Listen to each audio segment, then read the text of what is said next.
Put your 2 cards in the bin. It's 4-card time here at the Onyx Club High Roller Series. And what an event we have to kick things off. Of course, it is what the man next to me just christened the PLO Opener. PLO Opener. 232 entries, way bigger than the Hold'em equivalent, have been condensed down to just our final 9. That's the 9 you see there in front of you. But before we get to that, it is myself, James Dempsey, alongside PLO expert, Mr. Neil Farrell, who's going to talk us through this one. And we're going to have a fun line-up here, don't we, Farrell, with the likes of Vogelsang making a reappearance, Zhou Xuan making the final once again, and some big PLO heavyweights in the lineup like Yoni and, of course, Laszlo Bojtas, widely regarded as one of the best to play PLO. Imagine you were quite excited to see this one pan out. Absolutely, James. As I said, I'm looking forward to some PLO. You know, I've been learning about cash games this week, and I'm going to learn about a bit of a PLO player yourself, I hear. So I'm hoping to pick up some pointers and perhaps go from abysmal to okay. Well, if you're looking to figure this game out, this is the right spot to be doing it. You have some of the greats of the game.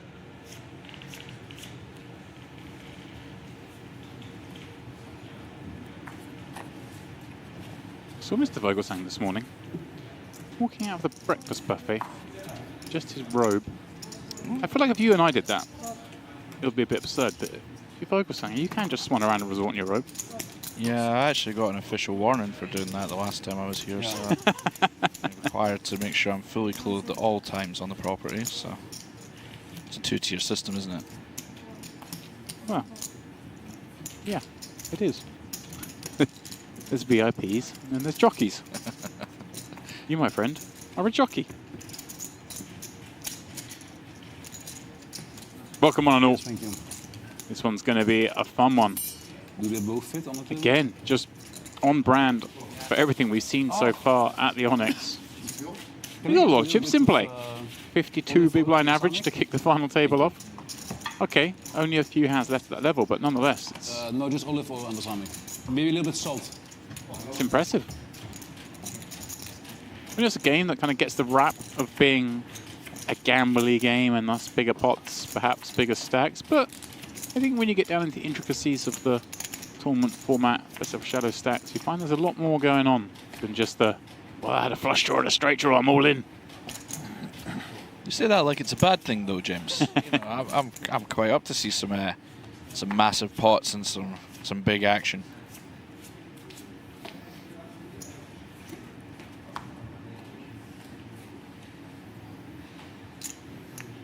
Can do more. A lot. This is good. And this only a little bit.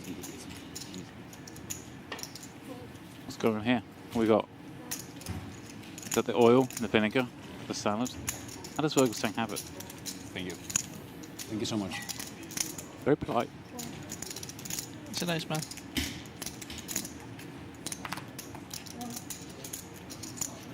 Now, we've been on a bit of a Bond theme It's fine, but put it throughout the here. last week, but I always think Laszlo Bojtas definitely be a Bond baddie. Absolutely. It's a great name as well. Yeah, he wouldn't need a character, but it'd just be in you go. I knew it would be you, Laszlo. Zhou Xuan, second final table appearance of the week.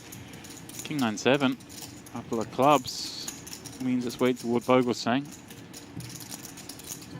Blind on blind encounter. Going to see the turn.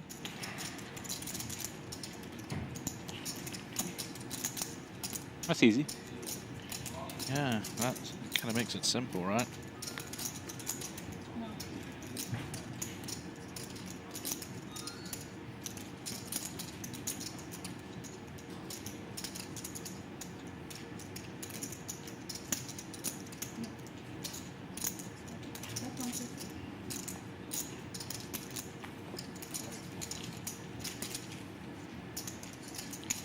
Quick fold from Zhao with top pair, top kicker. Not a good hand in this game.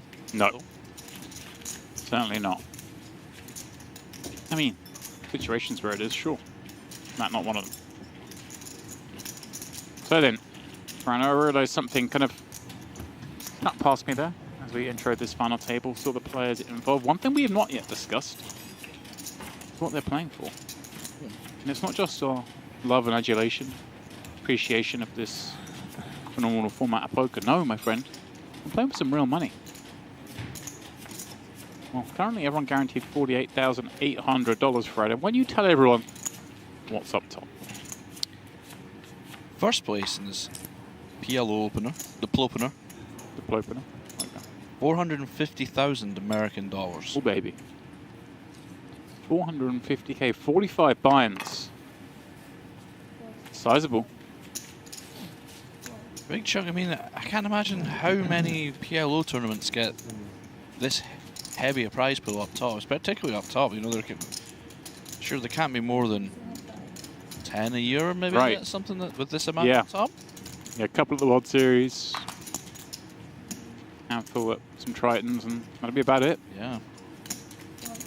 Especially for a 10K as well. I mean, you're right. I believe you were saying that the 10K PLO actually got more players than the 10K No Limit. Yeah, I'm trying to remember exactly how the No Limit had, but certainly this is the biggest pool size we've seen so far, 232 players.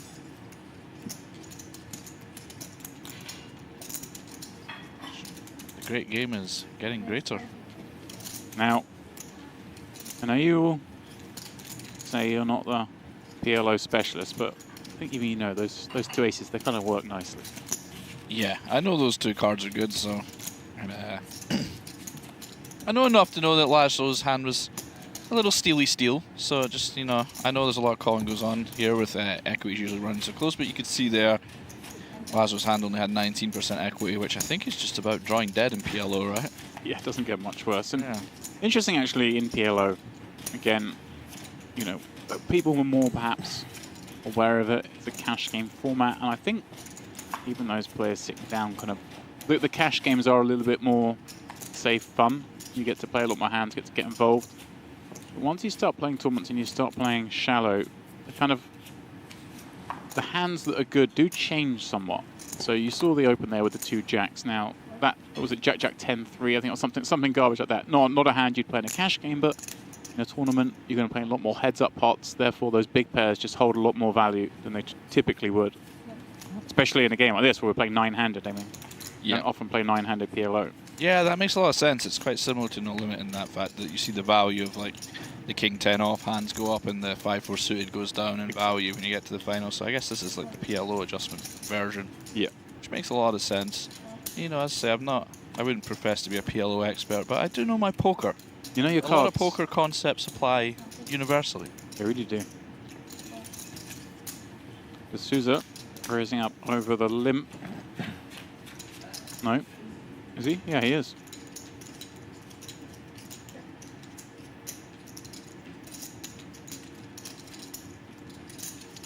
Yep, trying to go after Viborov's kind of shallow stack.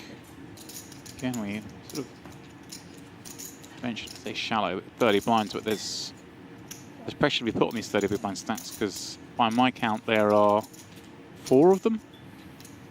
They have to be very careful about getting involved.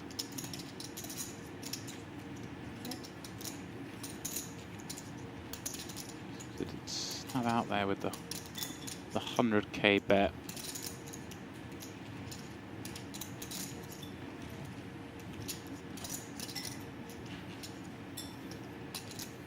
And our graphics are saying with the pot 1. I can only assume, Verado, that means all the Sousa's outs have been folded. Surely not. I mean, it would mean every 3, every hearts, 4, every king is gone. Well, the hearts wouldn't get it done, right? So, yeah, 3 3s, a king, a 4. No. There's a lot of cards out. We're playing nine-handed. We're playing nine-handed PLO, my friend. That's true. Yeah, I'm getting my 36 cards dealt out. That's true. I'm getting my mind blown here. This is actually going to be this is actually going to be quite interesting for us going forward because, you know, we've seen the card removal affects the equities in Hold'em, but it's going to obliterate them in this nine-handed PLO. Seen like ace ace 9 on ace 6 king deuce with a little check mark. That's not something I expected to see in PLO. Yeah, very hard for him to continue here with an 8-high flush draw and does get bluffed. Bad ace. Yeah. Never a good feeling when you get bluffed off the tick mark. Yeah. It's That's quite amusing. Yeah, it's funny. Back here in the booth, obviously, Friday went a bit quiet, and he was sort of pointing at the screen, pointing at me, going to mute mics. There's something wrong. It's just. Couldn't believe it. After you just said how you're not a PLO expert, but it's still poker. Well, I was like, I said, I mean, I'm sure, I'm sure in the rules there are still some cards that you can hit to win there, but I guess you're right. They must have all been folded out. Ah. But yeah, you see, I think, I mean, just the pure aggression there's gonna, it's tough to call down with ace-9 there for sure.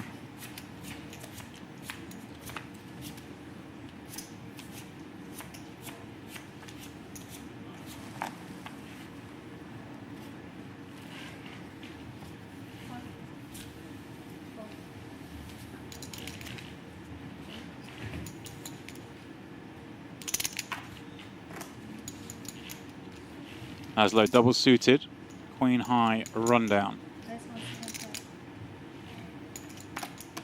One of those healthy stacks, 65 blinds. Allows him to play this hand when some of the others would be incapable, at least in theory. We deal in theory world for the moment. Yeah. I could see this being like just kind of trying to deduce what's going on. I think when you cover people, and because it's so hard to have not a lot of equity, you can just put a lot of pressure in. It's not like in Hold'em where someone can get it in like 90%, so it's tougher for the medium stacks to play back is my hypothesis. Even more so than Hold'em.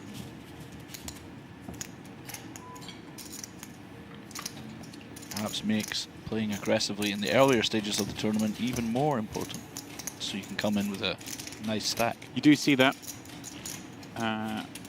in that period, kind of the end of re-entry towards the bubble, people, perhaps gamble a little bit more to have that stack to leverage on the bubble. There is some theory to that. I don't profess to be up to date with what the current best thinking is, but you do see different strategies from some of these elite players in that respect. Kind of almost a little bit like you see in kind of bounty tournaments, where the people are recognizing the power of having a big stack. Makes a lot of sense.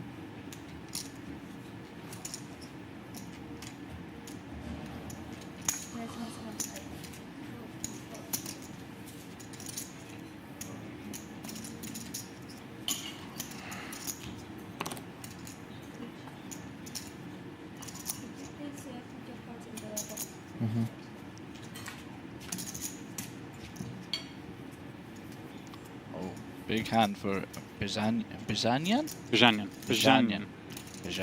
the big. if I remember. Although, with the benefit of what we know has been folded, apparently he's a dog.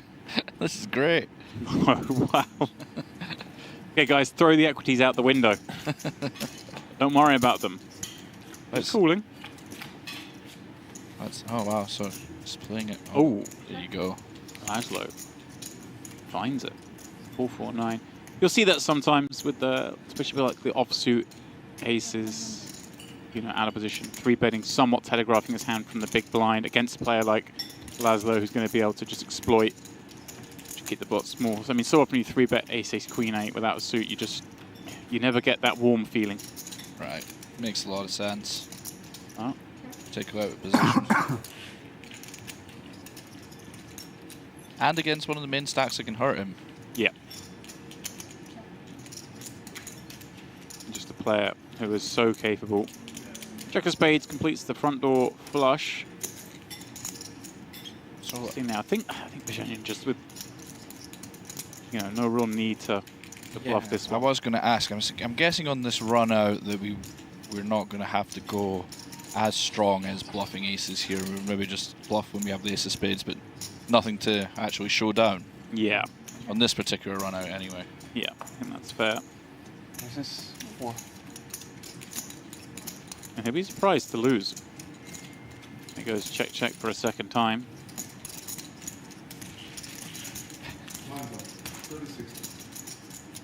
Zhao Shen going, what were those cards? 4. Digging the get up from Zhao today. Oh yeah, loves this jacket. It's a great jacket. See this one a lot. I wonder if the it looks like it's from some kind of like poker site or app or else. Maybe I can find out where and get. I think I could pull one of those off, James. I think AA poker. Yeah. What do you think? I think you could. I mean, I've seen you not manage to pull off a couple of shirts today. So why not give the jacket a go? Fair enough. I've been nice to you all day as well, mate.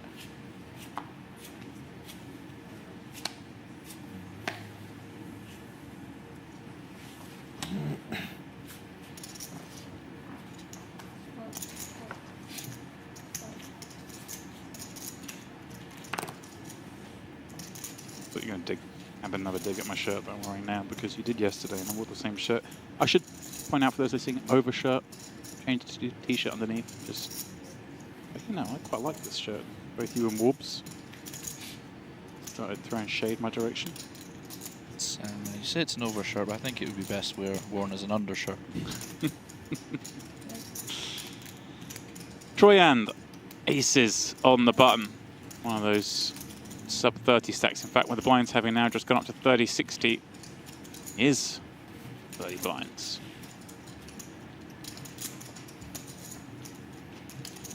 Yoni with a playable one.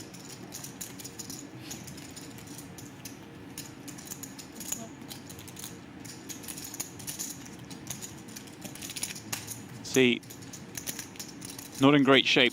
The ace-9-6-5 up against ace-ace-9. What a shared cards, but got the 5-6 working. They're going to need to pull some overtime on this king 7-4.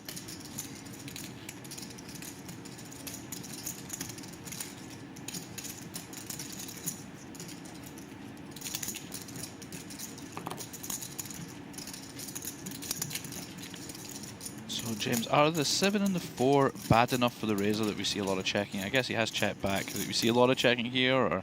You just in PLO, it's like obviously far harder to define the boards. So kind of every board can be bad. It's not a simple case of it's not as easy to call. You just want to see really that the boards you want to see like the complete broken ones, right, without the obvious draws up. So like the king 7 deuce, obviously a slam dunk boards for as an opener. I mean, you can't be scared of everything. Yeah, well that's it. I was just trying to wonder like where you kind of draw the line, how you kind of approach it. But I guess in a final table that you are, as a medium stack, you are going to be predispositioned to playing cautiously anyway. So yeah, you see a lot of small ball poker, especially 9-handed. We saw Lazo a minute ago with the 4, just checking the turn where he may normally bet that. Even though it was a third spade, you might bet that, get some value. You're obviously still drawing very live against a flush. Here you see the ace is probably just happy to check down. Let's see if they try and squeeze something out here, but I wouldn't be surprised to see him just check again. Not many hands he only wants to pull with. Yeah, no bluff from Yokoman, and I guess just kind of recognizing when Troyand opens up this kind of shorter stack that he is going to be quite showdown dense when it checks, especially on the queen turn.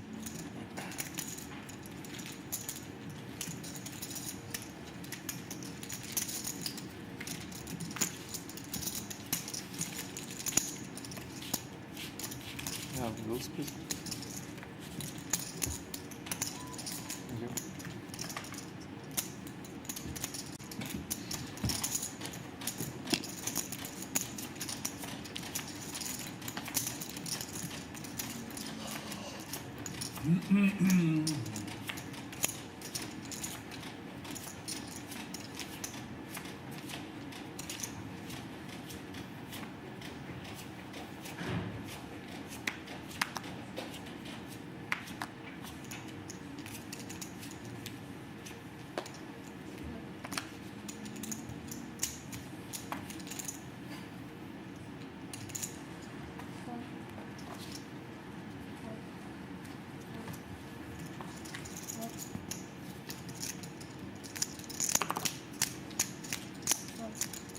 I'm not too familiar with Troyand. Have you seen him before on your travels? I haven't. He does look a good bit younger than I am, so maybe it's part of the one of the new generation that, being the washed-up boomer that I am, don't know yet.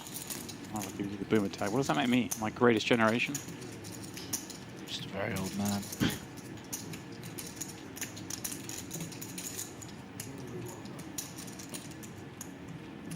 Go on.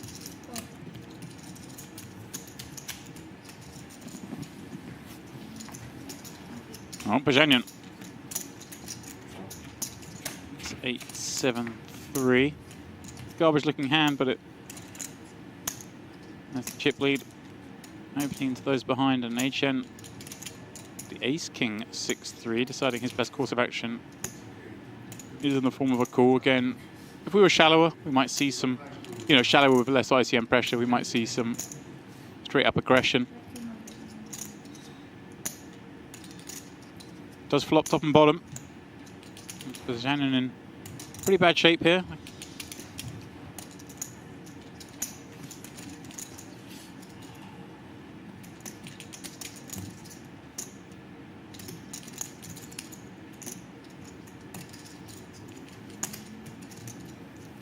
$200K bet.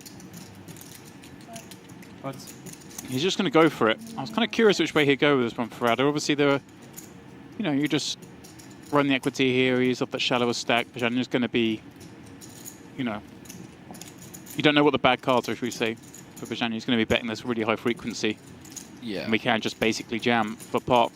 Yeah, I'd imagine in this spot your visibility is going to be very bad on turns because, as you said, the cards that are bad for you, very tough to ascertain. So, and it, obviously the downside is here generally. If you do get called in this spot, it's bad news. Yeah. Aces and sixes, but there can be some, some ace king jack, ace king 10. But that's good. Like hands that would potentially bet call it off. Going to balance us out by having some of those king jack 10 draws.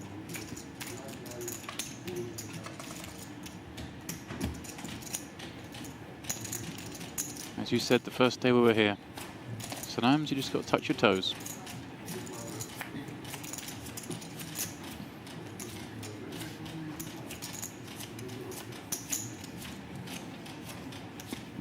Onyx Club High Roller Series here at Merritt. Hold'em is now in the rear view mirror. I say that. It is in the form of tournaments, but there is slated to be more cash game action coming your way, guys. That cash game action, as I understand it, pardon me, is going to be a continuation of Hold'em. We know one of the games will be Yo Viral's game. He's a Hold'em only kind of guy. Of course, we still have that Patrik Antonius game that we're going to be running as well. Man who finished 5th in yesterday's final table. Also played Yo's cash game. That's to come. Schwen limping in under the gun. Double suited, double pair hand. Viborov finds the boots.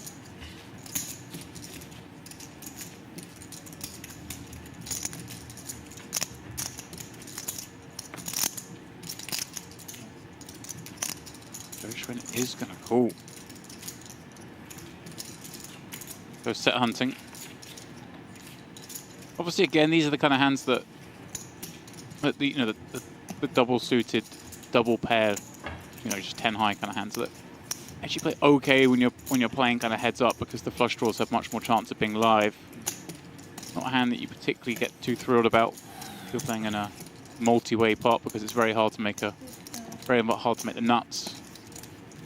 When you're playing heads up, the set of 5s even becomes so much stronger, set of 10s way stronger, and those flushes do work. Can you imagine you're playing a 6-way pot and you flop a set of 10s on, Jack 10 4s. Number one, well, do I have the best hand right now, and how do I ever hold on? Yeah. How can a 10 high flush ever win in those spots? But heads up, they have a much better chance. That makes a lot of sense. You see him limp there. If it had gone raising a couple of calls, he might have folded. I don't know. He may still have called. Show Schwen. He's in there to play.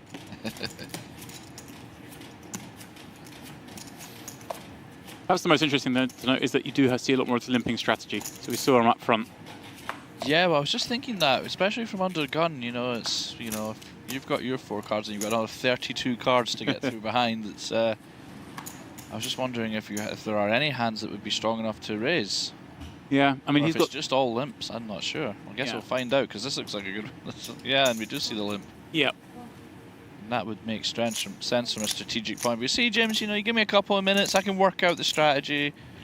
You know, it's all just logic in the end. Well, Vogelsang, he wants to play like a fairly small pot that's a really big one, right, with aces double. So he's limping in here, hoping there's a raise and he gets the back raise. Yeah. But if not, hey, we've got aces double. Played pretty well, and he's got a draw to wheel, draw to Broadway.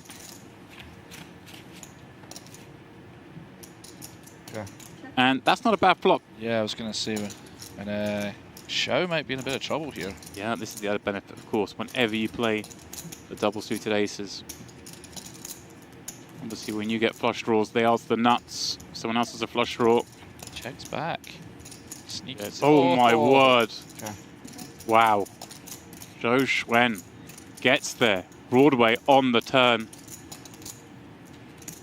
What have I got? Do I have king 10? Oh, I've got king jack. Okay. Is that diamonds? Okay.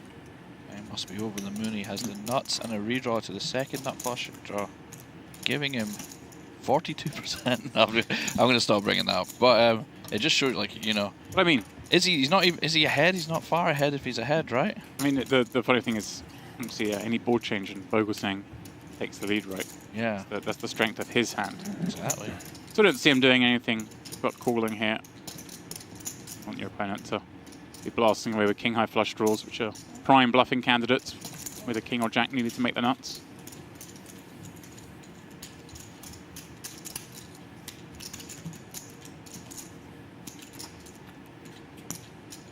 No board change. Zhou Xuan, the unlikely escape path here. 590. An interesting spot for him because, see, Vogelsang checked the flop. You expect some of the strong ace-x hands, like the ace-king jacks, this kind of hands to bet the flop, perhaps. So when you get called on the turn, more likely to be a hand that improved on the turn, so potentially some sort of 2-pair. 375 going to get a swift call. Probably dream scenarios there that is that your opponent's picked up a set of queens. Yeah, I mean, I think once you check flop there, you're kind of just going to have to police down. Yep. The hand as strong as that. For sure. No way you could fold that one. I guess it depends if you're a half full or half empty man, whether you had top set or did you miss your flush and boat draws. How do you term it? Yeah, that was a cruel one.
Raise and take it for Ioni. It's quite a cagey opening, but I think that's to be expected when it's nine-handed and the stakes are so high and stacks are so bunched up. And some salad. Yeah, you'd have seen this obviously tournament play 7-handed throughout. Then today, as things have got short-handed, they're doing playing a combination of, you know, 7, 6, even 5-handed. Now suddenly there's 9 of you. Game's a little bit different. Allows for a lot more play if you're one of those short stacks. Of course, Tom Vogelsang on the wrong side of that, setting up flush draw, finds himself really quite cut adrift now, but there's still so much to go. It feels like I've been saying that every tournament we've done here because the averages have been so deep. Yeah. People move chips at merit. They do. The combination of the structure and the action players do lead to some lovely deep final tables. And oh, this push-fold nonsense. Let's see some poker down the streets. did you see? You noticed something there? There was 9 separate flags. You're very I would like attuned to these I like idiosyncrasies. Rice. You're a flag fan? I'm a flag fan, but it just Fun goes with to flags? show what merit's Yeah, it's what merit's all about. Yeah, thank you. Truly international poker venue. It really is, yeah. I think I might be the only Scottish person in the resort at the moment. What would you think? There's a good Lauden thinks. Yeah, there's quite a few British people here. Yeah, let's not go down that road again. Eat them. I don't know, maybe you are the only Scottish person playing. Well, not playing, but you know what I mean, in the poker sphere. I wonder how many. Well, there'll be some token Scots. You know. Is that not me? You know what I mean, like the well, I'm Scottish. You know, the fake Scots. Ah, Soft okay. Scots. Yeah, I mean, it's a very desirable nationality. I believe the most famous Scotsman of them all, Mel Gibson, said that they were warrior poets. Interesting.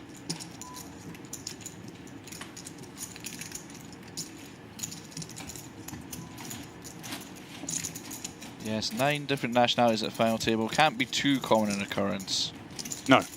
You'd No, I imagine. mean, it's incredible even for this place. We always, you know, mention diversity here, but that we'll see that again for a while. Especially, actually, it must be said, in the game of PLO, it's a game where we often see a lot of that blue finish cross.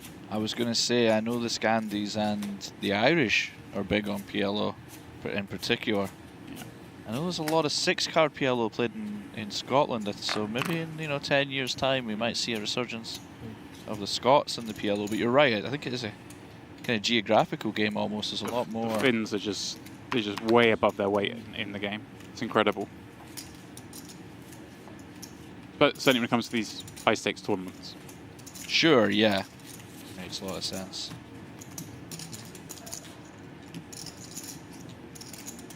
I know they have had some big time PLO players over the years, some online legends as well.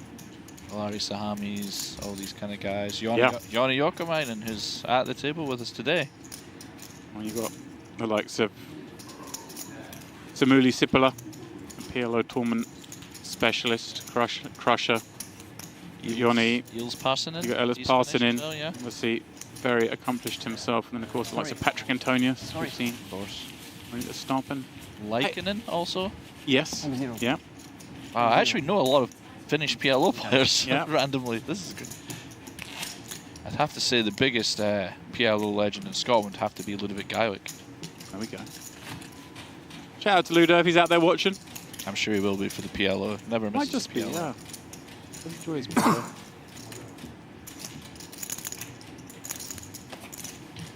I once watched Ludo play 25-50 against Phil Galfond in the pub on his phone. How did that work out for him? I wouldn't imagine he won, but we never know. He's a man who's come a generation too late to really be appreciated in this game. He's a modern day Stu Unger, or Ludo. Yeah. I mean, I'm not taking away from his level, but I feel like if he was peaking in the pre-solver era, it'd be harder for people to get him. Oh, for sure. I think he actually won, was it this event? It wasn't Onyx. He won a 10k PLO. I think I was here for it actually. Maybe last year or the year before. It's always been a lot of good PLO action here. Yeah. Have a look for you.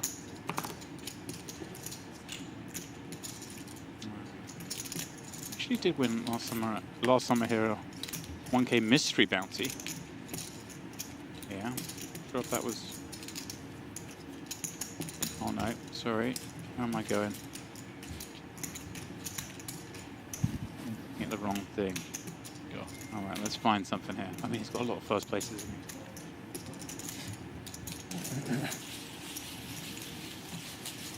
Oh yeah, there we go. May 24. So it was 2 years ago. 2 years ago, okay. Quite right, we found it. Apologies there. That was the 10k PLO, part of the MPP. Another I fantastic do remember event this one actually now, yeah. Barry Jatin in there. Sondra, who's obviously regular in the games here in the Onyx. Stefan Lerner coming second. If I remember, not that, you know, I'm willing for tournaments to end or anything, but you can be in here for extended periods of time in the booth, and sometimes you do just want the tournament to finish. That one in particular, I remember, was just 3 or 4 handed. Just the blinds went up and up and up, and no one busted. No one got a hand they could even raise with. It was so cagey. Went on for hours upon hours. Ludo eventually winning it, but it wasn't quick, and I do remember feeling a bit aggrieved to still be in here. I'm going to be honest. It happens. There must be a lot of interesting stuff for PLO. Well, I was going to say, because the player pool for PLO is traditionally a lot smaller than the no limit player pool, although saying that, we have a bigger field for the 10k PLO than we do for the no limit.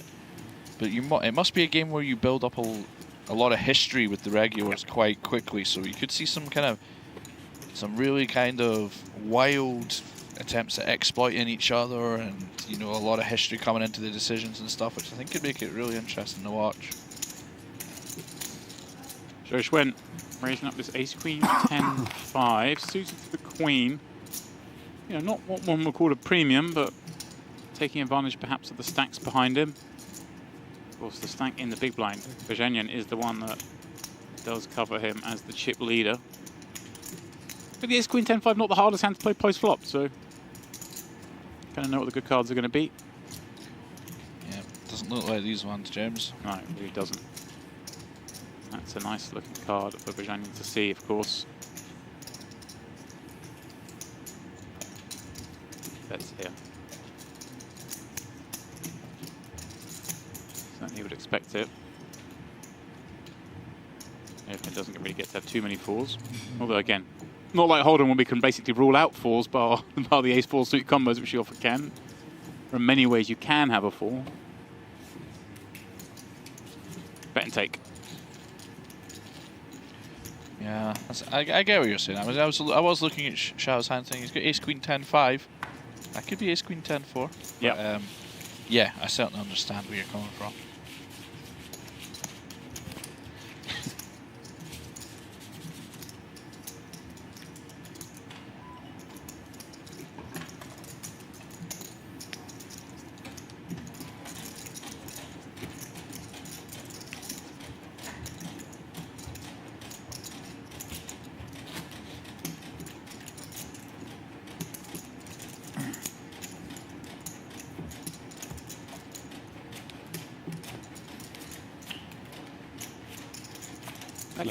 That card flipped pretty hard.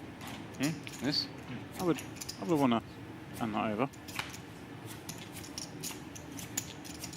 Bogosang was on the case. Lazo too busy playing online, doesn't worry about things like cards flashing. I've heard some crazy rumors about the games he plays online and the amounts we're talking about. Oh yes, nosebleed. Actually, like, forget nosebleed. We're like, yeah. No, not nosebleed. Nosebleed is a laughable expression. We're talking like, What's higher than a nosebleed, James? you know, Ear bleed? I was thinking, you know, Thinking we're leaving the body, and yeah, you know, some kind of stratospheric game. yeah, maybe even satellite high, Wow. low Earth orbit, but Yeah, I've actually played a good amount with Laszlo and Hold'em as well. He seems to just be very good at both games at the very least. I don't know if he plays any of the other games, but obviously he's Omaha for rolls. That's a good name to have if you want to play some high stakes Omaha. I mean, how do you know he's going to get that good at Omaha to have that as his name? You think he was really good before he picked his name, or it was like a challenge, like a self-fulfilling prophecy? I mean, like, the name's not an... Yeah, I think it's just absurd. Be right back. I need to go change a couple screen names. Yeah, I mean... it's a good name to have. You don't want to be the person who sort of calls yourself, like, sexy stuff 69 or whatever. Yeah. Hopeless Gambler 44. Well, here's a flop that will interest both. Finally, we see a little bit of a clash. Bajanian coming along from the small King-Jack 10-10. We'll like that board, as does Boitas with the full wrap. And bingo is his name. Interesting that Laszlo checking that flop. You're going to be somewhat wary of the small blind coming along. That looks like their kind of board. Plus, you're up against the one player who can knock you out the tournament. You don't want to be swelling pots. You're going to have a lot of checkbacks. My question here, James, would be, I'm assuming Boitas would look to raise here having the redraw to the higher straight, right? Or we're not sure. Does he want some two pairs? Because it just telegraphs you've got that hand, right? Right, okay. Because I was wondering, like, Bajanian doesn't really have much of a redraw here. What a beautiful run out. Yeah, Bajanian now. Assume gonna fill this hand good enough to bet. You want to go after some potential two pair or even a set. I mean, I don't think the set's check flop. I think despite presence of the straight, they still have to bet. So, I'm looking at maybe some Queen 9, Jack 9 type holdings. Maybe some queens up.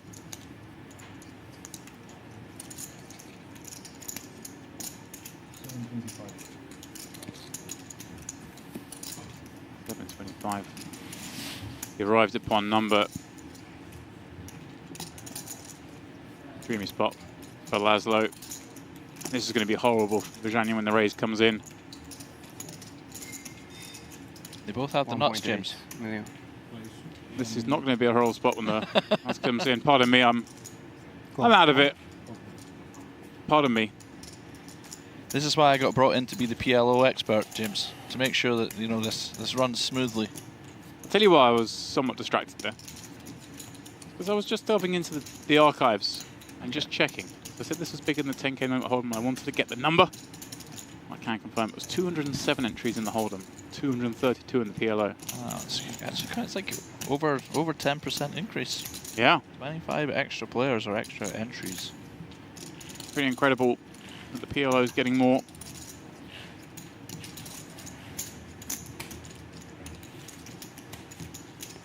And yeah, step back a little bit. My apologies. That's why you're here. That's quite all right, you know. It's a shame we don't have a graphic that shows us like two checks there, so I don't know they got the same hand or anything like that. Yeah.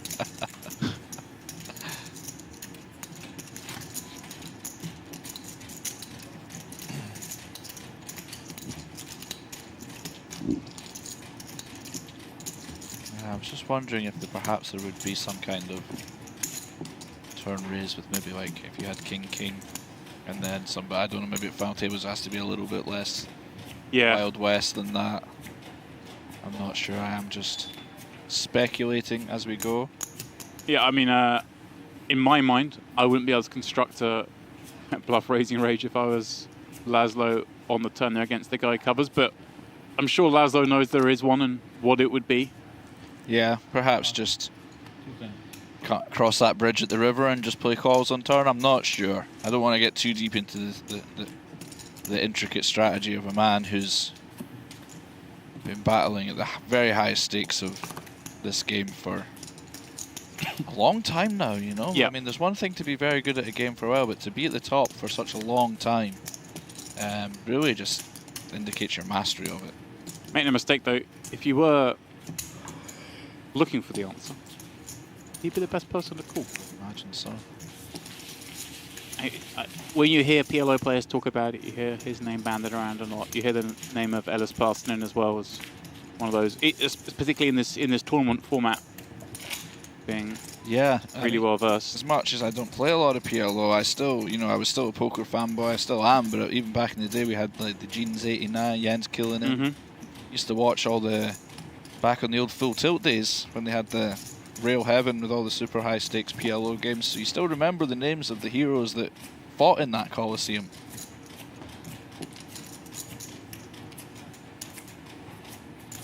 The Galfons, the Antoniuses,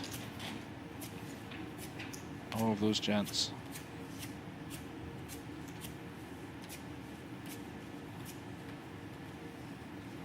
There are some big names to make the money in this event and bow out in the Omaha format. Mads Omot came 15th, well regarded online crusher. Richard Grieco, UK, another one of those that is very much regarded as one of the best. And those two and Ellis Parsons aforementioned, all busting out 15th, 16th, and 17th. Espen Murmo, another one of those names you always hear around the PLO world.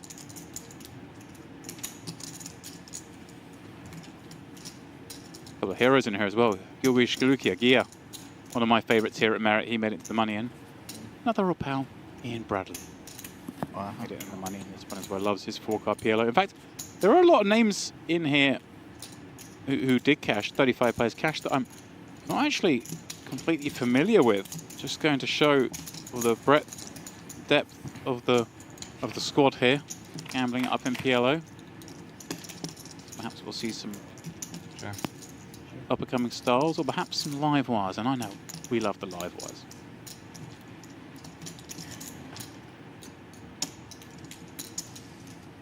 Aaron Brezhanian coming in, opening at 210. Back to 10-9.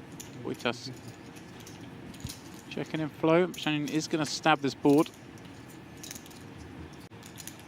The 10s obviously need a lot of protection in this game. Also just aware that it's hard for Laszlo to get out of line. Lean on him a little bit. You see how much equity Laszlo has here. Ace, king are good, 3's good, 5's good. He gets him to relinquish all of that with the small bet. And I said how much equity he's got here, and you sort of threw your hands up in the air because, of course, we're showing the folded cards, which dramatically will change the equities. Obviously, that'll become less of an issue as we go through the final table, as we lose some players, but with so many cards marked before the flop, it is skewing the stats a little bit. But it's kind of nice as well, though, no? Proudo, when someone's all in to just know they're dead. And they're sitting there sweating for a card, and we're like, sorry, pal, you're out.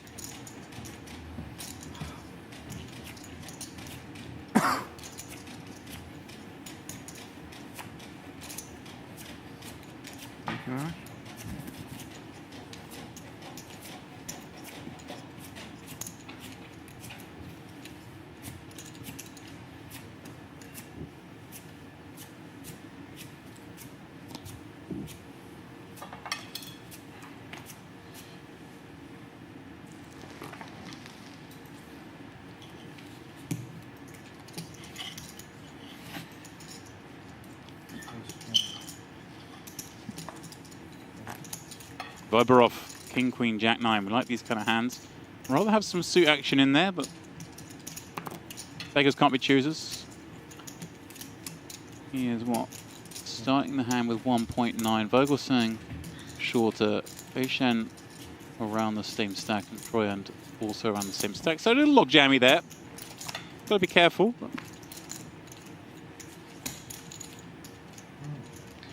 I always find these pots interesting, James, when it's kind of similar holdings to see how powerful position, big stack, all of these non-technical factors are, you know, not necessarily how well do you play the game, but how well do you exert the macro factors, your stack advantage, your position advantage. Exactly that. We were talking that, I think, when we were there in the Hold'em final. Just typically you get to call a bit more in position, especially around the back on the button. Get to over-realize. Same thing very much true in this game. Anion has the option checked him. Just like in Hold'em, you don't have to bluff at the first opportunity. If you check back, doesn't mean you won't have a go later.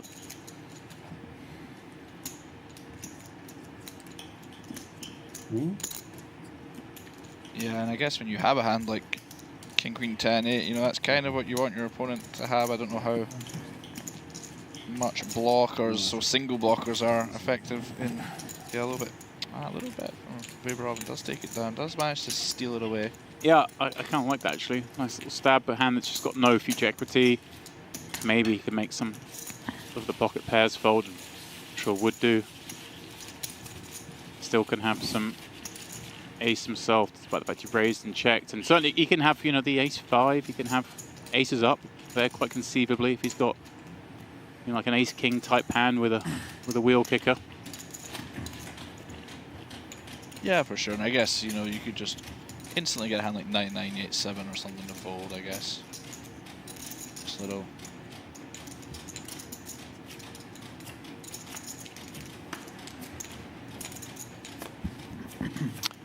I see Warm23 in the chat saying, could the commentators check the chat? We do, on the regular. And I'm reading. We're here. Warren also says, can Ferrado put down the Jaeger? I can confirm he's not drinking. There is a Red Bull in here. There is no Jaeger. Yes, it's this is professional Ferraldo. And it's not often spotted, but when he is, he is very intense. He's got a job to do, and he's going to do it well. Let's have one actual question. It's a chance for you to plug. It says the Ferrado documentary, where can it be sourced? There you go. So I believe it is off the air at the moment. It was on the BBC iPlayer for a full year, and I think they decided that's quite enough for Aldo. Enough. So you're telling me you don't have a copy of it somewhere? You must have a copy of it somewhere. I don't think digital copies. Yeah, I don't know. I'm sure I could get one.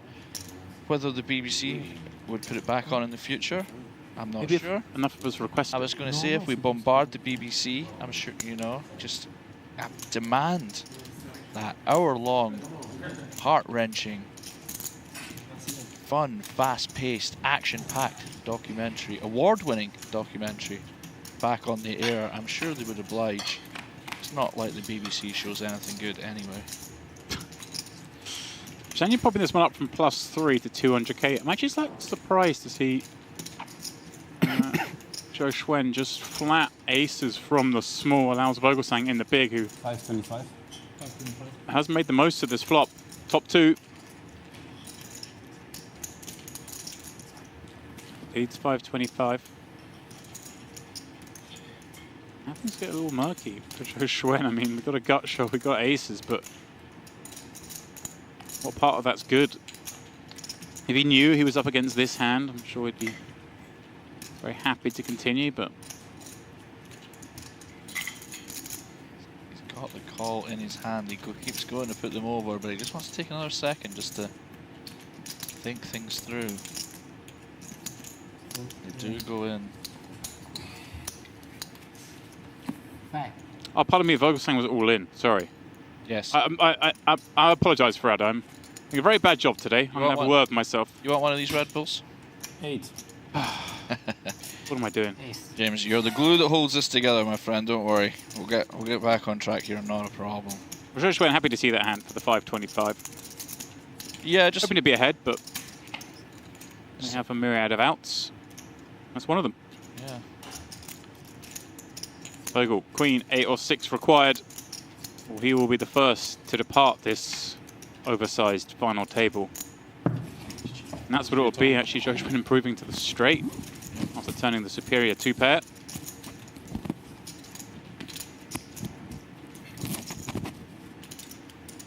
Another nice run from Mr. Vogelsang. Yeah. Very accomplished player. That was his PLO. Great to see him at the table here. And I'll see him at breakfast tomorrow in his robe. Here the others, of course, finishing tonight, will be jumping straight back into the action tomorrow in the 50k Grand Slam. Day 1B. So the same format as the Hold'em. Day 1A is on today, which is invite only. Right. And everyone is welcome to play Day 1B tomorrow. Do you get that one getting off to a slow start today in terms of entries, purely because all the invitees that would play it we're playing cash in the Onyx till about 5 AM last night, so everyone slept in a bit. It's like We're on, you know, we're on island time. We're on, they, you know. they don't waste their time though. They get in there, the 50Ks are going to fly quick between. Yeah. It'll VIPs. start when it starts, you know. We don't. Yeah. We're relaxed out here in Cyprus.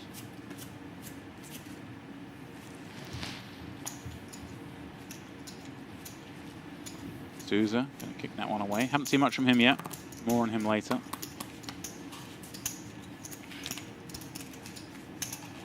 Janyan going to keep leveraging this chip stack. First page jump secured. Everyone now on 57K. The next one up to 67K. But if you just look, well, 8th gets 57. 5th gets 115K. So you can double your payout by just surviving from 8th to 5th. What? Oh, here we go. What? How much? 600. It's 180. Okay. I think this is how we're not counting. You said 180 or not? So far in the tournament. This So no small blind? Yeah, that sounds right. 200. No, it's 60. There's no small blind. Should be For a 600. tournament, 660. small blind always Does counts, the so- small blind count if it's not in? Okay. Okay. Ah, okay. Dealer's right. Okay. In tournaments, yes. So you do 660, right? So for the pop, Oh, 6 the ante doesn't count pre-flop. Huh? Right. Important thing to note. Confusion here being, of course, there's no small blind in this hand. Okay. 690. Wait. 690 or 660? 690, right? If it counts. But Right? does it count now? Because if the small one counts, Just the first race is the Oh, three and a on the- half bucks every time, but then of So course. it only counts for the first race, right? Yeah, in the river you don't have the 30K in there. So how much can I make it? it's different each Only the time. first So I race. don't know, man. Can I make it 690? 690. Ah. Yanni, of course, wanting to make it as much as legally possible with his hand. Interesting here. So you can Make it overbet every 690. street after the But they're saying the ante doesn't count the first raise, but it does for subsequent raises. And they also allow them to assume there's a 30K in there from the small blind, which doesn't exist. Which I'm not sure that's right, but interesting wrinkle. The ante doesn't count for the open race. You can't open to 4.5 blinds. You can only open to 3.5 blinds max. But then it does count if you pot from the next Yeah. seat. Oh, you know, wrinkle that I wasn't aware of. There you go. I know for years there was no antes in PLO tournaments for this very reason. Well, you know, But it's nice to try. I always like an ante in my poker game, James. No Yeah. nits allowed. the game's better with one. Yeah. But you don't want to dramatically change the structure of the game. And well, Oh, GG's Yanni. Queen 9-5 flop. He'll like to look at that. With aces, with a queen blocker, with backdoor spades. But Bajanian has him dead. Well, not dead, but you know what I mean. PLO dead, James. Yeah, We'll PLO listen dead. to There we go. this. If you're under 30%, I'm calling it PLO dead from now on. 1,450,000. 1,450,000. Only. All in. All in and cool.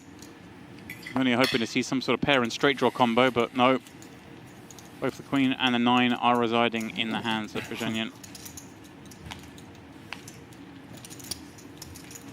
It must be said, fighting somewhat, beating that 3-bet. Obviously, Yanni's going to have some kings type holdings as well, and the ace up and working.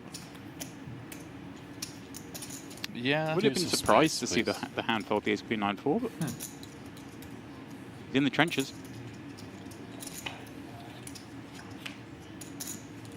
Yanni finds an ace 7 or 5. One of each remain.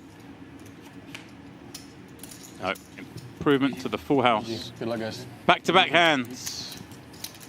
We lose Tom Vogelsang. Yanni, you can win.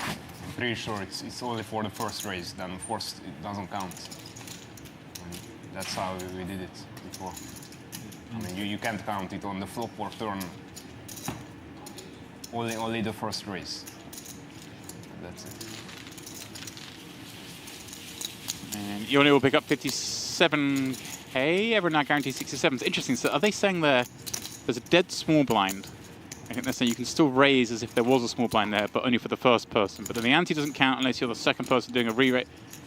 It's all too much. as soon as they So we added, just ignore it. Yep. As soon as they added 2 extra cards, they were getting too complicated for me, James. Never mind these extra rules. But I'm sure the players and the tournament staff have it well in hand, and we can just read it off the screen. You got it.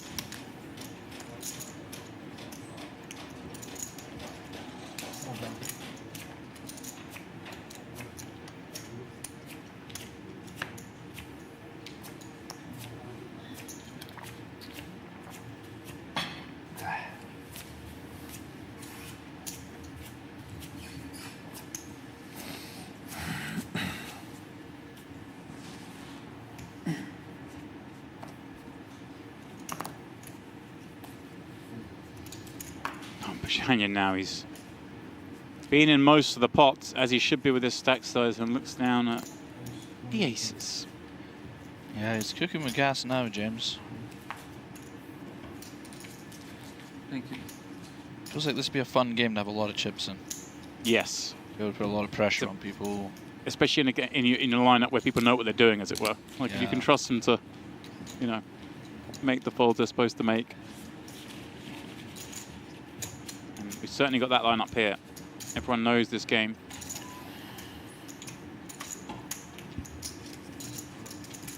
There you go. Look at that chip lead of Bajanian. Thank you. 125 blinds. Double that of Zhou Xuan in second, but it is really bunched. Those Zhou Xuan, Laszlo, D'Souza, all kind of having to play pretty snug, at least in pots with Bajanian. Vibrov, HN, and Troyan then a cluster themselves. And again, I'm going to say it again, it's going to become my catchphrase. There's just so much play still for Aldo. We're playing incredibly deep. 55 big blind average. 7 left, although we only have a hand or 2 left at this level, then we will squeeze those shorties a little bit harder.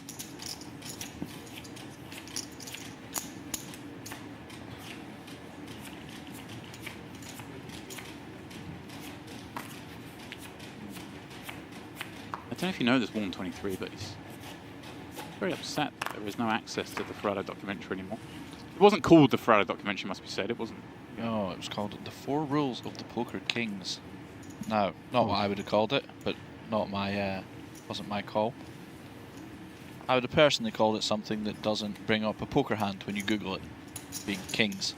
But yes, unfortunately, out with my control, I'm afraid. Feel free to bombard the BBC and get it back up. Aces double. Oh, wow. Blinds have gone up. Am I seeing double, James? 4 aces? Yeah. Called them Scottish aces before. I mean, you go ballistic with ace-4 suited every time you get it. Imagine getting it twice in the same hand. It's an expensive hand, ace-4 suited, James, I'll tell you that much. Yes, blinds up. Joe did go full pot there. A little bit surprised. Let's see a bit of a tickle there.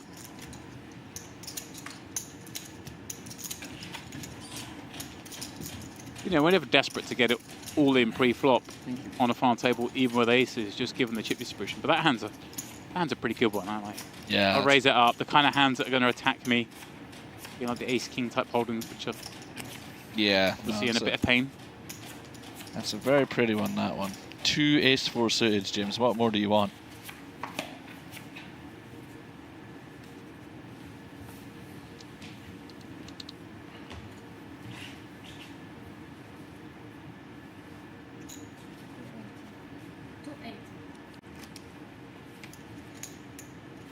You see some of these players. We've seen from the same seats. We've seen some limp strategy, and then we've seen some of this very big open strategy. Again, Laszlo here recognizing that the players behind, you know, don't really get involved.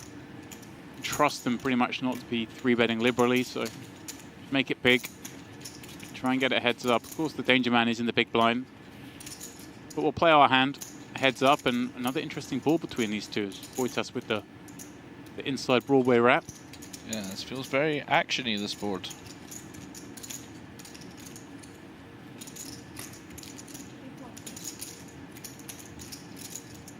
Bajanian, it's like you kind of have a bit of everything and a bit of nothing. You know? So You've hard. got a little nibble from everywhere, but nothing you're super happy about, right? Yeah. You've got 2 backdoor flush draws, neither the nuts, of course. You've got an inside straight draw.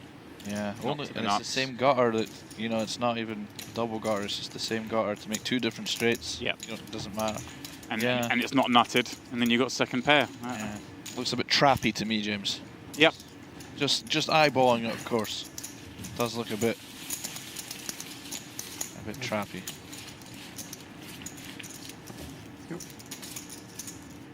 You're a man who's walked into a few traps in your time. I am very much a semi-permanent feature in other people's traps, yes. If there's someone you can rely on to blunder in, it would be me. Now, just notice you gesticulate towards your phone. Is there something sport-related that might be hurting you? Is there some sort of fantasy football Yeah, that's punishing you? my team's playing as well, but nothing happening there. But it's small fantasy football updates, you know. I'm very much a multitasker. Not your day? Not been a great day. You didn't have Cole Palmer? No Cole Palmer. I just think he's a very bad pick overall, so only very bad players would have him. Grand. Queens and 8s. On the button, and you see he electing to limp. Can limp and call raises. Don't really be raising and calling 3 bets. Oh, okay. HN in the big, with a not too dissimilar stack. Ace King for Trey. Spades for Troy and the overpair. A little something for Ishen as well. Mm-hmm.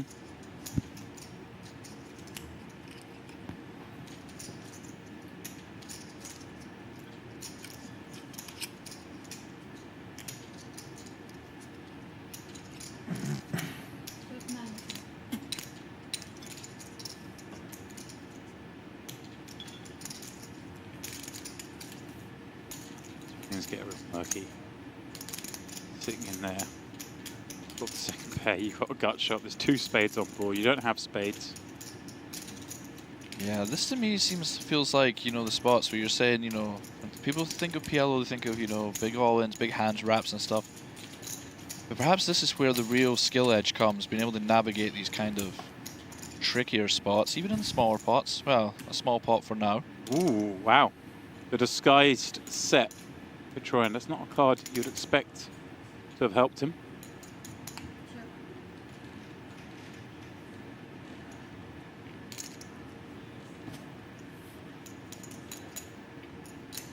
It was nice for Troyan betting that flop, of course. You've got the overpair. Obviously, you don't want to bet and get blasted into, but you've got an overpair. You can certainly get called by worse. You can get weaker flush draws to call that size. You can get the straight draws to call that you've got dominated by the virtue of your flush draw. Lots of good things can happen. And of course now, clear bet. Effectively the nuts.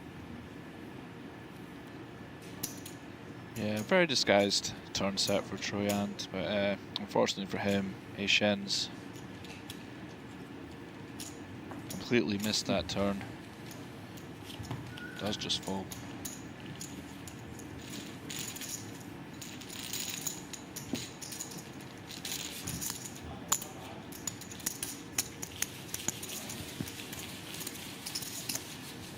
Now, I know most of you in chat have been far too polite, so come in there and just clearly state correctly how me and Ferrado are completely clueless commentating on these PLO greats. It's very kind of you not to have done so. Oh, we've got a great moderating team. I'm not sure which, but we have a little treat. After the dinner break, you're going to be having a guest commentator step into the booth. You will have to suffer Ferrado for a few more minutes after the dinner break, but he will be tapped out. The man coming in is very much a PLO legend. He is from the nation of Finland. Here's Mr. Patrik Antonius. We'll be lending his voice for an hour or so in the near future. So if that's something that maybe floats your boat a little bit more than listening to these two idiots, please do stay tuned. And of course, for those of you in the chat, we'll be fielding all the questions you have for Patrik during that time as well. So Get your brains going now. Make some notes. If you've got things you want to ask Patrik in a little bit, we'll have the opportunity. I'm looking forward to that. Not to get rid of you, you understand, but... Oh, of course not. No, I mean, I'm just surprised you managed to find a bigger name than Feraldo on the island to bring in that. I mean, Antonius certainly... I know you've had to go big. I respect that. But no, I'm impressed.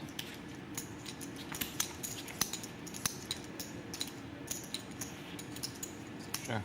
My doppelganger. I was going to say, it's going to look like the Everton midfield in here, isn't it? The Gravis and Carsley days. Viber off. Better than the A7-5, getting it done.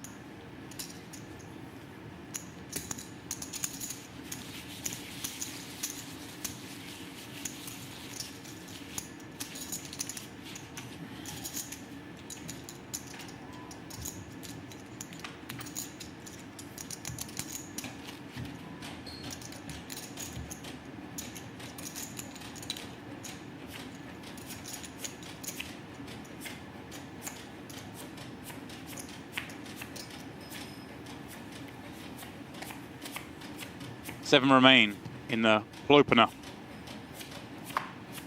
You're liking the PLO Opener, aren't you? I loved it. When you said it earlier, I was like, that's what you're here for. That's why they give me the big bucks, James. That's why they allow you 2 buffets a day. 3 if you get up on time. I do get that you have a kind of burgeoning room service bill going up as well. Is that not discussing it on air?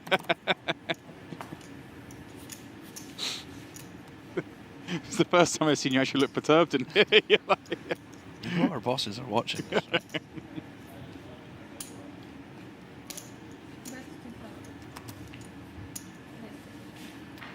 They do make a nice cheeseburger here, James. I will give you that much. Yeah?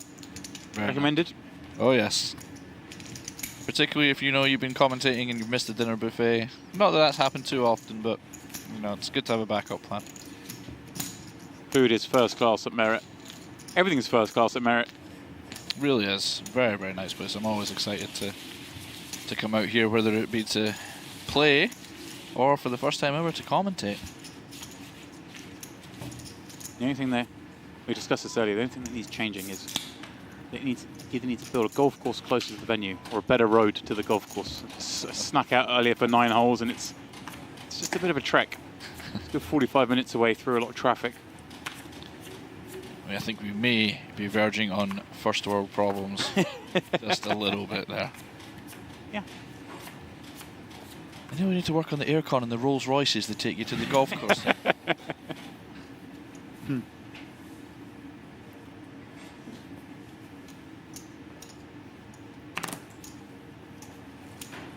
had to calm the driver down on the way there. He was keen to pull some overtaking manoeuvres and we had to remind him in the back. We were quite happy getting there 2 minutes later.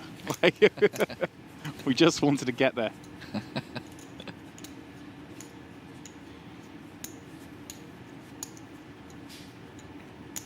Pretty.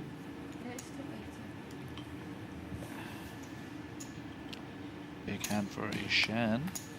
Those aces with 1 suit. Raising Yeah, big. obviously, ace is always a big hand in this game off that stack depth. We're just thrilled to find them.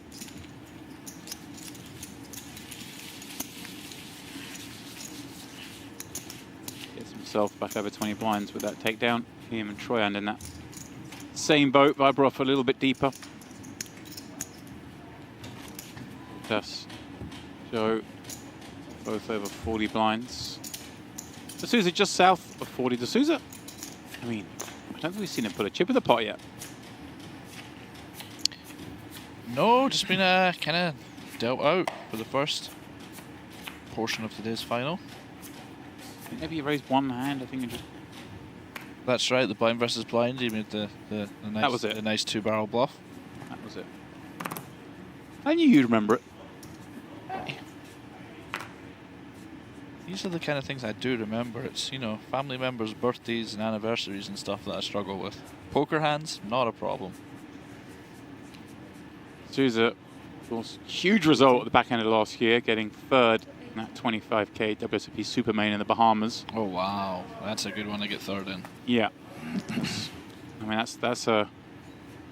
It's up there in a sense with the World Series Main. It's like kind of a one shot in your life to win that much money. He got third, got $4 million. Yeah, not bad for third, right?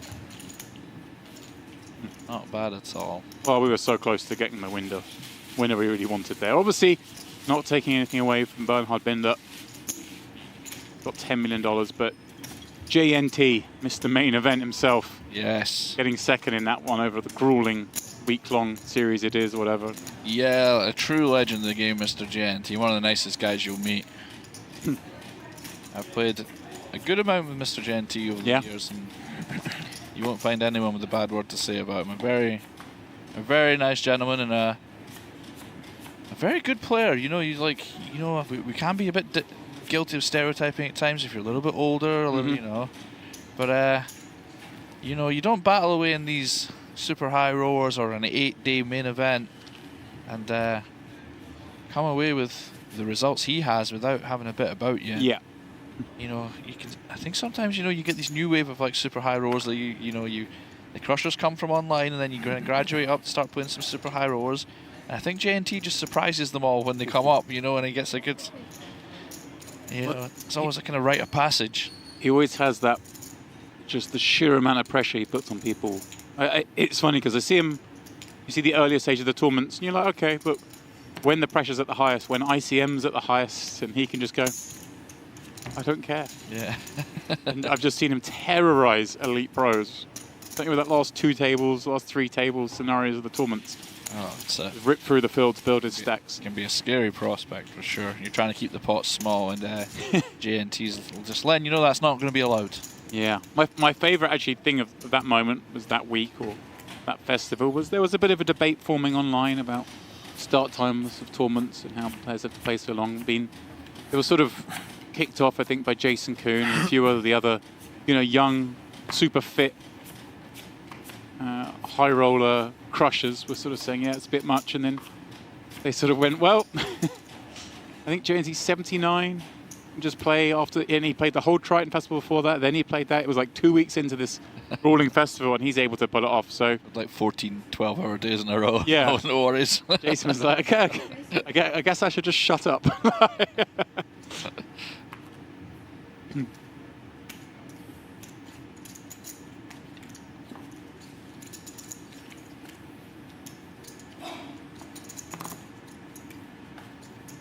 Who's coming in the chat saying Omaha for rolls for the win. I know there will be many Laszlo fans tuning in to see their man get it done.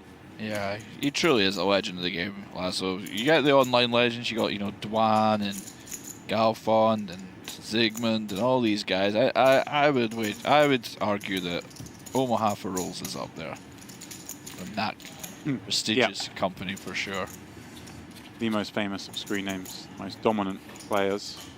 And well, he's dominating that one. 7-7-6, have an open from +1. A double suited hand with huge amount of board coverage. This just extending the invitation for Janjan to maybe stab at this, and he might just do that. Got a 6, the 9-5 working now. Has the ace of hearts as well as a blocker for not just the hands that can continue, but potentially a hand that fires twice if a heart were to roll off on the end. Yeah, and he has seemed to be quite aggressive in these spots so far, particularly when he's facing a kind of passive lane. As I say that, he does check, of course. But I have noticed he has been fairly aggro when the flop has gone check, check. It's pretty great now because really cool. Didn't really want to fold it. I was expecting him to use this as a bluff. Yeah, it's one of those just not quite good enough to check call, right? Unless he wants to do something a little bit sneaky. And he is going to call. Thinks the 6 might be best. As I say, the ace of hearts is a key card here. Perhaps, yeah, he's got that, and he's got the gutter working with him. Oh, wow. And Odds. yeah, just 4 of a kind.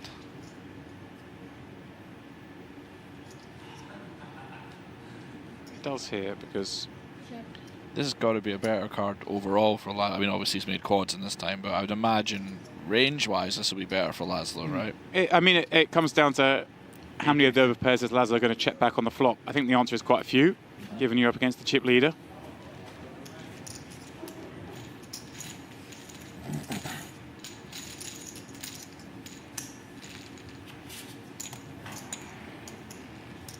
Interesting.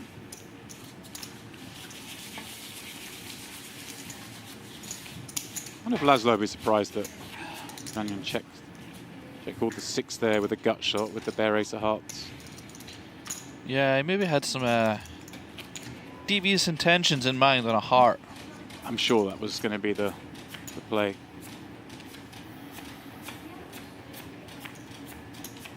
I think a little lead of sort of the same number, 250k, whatever, would have perhaps been the better play.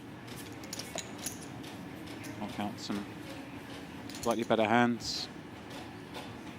But equity, still bluff rivers. Anyway, next case, Laszlo, a little bit richer for it.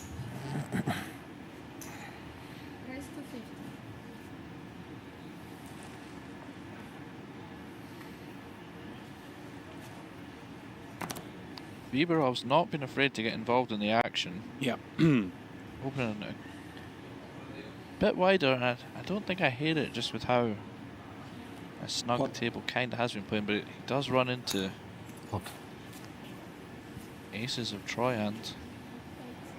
But you know, as you say, Viborov's raised a lot of hands. This is the first time he's been 3-bet. I think he's just going to Yeah. be able to give this the credit it deserves. I guess that's not the kind of hand you're looking for to take on a 3-bet. You're looking for a little bit numbery, a little bit straighty. Yeah, I mean, obviously the ace is always a little bit problematic. I mean, obviously it makes it more likely the 3-better's got some sort of strong kings rather than the aces, but aces is the kind of hand that's always going to 3-bet from Troyan's seat there. So having an ace is just not something really work with. You had ace, king, jack 5 or something, a little bit more of an excitable idea to maybe get involved. Well, 6, 7, 8, 9 or something, mate. Beggars can't be choosers. More of your 1-2 PLO game. So you know that hand works. Okay. Right, so well, again, just again in the games where you know you happen to win a lot of pots with 2 pairs and stuff. 1 pair's even. You know the medium cards don't quite pair as well. If you're playing in a game where you're going 6-way to every flop and you kind of need to table the nuts straight at the end to win the hand, then those hands are a little bit better. But My kind of game. yeah. Even then, I mean those 6, 7, 8, 9s, they always look delicious, but they're a little trappy. The best hand you can ever really make is a straight. You've got to hope it's a nut straight, and you've got to hope no one, you know, the board doesn't flush up or fill up. Actually, ignore everything I said, anyone who plays in the games I play, and you keep playing those 6, 7, 8, 9s. They're great fun hands.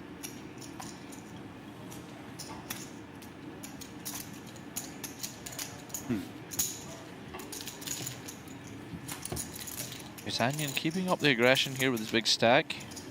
Yeah. Nice to pick up some uncontested pots. Just keep it growing with low variance, you know, just pick up a few. The implied threat of the stack, sometimes enough to get it done. He's rocking 48% VPIP at this point. That's, Big fan of that. yeah. Man, he's going about this the way he should. 30% pre-flop raise. He knows what he's doing. Yeah, I'm just looking at it. We've got a little screen with the stats and it looks like my buffet stats. 48, 30, 45. It's definitely, that would be the HUD numbers above me at the buffet. D'Souza, looks like he's fasting. Played 1-1-1. Yeah, I mean, pretty much dealt out so far. Even the hand he won with wasn't Yeah, he had to bluff. great. It's all you had to bluff, and they're not giving him anything. He has to fight in it for every chip. Sometimes you get days like that, though. The beauty of this game, and poker in general, is it can just turn around at any moment. All those chips you fought for and bluffed for, and all the little pots you've eked out, you double up and they start to multiply. Yeah.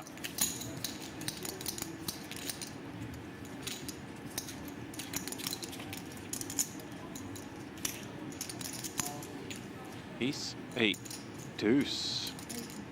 On board for Laszlo.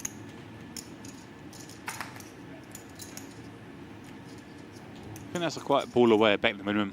Just throw out a 5k chip and then... Yeah, just add it eventually get there. The intention has been made clear.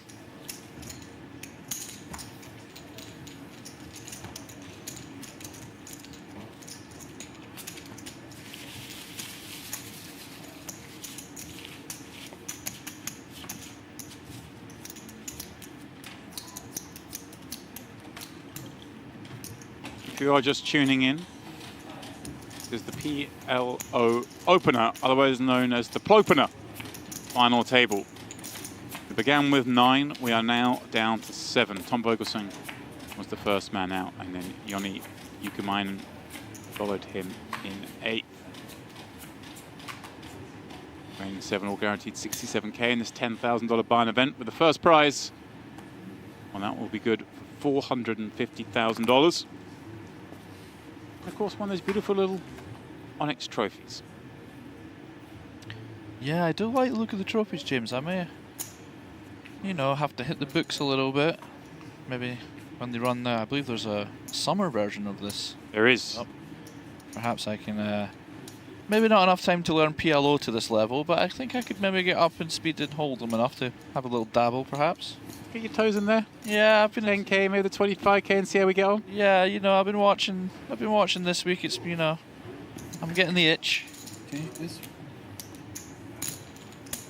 Thank you. Yep, summer variant, one presumes. I can't remember the numbers from August, but obviously does attract a few more players at the time of the year.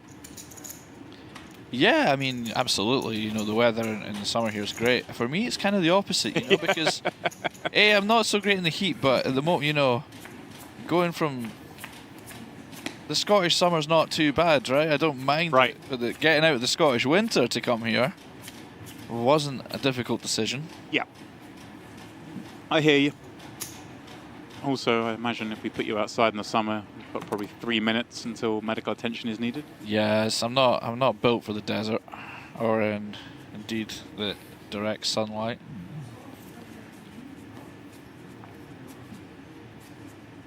Go up like a vampire. Well, that's a good hand in stud. Here we go. Cho Schwen. He's got 4 cards. The fact that it's ace high and double suited is just mere coincidence as he opens this button. It's a lovely looking PLO 8 hand, that, James, am I right? That is a beautiful PLO 8 hand. Vibrov just kicking kings into the muck without a second thought there. Stack sizes. 24 blind. He did have 3 kings. Ah! There we go. Thank you, Feraldo. No worries. I mean, I don't know what's going on with me. It's like 3 mistakes I think I've made in this innings.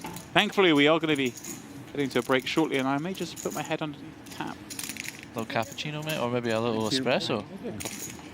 No, we'll see. I feel like I'm caffeinated. I feel like I'm awake. You are awake. I think you just, you know, sleeping things. maybe just too excited for PLO. This is more. This is. Do you not have a PLO bracelet, or am I making that up? Or you were close? I got a second in an 08 event. So there you go. okay. So the ace queen deuce 4 would have been They go right up your street. minions from the that's in the high-low variant. Bazanian leading the way, 88 blinds. Laszlo positioning himself in second. Yeah, beaten up by Sami Farha, heads up 10k08, which is like Amazing. perhaps one of my favourite poker memories. Obviously, people would be like, the tournaments you've won, but I was like, no, I played Sami Farha heads up for 6 hours. Like that, he was there with a jacket on, the unlit cigar hanging out of his mouth most of the time. He said Razy Daisy about 38 times. It was magnificent. That does sound like good morale. I will give you that. My thing is, he probably the next day probably wouldn't have recognised me. Yeah. For me, a decade plus on, I'm like, oh yeah, I played Sami Farha. Great. Oh.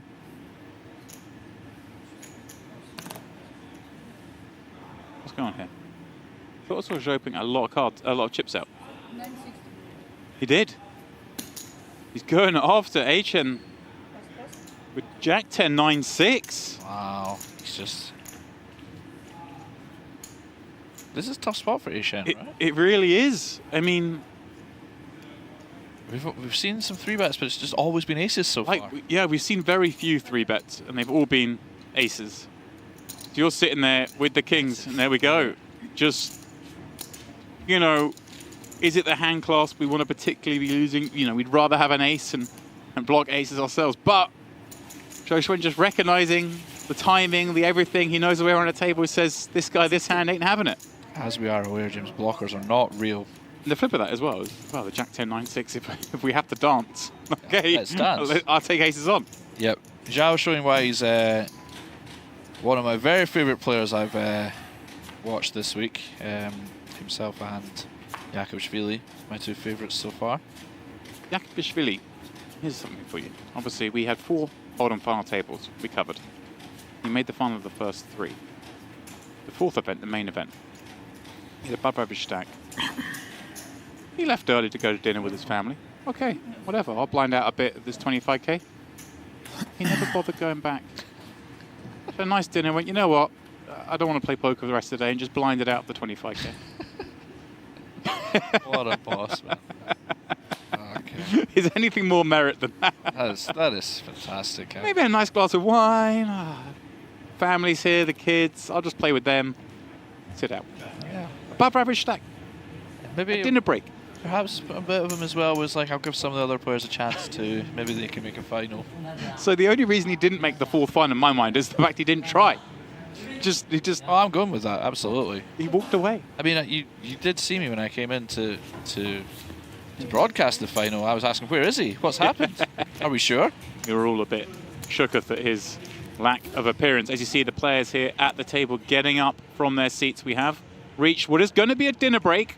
But let me tell you, the virtue and the power of TV, we are going to speed this break up somewhat. So although the players, I believe, are taking 1 hour, I've been informed we should just be on a 30-minute break here as the viewers. So I know that's a little bit of time for you guys to go.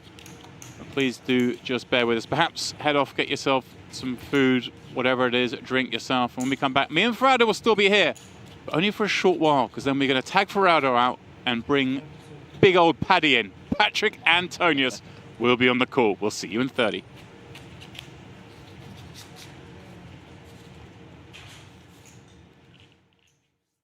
Should be going salmon. Feta salad. Yeah. Feta salad? Come on. Although, Where are the carbs? What are we having? although Yovaral eats here a lot, way more than I do, so maybe the sea bass is the way to go All in. from the Onyx menu.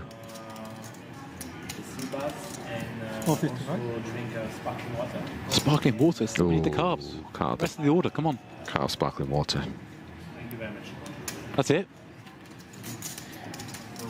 My man. Ladva, all in. King 9. They just said dinner break as well. What was he doing? Have some massage or something. Yeah, interesting spot here for Wushu. Just decide to call the 450. Kind of a close spot. Mr. Hands behind him has woken up though. Yeah, roll. Expect to see a 3-bet here. Feels to me, see, this hand feels in one of those sort of comfortable situations where it's like way good enough for us to 3-bet, way good enough to run it against the other stack, but if we were then to get piled on, it's like we can comfortably fold it. It's like the perfect hand for that class. No, you're saying, yeah, your sort of head's never getting in like the... Yeah.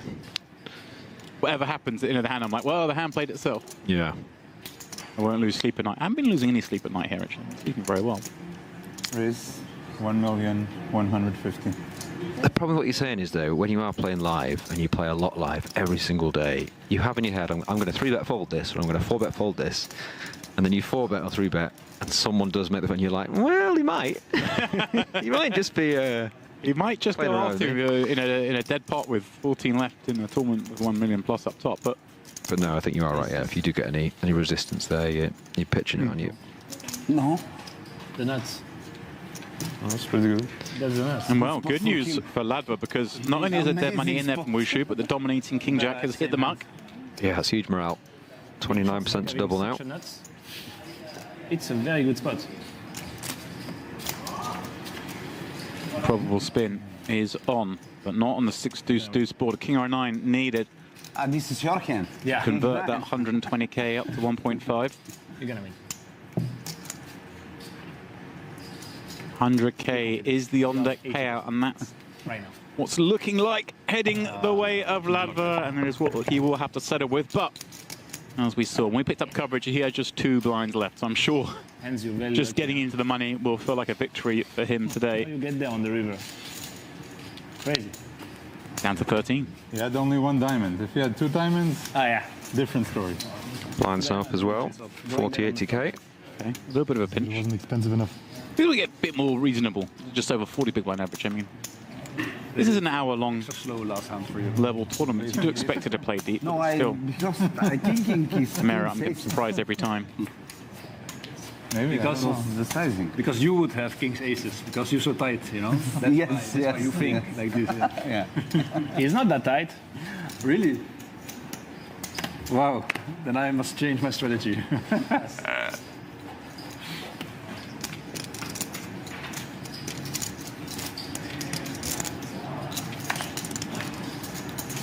Did they give you a time bank? Can I see? I'll take my back. Very honest there. Mr. Oren shopped himself the dealer that he had a time bank previous counter. Well, everyone just gambling. Steinbrenner calling it off here. Jack 10 against the Except for Mustafov Vala. King 5. I know. Are they going to have back-to-back bust-outs?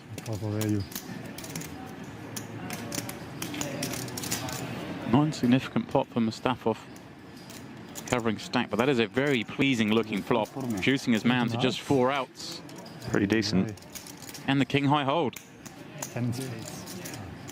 It will. GG. Just like that, we are down to 12. Let's do soft. And again. No. GG. But just. Before crowning our champ tomorrow, you are watching the table that has all the chips. It's just a bad seat draw for everyone involved here. They would all much rather be on the other table, be able to leverage some pressure. We are on a direct pay jump, although that pay jump being just 20k. Not too significant. Of course, we know this ICM pressure ramps up as we get towards that final table. First prize of $1.25 million. Yaroshevsky just had a huge double. Okay. On the outer table, he's left Daniel Thaler with a bowl of rice, really. Down to, oh no, he's got 600k, 600k, 80k big blind. Let's just watch this hand first, see what happens with Mustafos ace jack. 25 blinds from the small. Again, by far the shortest here. 480. No 3 exit.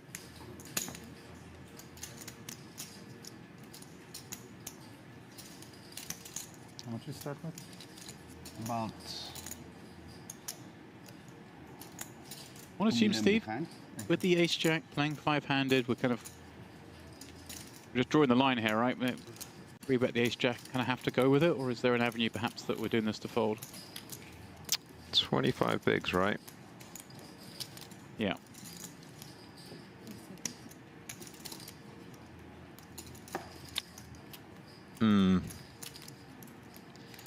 Small blind versus button, I guess so. I mean, it's kind of surprised he didn't just jam pre, but Yeah. so I'm not. That's kind of what's maybe putting me off saying it, just because is he 3-betting to fold here rather than just jamming pre? Of course, big blind ante and play 5-handed. Poker is high. Well, here we go. We're going to find out. No, it There is we a snap go, call. yeah. Love it. Love the induce. Barry, of course, be upset to see he's up against that baby pair. Was really hoping this would be some sort of raggy ace piling in over the top. But he has generated a position. He's in a 4 million chip pot. Knew his man was capable. We see the 2 4s go all in. He was right in that respect. But the Queen 5 board is not one he's looking for. Of course, the counterfeit opportunity. Now Broadway comes into focus.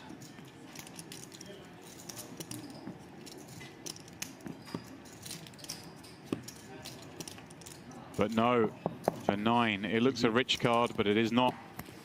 Joseph Oren does the dirty. Faradima's staff off. Well, he makes way in 12th place, the last man picking up that 100k min cash. As we mentioned, 3rd place just 2 nights ago in the 10k. That was good for, I believe, $200,000. Now cashing another 100k. A solid start to things here, and no doubt he'll be hopping over main poker room, jumping in that 25k main event. Today's day 1A. We haven't really touched on that yet, but there are plenty of players in the mix over there. Olive oil, yeah. That big hand on the outer table, by the way. Yarashevsky raised 106k in the hijack. Daniel Thaler 3-bet to 610 in the small blind. He had king 9 of spades. Did get called by ace queen. Came ace 5-10, 2 spades. Oh. Thaler c-bet 325. Yarashevsky called. Turn came a 4. And then Thaler just jammed with a flush draw. A huge sigh for Yarashevsky, but did call the ace queen and it held. Thank you. Oh, hang on. So we did get the sea bass. We've got some sort of side salad. Yeah? A little oil was drizzled across the top of that. I don't see the carbs. Usually you're very hungry when you get so intense about the food order, but you have just eaten, so it's just all the time, right? Just like my food. No harm in that.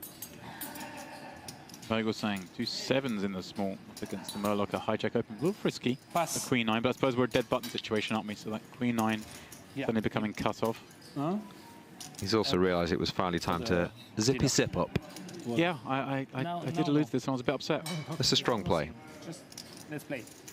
I just say because my cards were here, just help. The dealer. She cannot reach. Oh, I didn't see. very good flop for queen 9. It's fine. I know. I just say for next. I did it actually. Above average.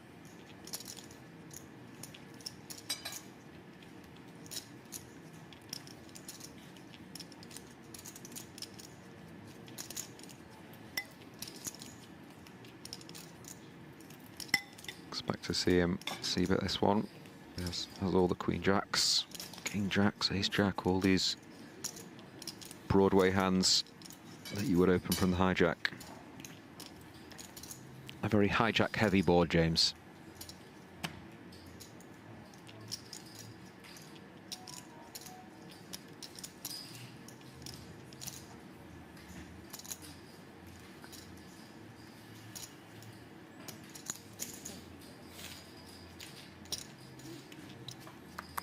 Continue. The 2 7s and a club. Which itself moves into focus.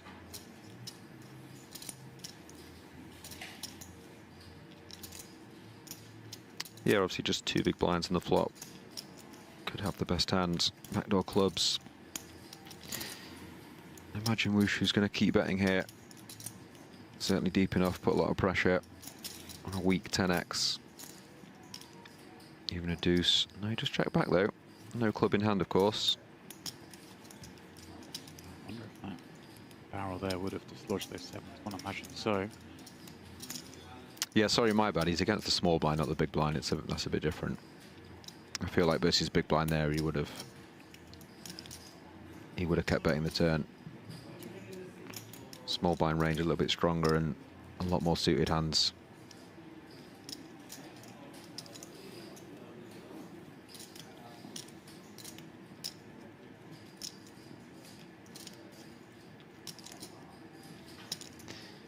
I do struggle to ever bluff this spot. I'm interested to see if he does do it.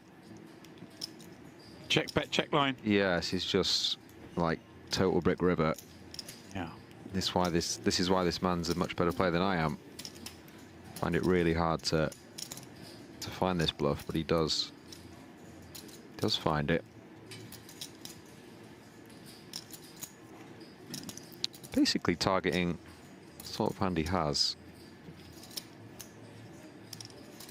Yeah, I guess the strongest hands of Ogosan to have hit barrel traps would be like a ace decent 10. Or, yeah. Is he going for raise? Oh, this is saucy. This is incredible stuff from Vogelsang. We can see he has the best hand. But he's not to know that. He's got one of the weakest hands he could consider calling with, has a club in it, so goes for it. This is like, I wasn't just sort of mugging myself off, like this is why I find it so hard to, you know, when you just feels like you're a bit capped. Yeah. And it just opens the door for something like that. I just find it really hard to bluff those spots. But that doesn't mean you shouldn't bluff them. Just fantastic play from Vogelsang. Great bet by Molaka. Better bet by Vogelsang. We are watching some high caliber poker. 2-7. Thank you. Depends how many bullets he's in for. No, we have to play. We have to play. That's true. They wait. Sounds like, because we're down to 10, Yes. there is either hand for hand or soft hand for hand about to commence. Either way, this table must steal a hand. Thank you. Of course. 7-handed tournament, but the final table will start with 9 players. We are just 1 away from that moment. Maya Nura is your 11th place finisher. Yeah. 120k. Shame not to see him in the final. Regular here and in other high stakes tournaments.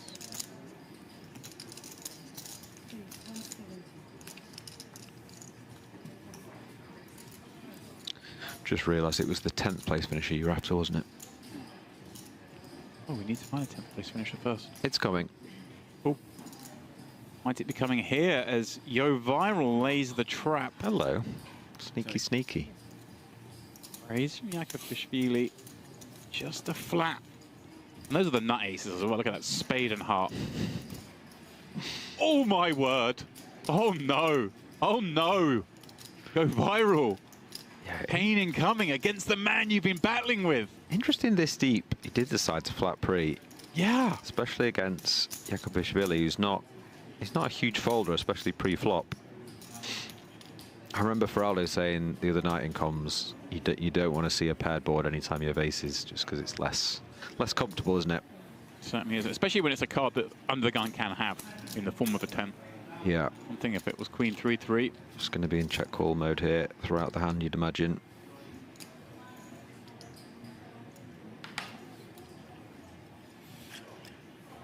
Shvili size up here. Yeah, you'd like to see a big size, wouldn't you? You got to build the pot. Especially right, he's going to have all the. He's going to have every ace king, ace jack, king jack. Yeah, of course. King 9 yeah. suited, all these hands that. Turn spades. Right, that are going to want to bluff.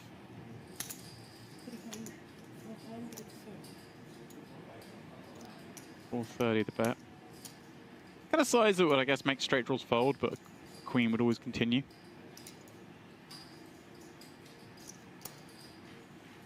Nowhere to go really for Viral other than call. I mean, Yo Viral's still going to be thinking happy days, right? Yeah, I don't think you're too worried at this point, are you? Loads of different hands you're beating. Over pairs, Queen X would still be betting turn. It's a bit dicey on rivers when you're checking he's betting full pot, but The brick river at that.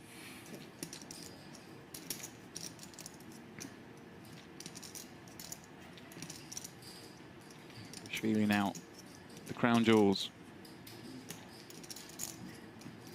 it doesn't really factor into it at all. But it is quite nice when you about 10 minutes ago you played that pot with the 8-3 of diamonds, Right, the 8-3 of spades, and you showed in the bluff. And you just showed down raising the turn and losing to a 9. Thinking 2 time banks about bluffing, and here we go. Yeah. Double fister. Oh, is this too big though? How big's this? I think this is because they're the 25Ks, right? So this is a little under pot, right around pot. Oh, okay, yeah. I mean, if it's around pot and no bigger, then it's Like 1 million then, right? can't really ever fold, can we? 1 point. Oh no, it's Right full on pot. pot, yeah. Okay. I mean, how can we fold? I mean, it is full pot, Are you expecting to see some King Queen here? Jack 9 here? King Jack here? Are you expecting to see these hands? If you are, then obviously you're in there, but some players in this spot, I don't know if Yakubishvili is one of them, just has no bluffs, but Yeah, I don't. if they're good enough, to have bluffs, then yeah, you're in there. Can this ever be kings? Can it be ace queen? I've not seen enough of him, but I've seen him bluff a lot of times. He's never gone full pot though. Right. Okay. You know, he always has gone for, you know, the little maybe half pot or third pot, 60% pot. Full pot seems pretty strong. But yeah, like you say, James, it's so tilting if he just has kings. You make this miraculous fold. So I think maybe based on that, you'd have to go with it. But It's like they made a joke about tapping feet. How many I owe you? Can Yovaro get away from this? He laid the trap. It's so hard as well when you've laid a trap to then fold, right? Just psychologically, emotionally, you're invested in this hand so much more.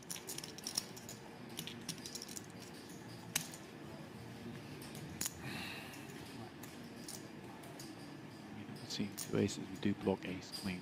We're thinking value that might go for this. Two kings, really the only hand we could beat it. Would it go this size? That's what he's posturing. yeah. Wow! Yeah, I feel like that's okay. Great fold, Yovaro. Could you beat the queen? It's a good thing to say.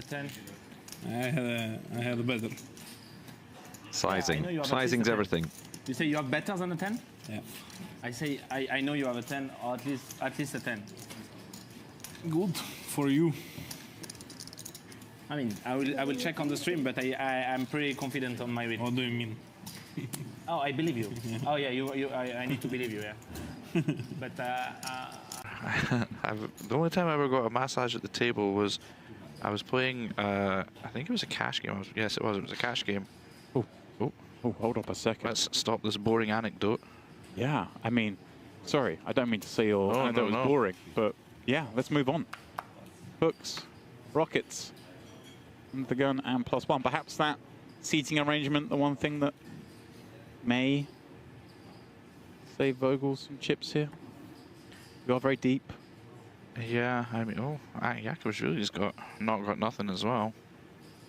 Well, kind of hand that if you're the man who likes causing some damage and doing some naughty things, then I mean, it's the kind of hand that really does shrink up when rubber comes under the gun and under the gun +1, 9-handed, right? Yeah, I mean, I think if you are, I think in later position you can do some fun stuff normally, but... Oh, hello. The cold 4-bet. This is what I love about Yakovs, really. Just, as I said before, he's not afraid to push the action. He will, if he thinks there is a possibility of weakness, he will go after it. Unfortunately for him here, he's not. He's going to get the bad news, but... Look at Yovaro, sorry. He's just... all we can see is his head as he's nonchalant receiving this massage. He's been cold 4-bet whilst holding the boots. That's Vogel saying out, of course. That's just too much heat for 2 jacks, which... Credit to the bet, the 4-bet with King Queen. If Yovaro had been in here, sub-top of range, this gets through a lot. As it is, he's walked into the boots. Now we're going to see the full acting job. Exactly. I mean, I think even if Tom has as strong as queens, it becomes a very tough spot. And then there's always the possibility that Yovaro is bluffing. You can have something like ace queen, ace jack. Even like ace king off here as Yovaro is pretty dicey. I mean, you're probably not going to fold, but it's, it shrinks up, as you say. Well, time card going in without wanting to play the prediction game, but is this a spot with Yovaro where we're just going to call and allow our man to continue going? Does jamming or raising here just stream too much strength? It's interesting. I think at final tables there's meant to be a lot less of these kind of callings, so I wouldn't be surprised to see another raise. I think earlier in the tournament you could certainly look to trap. Is he going clicky?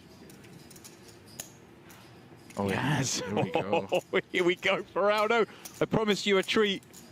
Hand number 3 of the final table, and we have got one. A 5-bet from Yovaro.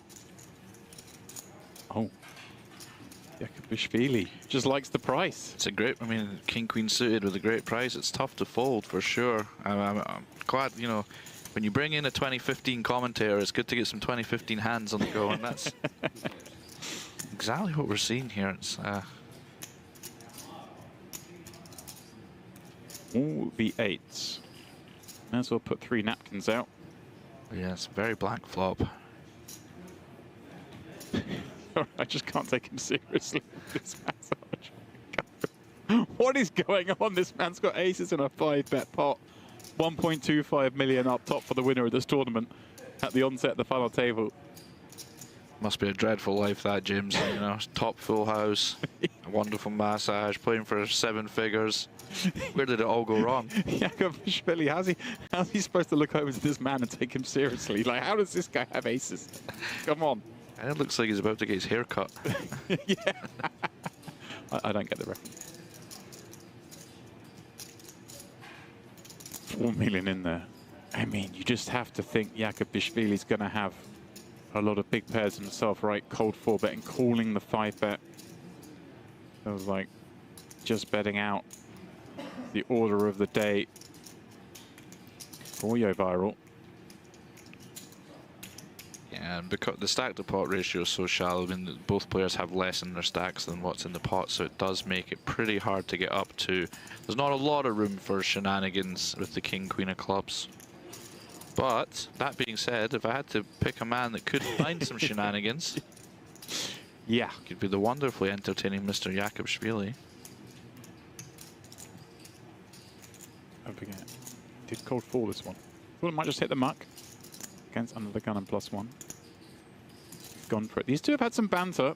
2 tables left. There were some hands played between them as well. So a huge fold. Whoa! Wow. Well, he just did not believe him. Yeah, just trying to rep like kings, queens, I guess. Maybe even aces himself. Just thinking YoViral was up to no good. Maybe just an ace high.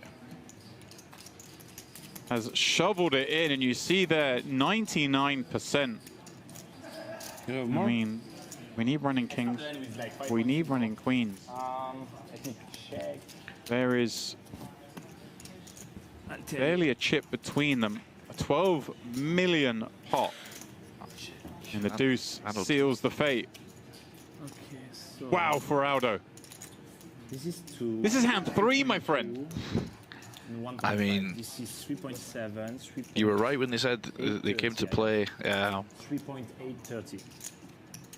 It takes a lot of courage, you know. It's a big final table spot. You flop nothing, and you still pull the trigger facing such aggression. It's it takes a lot of courage, and when you play this kind of poker, you will run into it at times.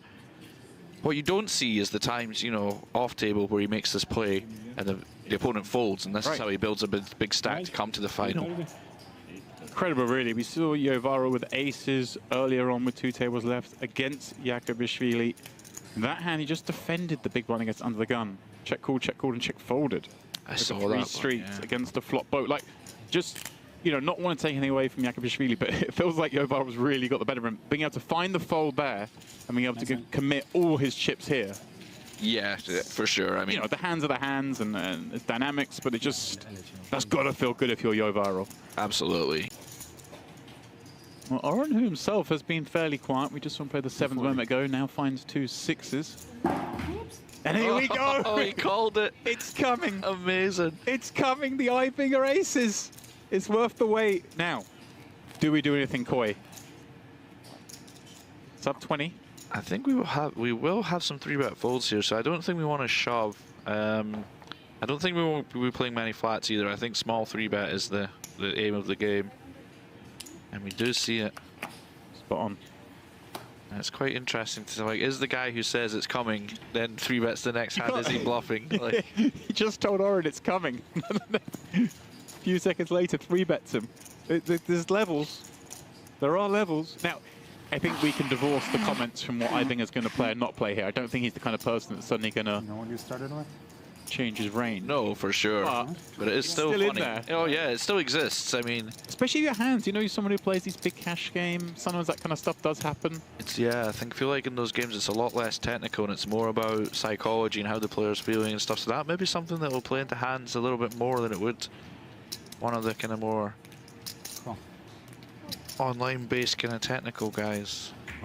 Oren is going to stick around. Take 3. I think dreamy scenario. Little over pot behind.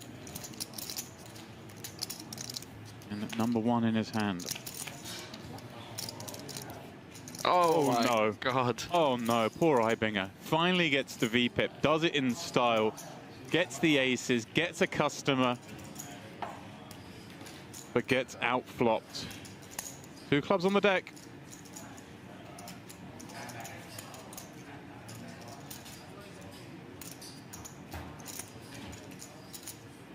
I think at deeper stacks you will see some checking from Ibinger here, but at this stack depth you're just going to want to go with any overpair, so you will get to bet a fairly high frequency here. And he does take it there. Now perhaps the interesting decision point coming from Oren. Right, given everything you just said, he knows Ibinger's never folding an overpair here, so do we just spring it? I think we do, James. I think even if like Ibinger has ace king of diamonds, it's pretty tough to bet fold here. Right. Just with the multitude of draws available, you don't want to risk a club, a 10, you know, the multitude of cards coming off on the turn. He has 3-bet after folding every hand since so far from an early position open. I think you just play fast. 6 orbits from a first hand. And he's saying he kind of knows. And he kind of knows. Yeah. He does know. He senses it and gets the bad news. It is a set of 6s. Ibinger is a long way from dry land. An ace is needed, and it's needed quick. Or he'll be one and done. And sit there all night. That's funny. I have other businesses to attend.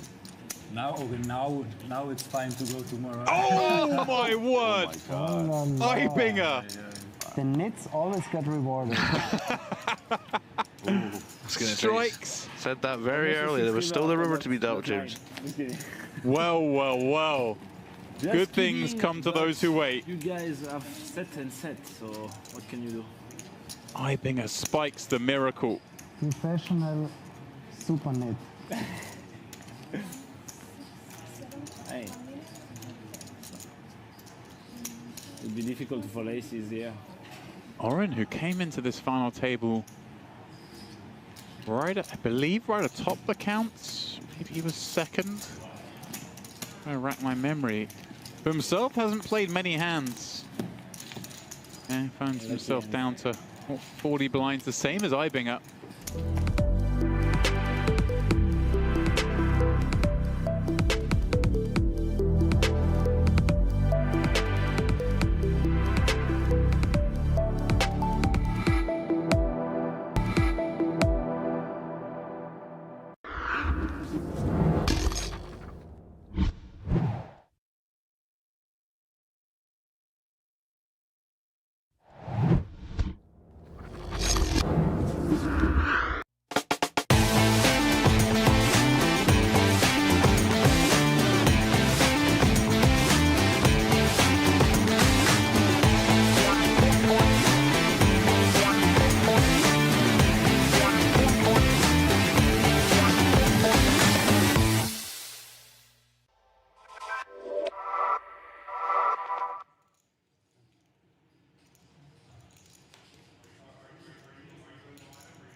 We have 7 players remaining in the PLO Opener Final. And they all now have rather full bellies as we come back from this dinner break. Now we're going to continue the action where we left off. I believe we'll be getting to the 50, 100k. There we go, 50, 100k indeed it is. Maybe that's the start of a new level. Thomas HM with some work to do towards the bottom of the counts with 14 blinds. Troyan 18. Viberoff 20. To Souza, not really done anything yet on 25. Then there's a bit of a gap up to those who have far more. Perhaps Zhou Xuan setting out his stall at the end of the frame there with a rather fruity 3-bet over the top of the ICHN open, setting out his stall as things go forward. Or maybe it's some sort of devious play that he knows they're going to see that hand during the dinner break and then reverts back to playing tightly. Who knows? But for now, there is only one way to find out. As you rejoin myself, James Dempsey, and Neil Farrell, aka Feraldo, we work our way down towards a champion here tonight in the first of the PLO events, pardon me, this high roller series. Right, 30 minutes, not long enough for us to get food, but You managed to get a coffee. Yep, managed to burn my mouth with the roasting hot coffee on break. Yeah, not quite enough to get a bite to eat, but you know, a little coffee, then some more high stakes poker. I think we'll be all right.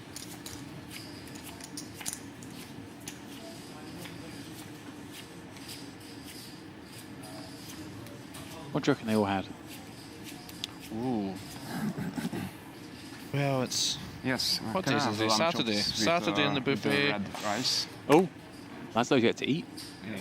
There you go. What do you think he did with his dinner break? No, Probably played some more PLO somewhere.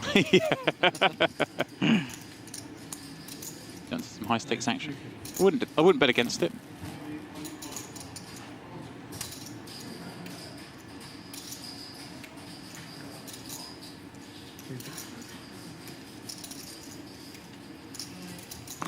What me crazy about this? Does Susie change shirt? I'm like, no. I think I'm going crazy.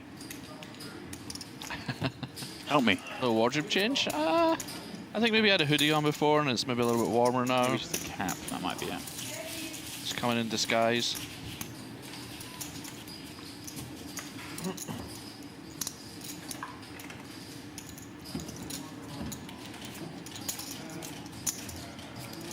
Back at some past footage, trying to solve the mystery. You know, he had a cap on. He had a short sleeve shirt on. I think it's still the same one. It's like the Clark Kent of disguises, isn't it? Takes the glasses off. Oh, it's Superman. Yeah. Something amiss here. They gave Shoshwen 2 picture cards. Must be a misdeal. He had a short sleeve T-shirt before. Look, he's got long sleeve shirt on. Don't come at me. Oh wow, you've nailed it. What an eye. Gets past me, my friend. Dude, you must have finished your coffee. You couldn't read the cards before break. It's true. Now you're spotting costume changes. I did have a couple of faux pas. You know, but a lot of the viewers wouldn't have been with us for that, Farada. We could have let that slide. Oh, that's true. We could have got away with it. You know.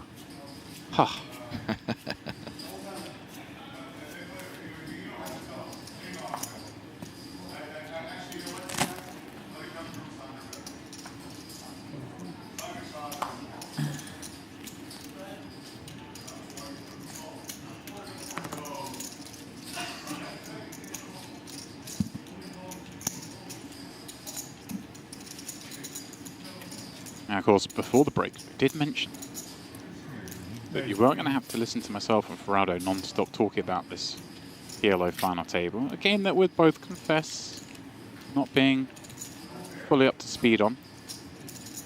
Did tease that Finnish Pat, Patrik Antonius, will be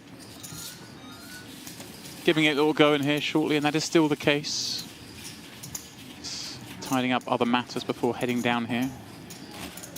We're leaving Farado for a little break. So we will have one of the best to ever do it in the booth, talking us through this great game. Yeah, I wouldn't be offended if you would call it a slight upgrade. I think that's fair to say.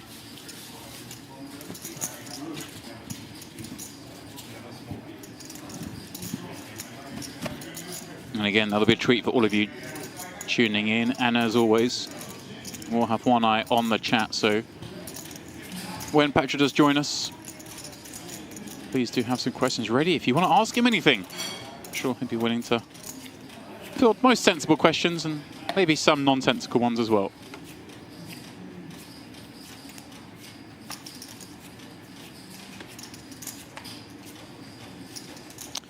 Look at Bruno asking, is that Omaha for rolls? It most certainly is, Mr. Laszlo Wojtas. Here, 4 million in chips. I wonder if D'Souza changed, because, well, he just didn't get to play a hand in the first hour and a half of the final. Thought maybe I need a little shirt change, bring a little bit more joy. Make a little adjustment in the sim. I like the thought. I like where his head's at. I'm trying to think what he was wearing on the final of Supermain. That would be the shirt that I might bring out if I needed to. Yeah, that one's probably behind a glass cabinet with a little hammer and break in case of emergencies. Do you have any lucky attire? I mean, you do like your shirts. You do show a bit of flair now and again. Have you got a lucky shirt or? You see, a lot of people they have a like you know, a lucky shirt or a lucky short, a pair of shorts or whatever. I actually have one outfit that's really unlucky. The rest of it's just lucky. So I just try and avoid to put that one in the rotation. So you own one unlucky outfit? Yep. The rest are lucky? Correct. Is it not time to perhaps jettison the unlucky outfit from the you'd wardrobe? think that, but if you win every time you played, it would get suspicious. So every now and again I bust out the unlucky shirt, lose a couple of hands, and then, you know, stick it back in the wardrobe and use it when we're drawing straws as to who has to do the first shift. Triple Crown winner. Starting to make sense. I won't question it.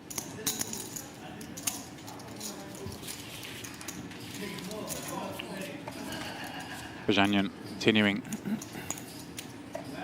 to kind of, I wouldn't say run over this table, but continuing to do what he's supposed to do, building that chip stack up nicely. He's increased his stack, I think, 2.5 million since the start of the final table.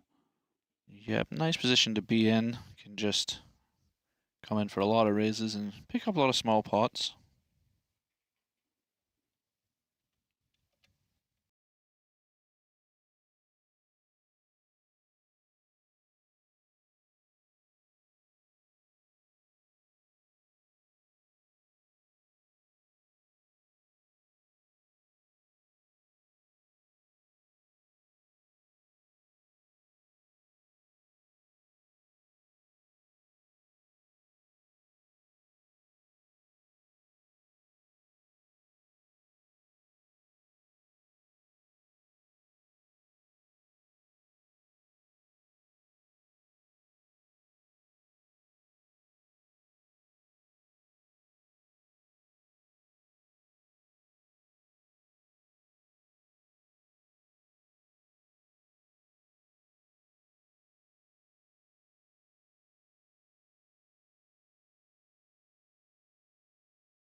Okay, apologies there. Brief technical issue seems to be resolved as, well, Wojtas swaps a boat. Ace-ace tray.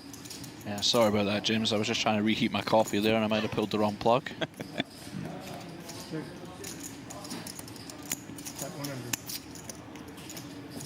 I can assure you that although myself and Neil don't actually get to see the hands that we missed, 2 or 3 of them, we can see a log and see that there was nothing significant that happened. Just the usual, Wojtas winning.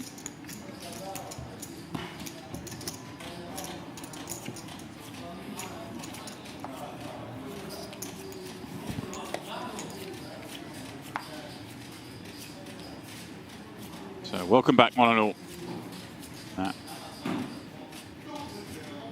Schedule break in play.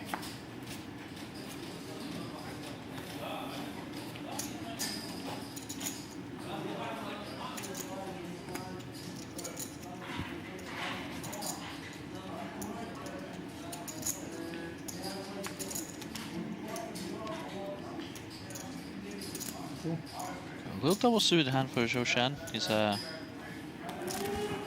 tempted in for a little call. Interesting, we've seen a bit this from him. We've seen some limping and some raising out of that seat. Remember, Schwinn with one of the biggest decks, 45 big blinds, is good enough for second place right now. Viberov with 17, D'Souza with 22, Troyan with 16 behind, then of course the chip leader in the big blind. Perhaps that's why he's looking to limp in here. Those stacks behind, every reason to 3-bet, effectively jam over the top of him, and the big blind always going to fight back. So see why might just want to limp in here. Well, he's got an 8. He's got a gut shot. He's got backdoor spades. He's got backdoor hearts. He doesn't have much of a hand right now. So seems like a pretty good candidate to stab with. Yeah, it does just get Ace King to fold. Yeah, Ace King 9 deuce with no future. Kind of like real icky.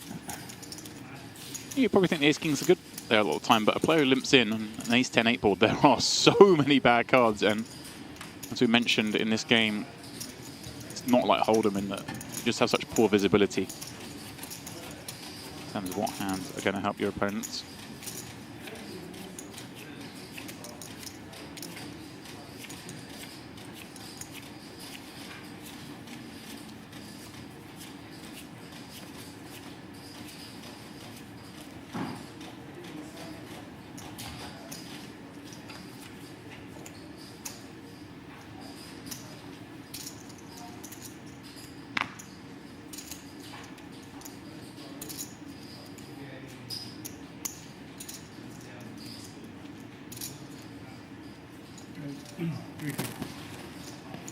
Show coming in. This time with a pot raise. So we're seeing both tacks back to back there from him. Yeah, a little bit more connected this one. Also, of course, worth noting, it's Aishen in the big blind with just about 12 blinds to start the hand. Feels compelled to stick around with the ace double 6-3 double suited. With 850 out there, he has less than pot behind as we head to, well, how about full house? Yeah, definitely an above average flop, I would say. It's one of those, I have to defend with this hand, but I'm not really enjoying it. A lot of flops, I'm just going to have to go with it on. Got some sort of straight draw, flush draw. But sometimes you just flip a boat. Yeah, you know, you're thinking, oh, wow, if I get, you know, get a straight draw, a little backdoor flush draw, anything like that, I can maybe just try and flop some equity and get it in. Well, this is a reasonable amount of equity. You're just thinking, almost like a two-wheel car flop I must go with. Yeah. Good.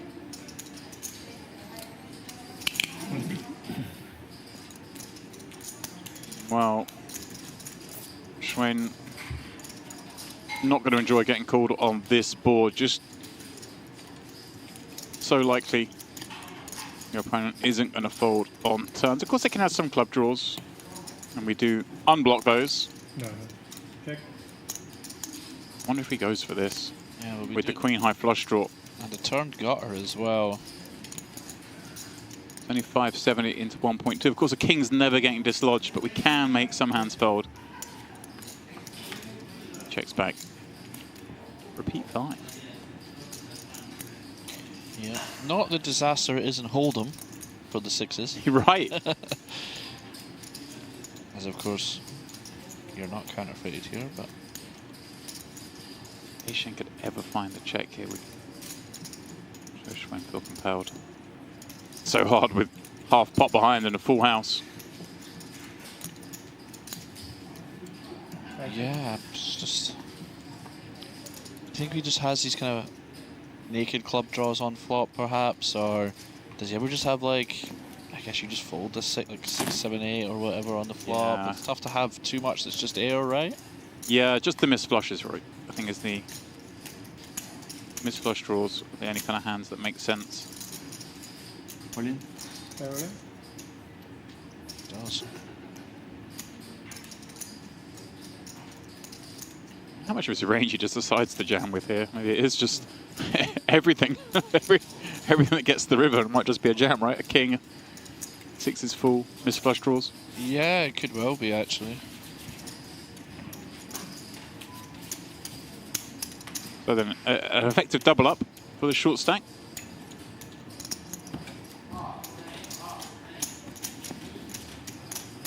Jeremy in the chat says, Joe and Laszlo heads up is the dream. I would quite enjoy that match. Yeah, that would be a nice spectacle, I think. Good action.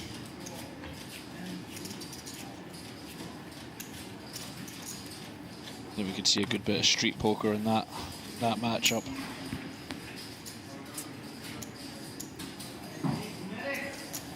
Very experienced.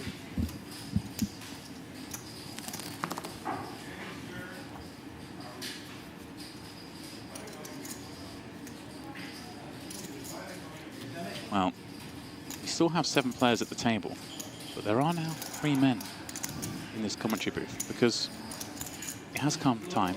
The viewers have been asking for it. It's time to boot Feraldo out of here and bring in someone far more qualified to speak about this great game of ours. So we will bid you adieu for now, Feraldo. Yes. As we bring in Mr. Patrik Antonius. Here we go.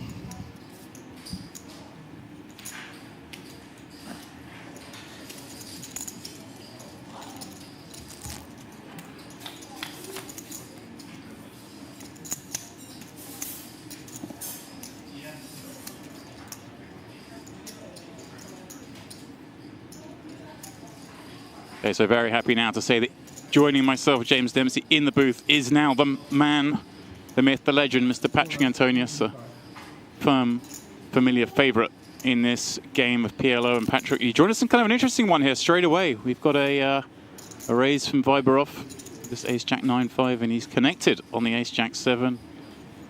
And Bajanyan is now facing a bet. And top pair, top kicker.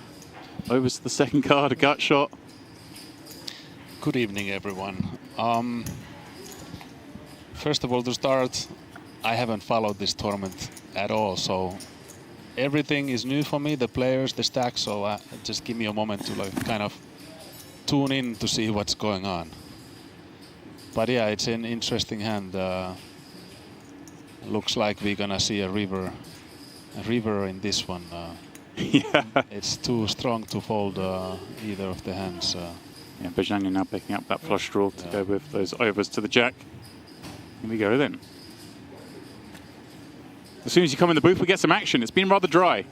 Yeah, I'm all about action. So let's go. So if you all let Patrik have just joined us, Bajanyan's been doing the front running on this final table, came in as a chip leader, has been further extending, but now he is up against it for the first time. Needs a king, queen, a heart, a 10.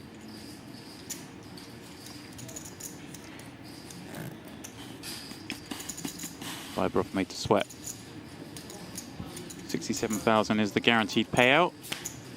And he's going to look to improve upon that as he will double up and survive.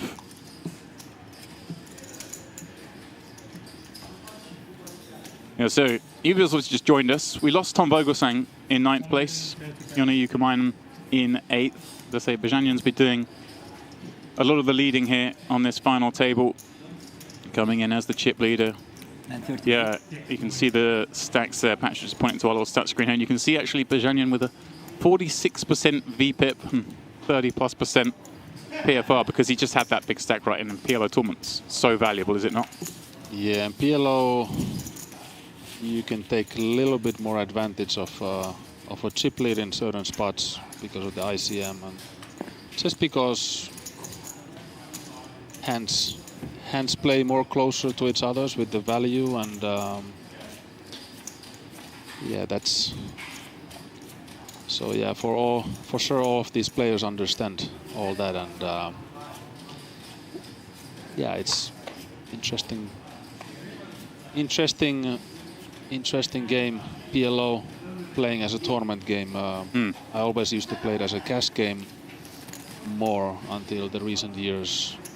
They added these PLOs to high rollers. And yeah, not something the PLO game, I guess, tournament game for many years, kind of not really given that much love, but now we see the intricacies, all the different layers to it, whereas I think before it was still very much played in a cash game style, right, where people were like, well, I've got some equity, let's run it. But as players have become more ICM aware, it certainly is showing off it has many more nuance than we might have expected.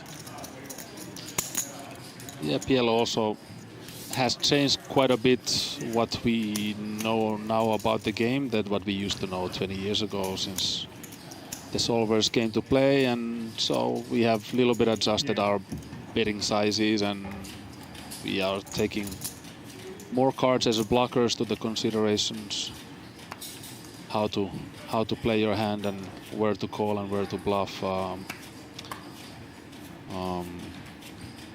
If you go really back in the time, long time, players really prefer to bet pot sizes quite frequently on the flops, turns and rivers, and it was a lot of players chose to bet pot or nothing, unless the board was really dry. Right. And now there's all kind of sizings, which is it's a good thing in my opinion. Yeah, a lot more interesting now than perhaps it once was, as Schwen looks down at 10-8-7 deuce, so looks complete. I imagine this is a man you played somewhat against, Joe Schwen. I know you we'll see, I guess, some of the Triton stops and perhaps elsewhere as well. Yeah, he's quite a regular in Triton events. Played quite a few times with him. So I'm very capable of just stepping out. We saw just before the break, in fact, he suddenly out of nowhere cracked out a 3-bet with Jack 10 9-6. We didn't see it coming. So Masai Shen just had to put kings in the bin. You never know with this chap.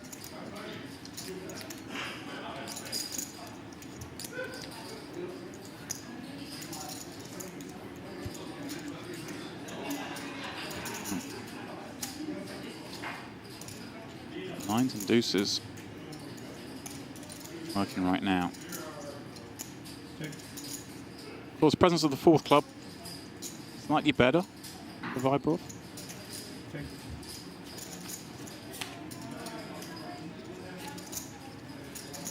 This one something of a nothing burger.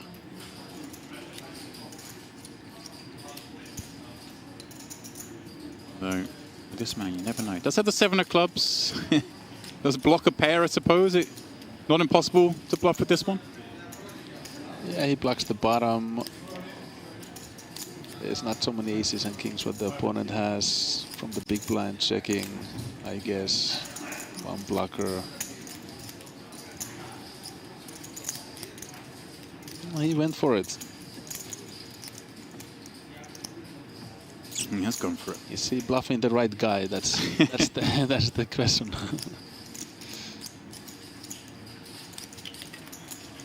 Gone full pot as well. Which I guess the way this one's played out, with it having checked down to now, could be like any flush could bet this, right? Definitely yes.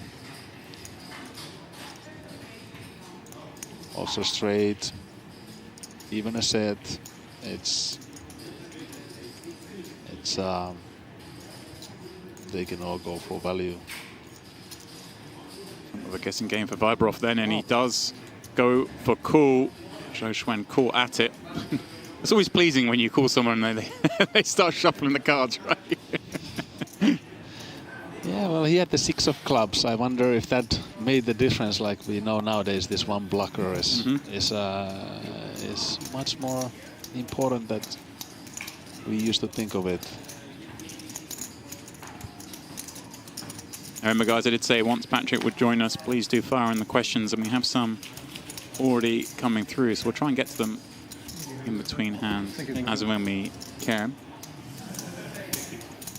Of course, we saw you on here last night, final table of the 25K main event. And obviously, didn't quite go the way you wanted, having come in as the chip leader, but 5th in a 200+ person tournament, not to be sniffed at, surely. Yeah, it was an interesting tournament experience for me. I bought in to day 1C, kind of late, survived with the 1 bullet. Day two started with 15 bigs, and I have to say I would not change anything the way I played the tournament till there was 7 players left. Okay. And that's when few hands went the way I didn't want, but I actually pretty much have regret only on one of the hands where I got unlucky on the river, but yeah, I could have made a good read and fold the river. This was the hand so for the viewers. You had ace-6 of hearts, right? Yeah, so I mean, it's poker. I don't have so much regret. I tried my best at the moment, and but yeah, I could have folded the river. I chose to play the hand in a little bit different way, that, you know, mixing it up, and I would have probably won it if I bet the flop and continuing with the turn bet. So that made a very big difference. But on the other hand, now I got a lot of chips in with the best hand before the river, and I believe I would have won it if my opponent misses the river. So it almost paid out the way I played the hand, and then I got unlucky on the river, and then I made a bad call. So it's a typical little messy hand. So hard, isn't it? Because you're playing tournaments. It's not, you know, that if that hand happened on day 1, it's like one you kind of shrug off. But when it is, you know, the one hand that then plays in your mind, and it's like the last final table you're going to play now for a little while, probably. You know, they don't come around all the time. You're playing for over $1 million. It kind of just stings a little bit. Yeah, I was actually. I was upset when I saw. I was a little bit upset about both things on the river. I rarely show frustration, but there I was frustrated because I made the bad call, basically. Okay. And at the same time that I saw that he hit the river, so it was kind of a double whammy. But you know, it was a really nice tournament. I played with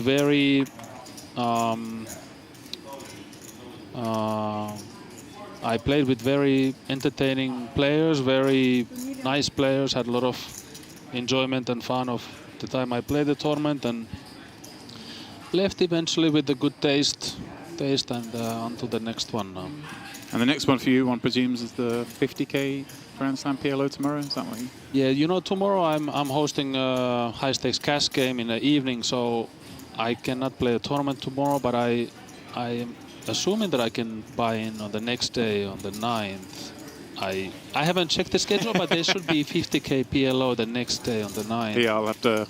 If there's not, at least there's a 25K PLO left for me to play. So it should be noted, of course. Yeah, that will be our coverage tomorrow. Is, of course, your game, Patrik's game. We saw you dabble in Yo Viral's game for a couple of hours at least, because of course you had to get to sleep because you had the fun next day, and you did nicely in that game. Yeah, it was a very fun game. I actually ran extremely good because you probably saw what happened. It were the king deuce, but actually one of the luckiest hands that I won was with, I had ace-3 against aces in the flop game, ace-3-5 rainbow, and I somehow managed to win that hand for my opponent folding the river. You can probably find that hand. I'm not gonna explain it, but to me that was one of the luckiest hands I played in over the last few years. Oh wow! I would say that there's maybe less than 1% chance that I'm end up winning the hand. It has to somehow miraculously go exactly that way. And I made those kind of one of my favorite bets on the river, that sometimes, you know, most of the time if you get called, you beat. Sometimes you get called by worse. And in even some cases, they might fold better. I love those kind of bets. Complete mergers. I love those kind of bets. They're like amazing to put once in a while, just to like keep your opponents on the on their toes, you know. Important to do in a string game. And they end up like really giving a nice spice. And but there's some situations in poker where those kind of bets are very interesting. Well, Patrik, we've got an interesting one forming here because Bajanian flopped top pair with the nut flush draw. Joe had a gutter. And Troyan with an open-ended straight flush draw, a mini wrap. Six of hearts has come in to give Joe the nut straight, Troyan the bottom straight, and everyone's still drawing live at this one. Yeah, we're gonna see a 100% bet here. It's not a spot to slow play. Let's check around him for the second time. 250 the number. Troyan with that bottom straight. As mentioned, straight flush draw.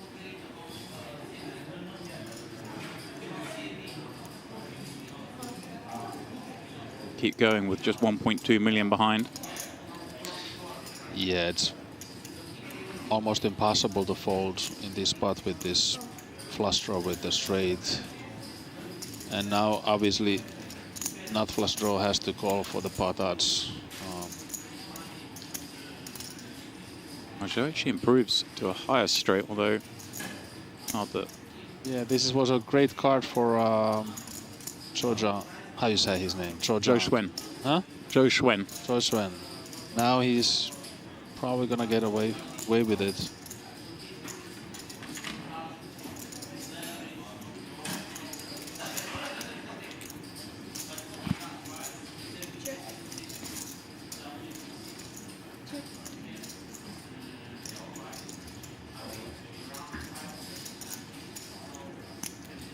See, I guess it's not impossible, is it, that someone else in this hand has an 8 with one of those cards. Maybe he's made number 2 now. Indra K on request. Yeah, I like the betting size. Exactly the size I was thinking. Pretty much impossible to fold 9 high straight here for this. You just have to make the call. Trying though that river, perhaps making it slightly easier to fold, especially the presence of a third player in the pot. Yeah. Even though we know Joe Schwen is capable of bluffing here.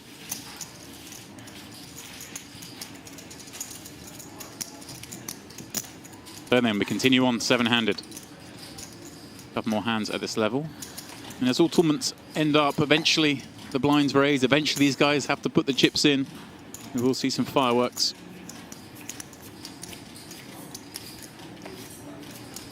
You like this recent addition, or adjustment, I should say, to poker tournaments with hands per level on a final table rather than time? Guarantees that you get the same amount of play, stops the stalling to make the blinds go up on certain players, this kind of thing. Yeah, I haven't put too much. I haven't put too much thought into that, but it sounds like a safer and more fair thing to do for everyone. That there's an X amount of hands instead of someone stalling for the time just to yeah, we saw just to play your hand before faster, so you can take a little advantage of the blind races and so on. So it's probably a better thing. It was becoming so common, wasn't it? Especially in some of the higher orders where players are recognizing they can fold down to so few blinds that it was so common. I was seeing at Tritons where people were tanking, make sure they got the button when the blind goes up. And seems like a nice solve to the problem. Yeah, I'm very happy the way now in the recent years poker has evolved regarding solving these things that players used to stall. Triton added that closer to the money, giving that pre-flop 10-second rules, and it's really, I think eventually we're gonna really end up with a game that is very well paced, and the goal is obviously to make the rules that it's same for everyone and no one can really take an advantage with unfair behavior. you know, you can still see those tournaments where they don't apply any shot clock or none of these stuff, and how unfair there is when some players are just taking every single time 20 seconds before folding pre, and it's just very painful to watch and deal with, and such an unsportsman thing to do. And yeah, we just, in my opinion, we should really make rules like every sport has that prevents all the, you know, however you call it. Yeah, the advantage play. Yeah, taking any kind of advantage, and you know, it's always even the. It's usually the pros or the better players who are recognizing those situations where they can have a more advantage over the others, and since we started to talk about these poker rules and so on, I'm extremely happy to see Onyx applying this rule that no covering your neck with hoodies and no sunglasses, and this is the image that I really been pushing personally, that our game needs to have these kind of rules, and it's a typical example what, as long as you're allowed to cover yourself and so on, like what Vogelson does, like you can't really blame Vogelson because he's playing by the rules. It's all cool what he's doing. It's our problem, our fault that we're not making the rules to ban this thing. And just imagine if we would have a game where everyone would show up with a hoodie like that, and you can even take it to another level where you cover your whole self, and we couldn't even see who is who. And imagine we are showing this type of image of our game on a stream or a television, that this is poker, and what people would think of our game and see.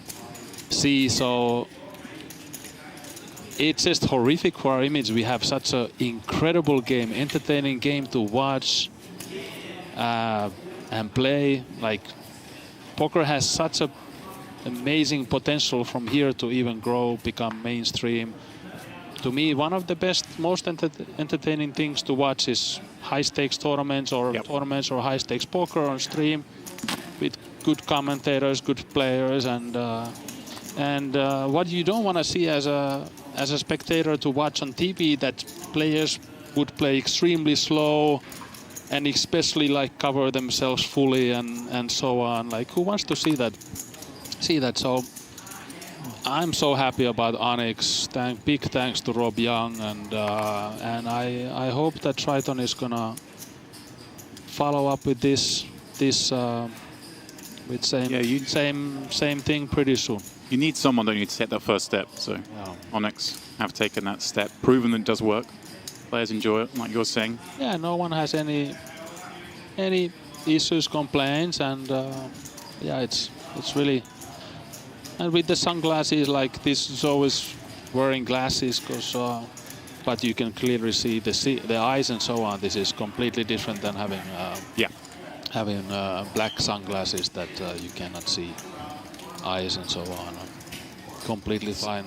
It's funny you said that. Also, like myself, in the recent years, I started to wear sunglasses on stream tables, especially because sometimes the lights are bright and I'm a little bit tired, and I just make myself more tired with the lights if I have to play a long day, and I prefer to play with sunglasses. And I'm definitely probably gonna get something similar than Zoe to play. It's not that I'm trying to cover, but some of the stream tables, they can, especially when you're tired. I prefer with the sunglasses. I'm more relaxed, and I save my energy instead of getting. I think that's a common thing in the stream tables. People wearing sunglasses, especially long days, especially when you're grinding these really long festivals. Like this one's 2 weeks. Sometimes, I'm sure you've been to Triton ones where it's like a 3-week festival. You're playing every day.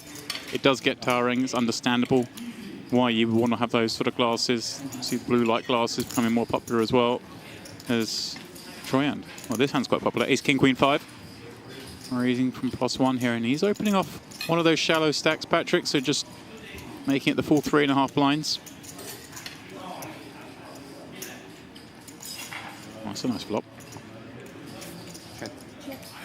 Queens and 5s, checks to him. A little less than pot behind. Yeah, there's only one play, looks like. You don't really want to bet. Yeah, you just... I don't see any other bet than... Oh, it's getting tricky. Wow, this is... Oh my word. Risking his tournament life, and this is what you get. Something behind it. Oh, this is cruel. It's like the it's the one card in the deck that really spells the most danger, right? The 7 of diamonds, the 7 of clubs. Joanne would be a little concerned with, but this looks as safe as it gets. And now he needs just a queen or a jack. He thinks he's trapped. He has trapped, but yeah, obviously very unlucky. Lucky 7. Oh. Wow. Well played. Like, can he get himself out of this? Queen or jack required. Broadway, queen's full.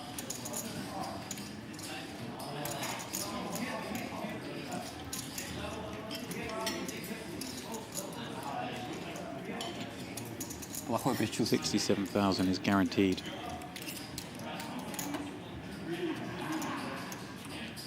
But 67,000 is not where he's going to stop as the jack rolls off on the end. The trap worked. In the Genius play, Patrik. Flop staviti, выкидываешь и все. Wow. Liberoff can only laugh at that one. He was ready to check fold the flop. Much? It's interesting as well, obviously, you've been around for so long now in this game. You probably get bored of hearing this now, but I remember when I first started playing poker, your name was one of those banded about, and we had those early TV games, particularly, obviously, high stakes poker was the sort of best poker production of its era, wasn't it? The best action, the biggest game that anyone had ever seen televised by miles. And I think what set it apart from stuff now is just the incredible characters we had in those games.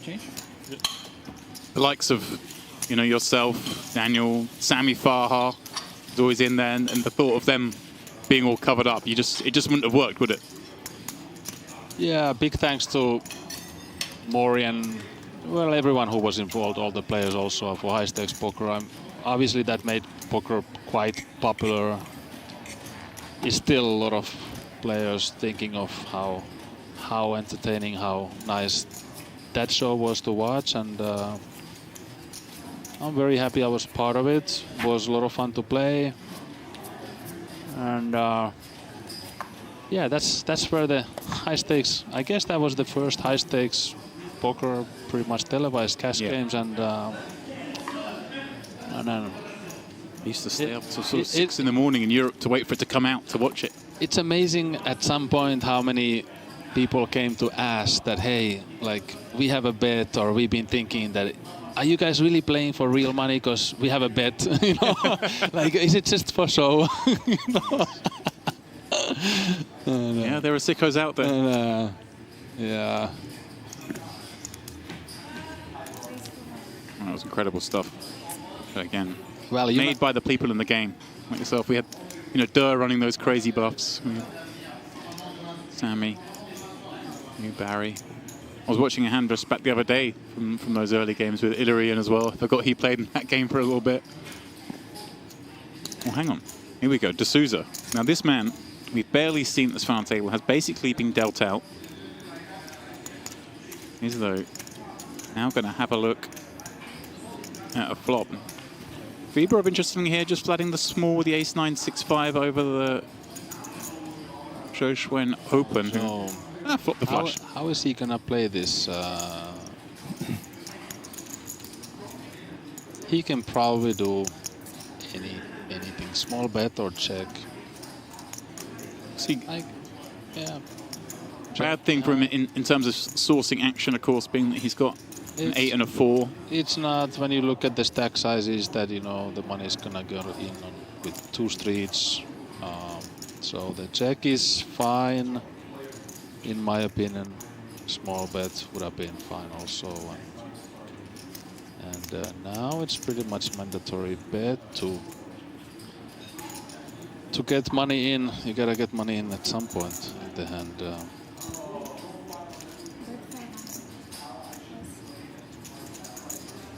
$100k bet. D'Souza's got 2 queens there, obviously somewhat relevant.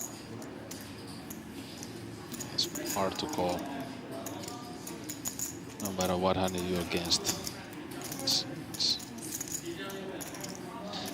You are probably not surprised to see that I got a food order.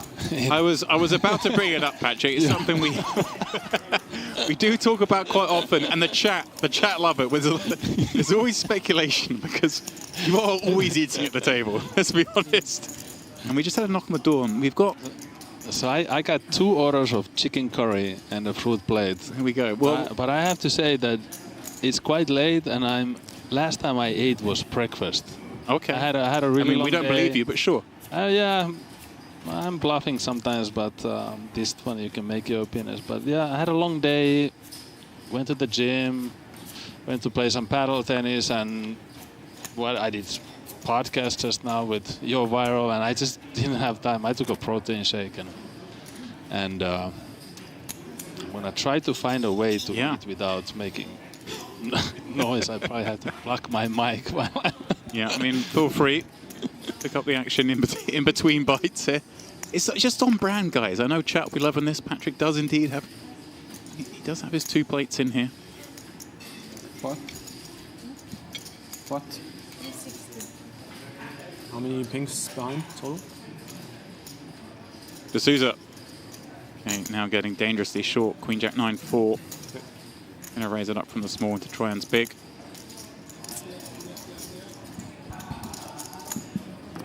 Yeah, 7-8-9. This is not going anywhere. Yeah. Nice hand to play.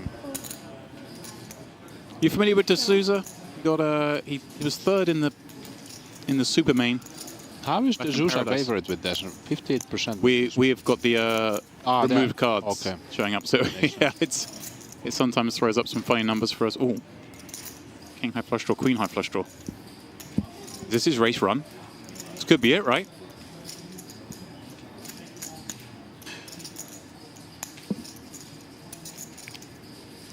If I'm D'Souza, I have to pot this because you cannot fold it, and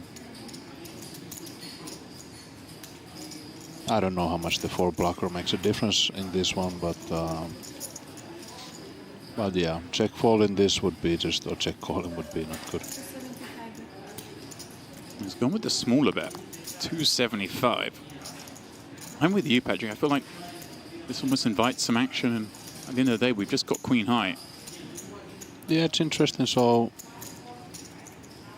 he's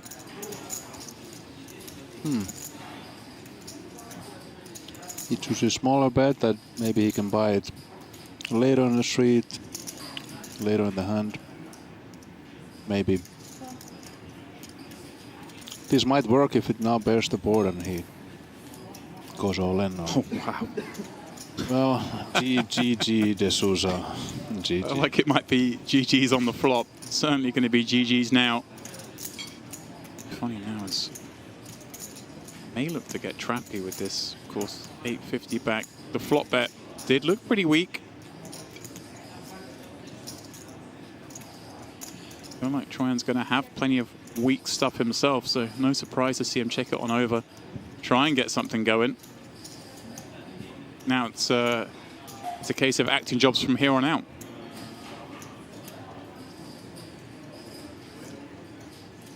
Of course, good try, and you're thinking D'Souza's raises up from the small. He's been very solid. Reasonable to think he might have an ace here, potentially a 2-pair combination.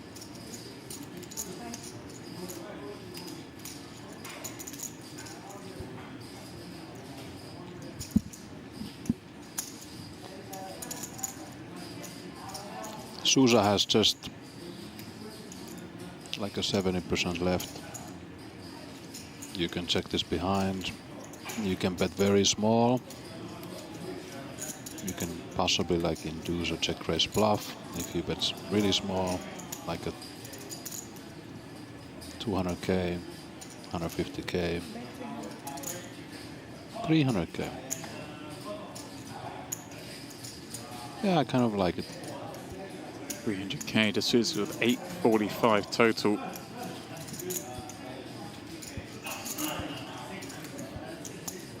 Spot, I guess, bad ship for D'Souza at this point. Kind of well, going to call and hope Troyan's bluffing. Surely any other flush just still goes for value on the end anyway.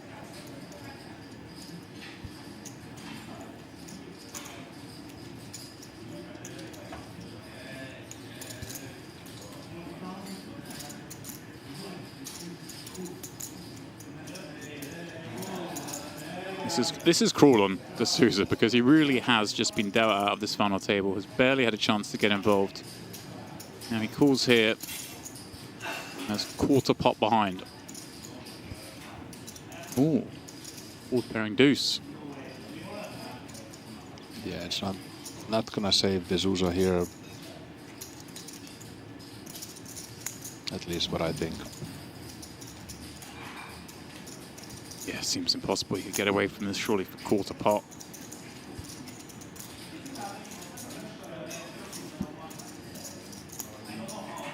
I like the call on a turn instead of raising all in. Your opponent might just bluff the rest, and you can assume him to bet the rest with obviously with all the flush, but now straight might just check back on this river. But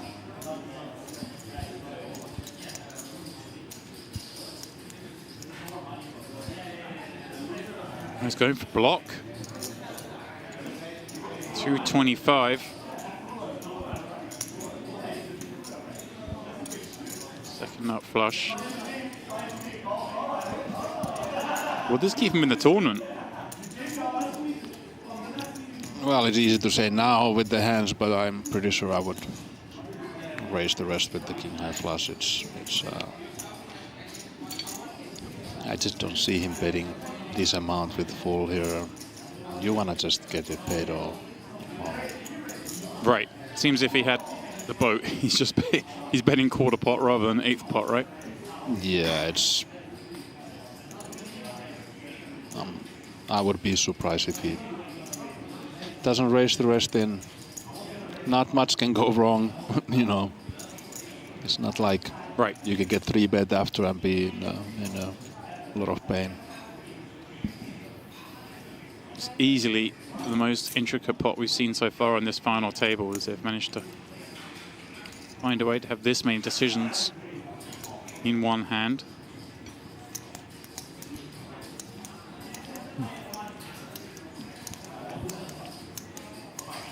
Ryan taking his time. Doesn't mean he hasn't really made up his mind, just thinks about some balance. And there's the raise, and now D'Souza's going to feel a little bit sick. And now can take them, dealer, the time cards. Can he make an amazing river fold here and keep himself in a tournament? It's definitely possible. Where did the bluffs come from? I would say it's unlikely.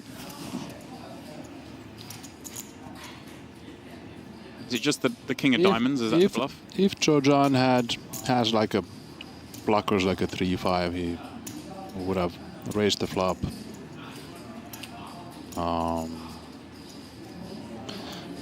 Yeah, so it's.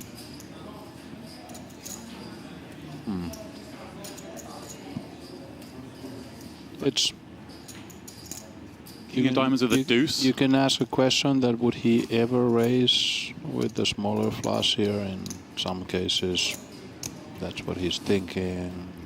Again, D'Souza's got the jack of diamonds as well. Is there any bluffs? I guess sometimes in some situations he would have just called with almost absolutely nothing on the flop and just started to bluff and finds a bluff raise here, thinking that D'Souza is weak. It happens sometimes, so there's all kind of arguments for the call, and cannot blame D'Souza of making a wrong call here. He's getting, what, just shy of 10-1 on the call. Yeah. The queen high flush.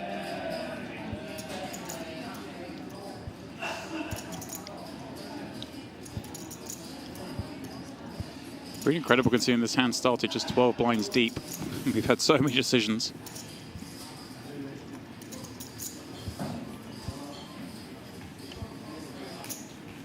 It's quite hard for Jordan to have a full house here also, since he didn't raise the flop, and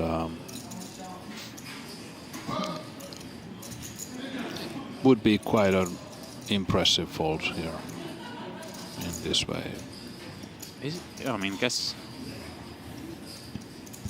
as far as say impossible for the full house, it would have to be what, ace deuce and something else that wanted to call the flop. Ace deuce 6-7 maybe. I mean, sometimes you have hit a flop, like you could hit, I don't know, set and a flush draw, or right. straight with the straight with 2 pair, and you have the full here when your hand doesn't really need any protection and so on. But sometimes there's complete errors also. happens. We've all seen it. All kind of hands happen, and beauty of the game. Certainly is.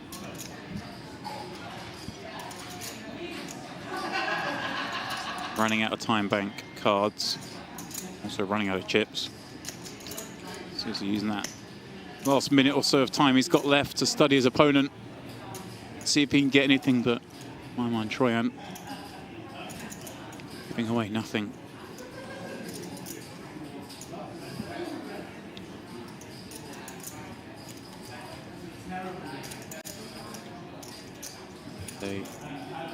Sometimes it just comes down to 10-1, and I've got a second nut flush.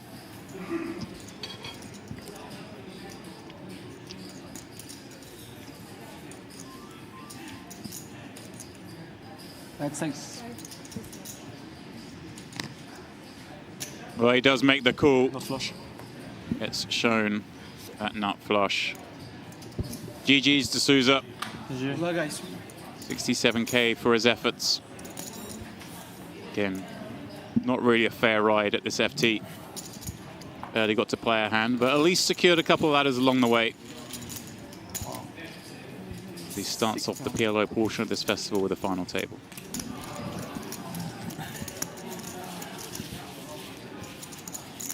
Surprised he opened the small blind. Great, Scriffle. So, Patrik, you obviously in that pot yesterday, you mentioned it, and you had the ace-6. Was one of those where, to say we don't often see you burn too many time banks, but it was one where you jettisoned them all into the middle. Took some time over it. I mean, it is a factor, isn't it, of modern poker? Obviously, the time bank cards, they do hold some level of value there. We saw D'Souza burn through all of them. If he'd called there and been right, now had a playable stack, but would have no time to think for the rest of the tournaments. It's something you guys must have to keep an eye on. Yeah, it's definitely part of the tournament strategy, and yeah, it's quite stupid to burn time banks in smaller, less meaningful pots in general. I'm trying to just keep them all for the big decisions, and then I have quite a tendency to even use them all in one big decision when it's really something that I need time to think. But also I enjoy playing when I have just no time banks or one, because I'm much more prepared with my hands. Like, then I just have to basically just know in much better way that how many chips everyone has, how many big blinds I have, and just, you know, instead of calculating it in the middle of the hands. And right, so you're fully focused. I'm much more prepared to play with quicker pace, and you know. So yeah, it's a really nice. It's also a really nice factor. It's a nice thing sometimes when someone runs out of the time banks, and you can take it to the consideration of putting them in a tough spot. It's not so easy to make a big call for your tournament life with no time banks in 20 seconds on the river. Yeah, it's a very nice thing that we have. It's a spot where you see when that comes up, and you You know, if someone's out of time banks the opponent and then plays deliberately super fast, puts the time right back on them. Don't give them the 10 seconds at all. Just insta-check, insta-bet, come up with some real weird, like proby-sized bets. Very small, very big, just anything unorthodox, right? So hard to think your way out of these spots. Bo gets one through. So 6 left. Schwen now, in fact, leading the field. 10 blinds or so ahead of Bajenian. Wojtas a few blinds behind that. Is he the one you've got the most experience with at this final table, Laszlo? Yeah, with Laszlo I played quite a bit, but I haven't played so much PLO in the recent years, and he's more of a PLO player. One of the best. One of the best, yes, we all know that. And super nice guy, good sport. Always nice to see him do well.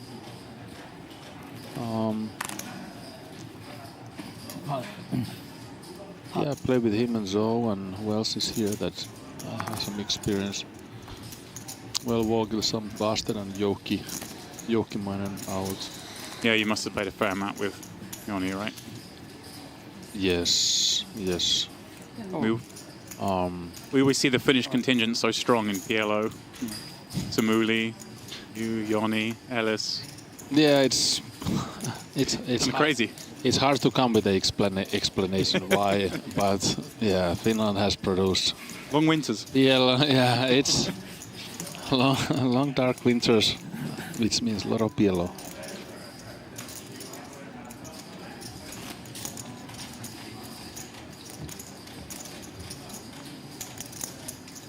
Also, it's very nice that we have adjusted the shot clock for shorter, because there's definitely no need for 30-second shot clock for a flop action, and you know that we need that more on a river. And yeah, and I guess turn is decently fine, but kind of playing with a 20-second. In general, I think it's quite easy to play with a 10-second shot clock pre, and if there's a 3-bet. Then you can take 20 seconds pre-flop, and then on the flop, 20 seconds is plenty, absolutely plenty. And yeah, it used to be this 30 seconds, and it was quite painful how players. It made the game slower first when we introduced the shot clock. That's what it did, because players felt like they can take that 30 seconds all the time, and it was quite ridiculous how. Almost counterproductive, right? Yeah, in the beginning, but well, we got there eventually now, which is all good now.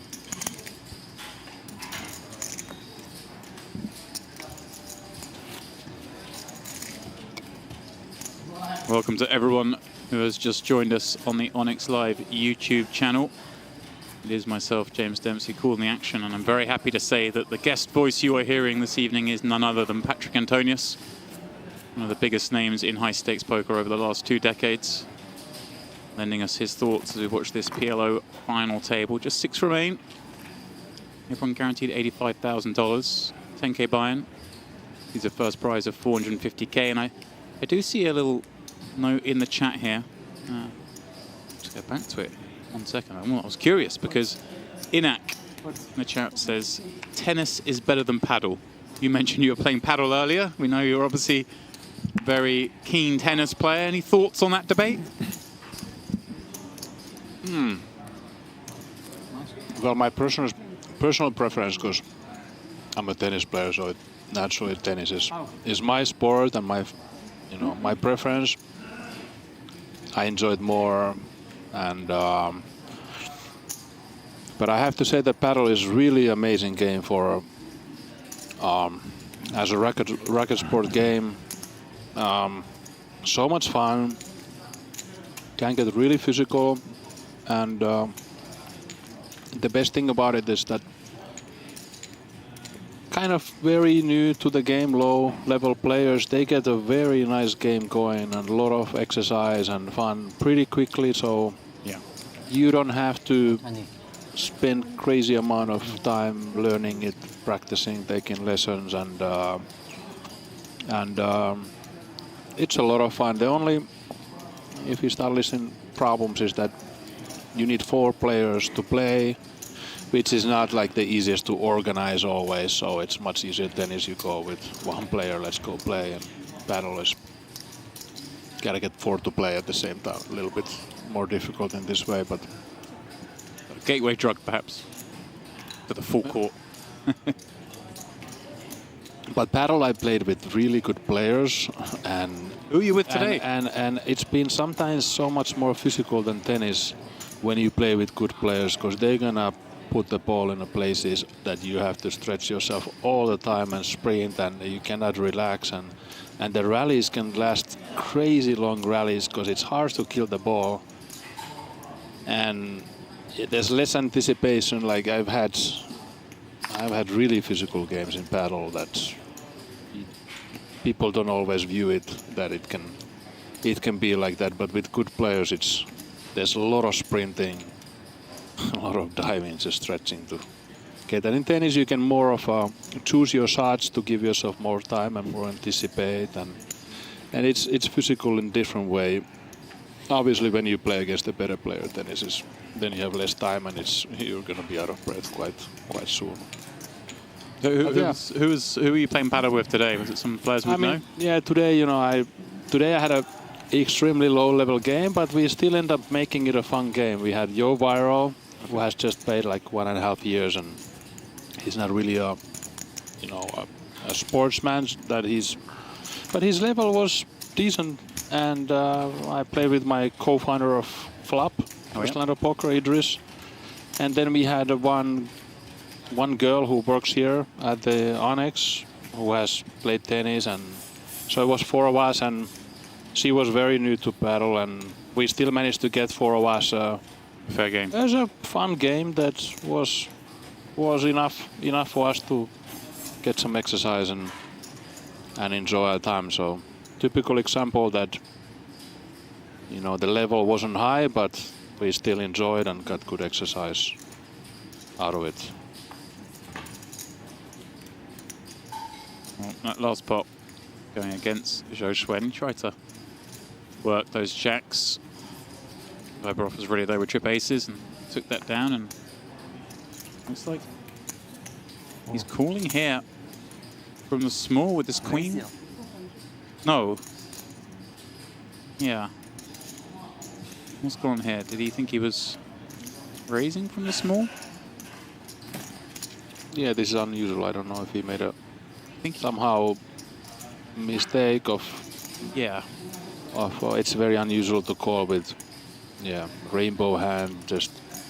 It's quite a bad hand and tough hand to play. You're just looking to hit a 10 or nothing.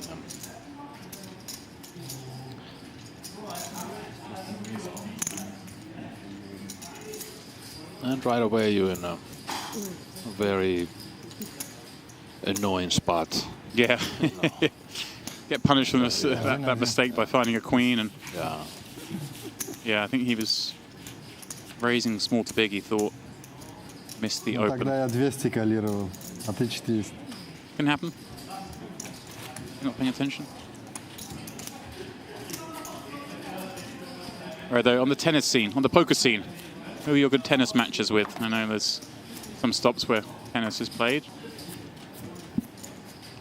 There are some very good other tennis players out there, right? No. Out of poker players? Yeah. Bruno Volkmann is the best tennis player out of the high-stakes poker players. Brazilian player. He was quite long practicing with a very good player, Bellucci, back in the days. Who was, I think, highest his rank was 36 in the world. Oh, wow, okay. 31, so he was his hitting partner. And so, yeah, he can hit the ball quite high level. And yeah, if I'm playing a match against him, you can bet on Bruno as long as you get like at least even money. I can beat him, but I'm definitely an underdog. Wow. I have to be physically 100%, and he has to have a little problem, I think, for me to beat him. But I think at some point we had quite similar level when I was younger and more healthy. Tennis, it's just such a physical sport that once you lose, just it's all about footwork between good players. And once you lose like a half a step, or even you can lose like a full step at my age compared to what I was able to run when I was younger, it's just much easier to miss the balls and much harder to run to the drop shots and so on. So it's really on that level. It's such a physical game that it really demands you to be physically so fit to play well. I mean, there is so many players that we can hit the ball so well when it's just coming to you, and I still think that I'm hitting the ball as good as I was hitting when I was younger, or even I feel like I'm hitting it better nowadays because we have better strings. Rackets got a bit better. Like once we're hitting cross courts and just practicing, you know, I feel like we're playing so good. But once you start to play with serve and suddenly the ball doesn't come to you and you have to hit on the run and be rushed, and then it's a little bit different story, and that's when you see who's the real athlete and who's been also putting the hours in. It's also amazing for me to watch these pros that, I don't know, once they have little bit issues and they're out of the game for a year or something, and they come back, or some of them on the late career when they don't simply move as well as before, and how much the level drops just because of the physicality that they're not moving as well as they were before. It is really so much about footwork. Yeah, it's time takes us all, my friend. Alcaraz is pretty damn impressive, I have to say. His speed is sometimes when I'm watching him, I'm thinking that, wow, like even I feel like he should not save himself a bit. Like he's running so fast and so hard that he doesn't need to do that, and it looks like that it's so tough for the body that if he wants to play the next 15 years, you know, on the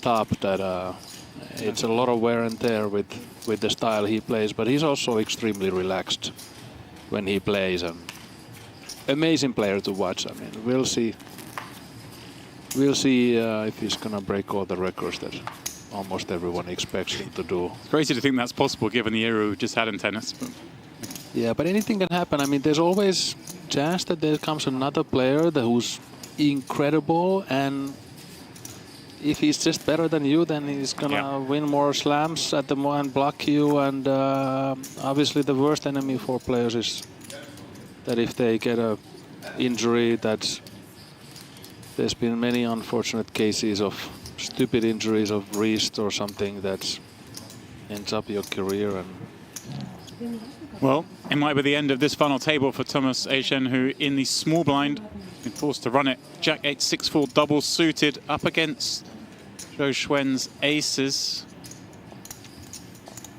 And this is PLO. 50-50. 50-50. Aces against 4, 6, 8 Jack. But it was the board.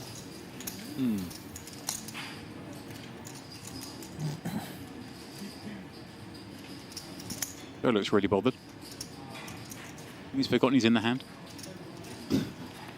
Cool customer. Now, 10-6 deuce. Basically, we're still 50-50. 50-50, and there's just a backdoor flush draw with it, yeah.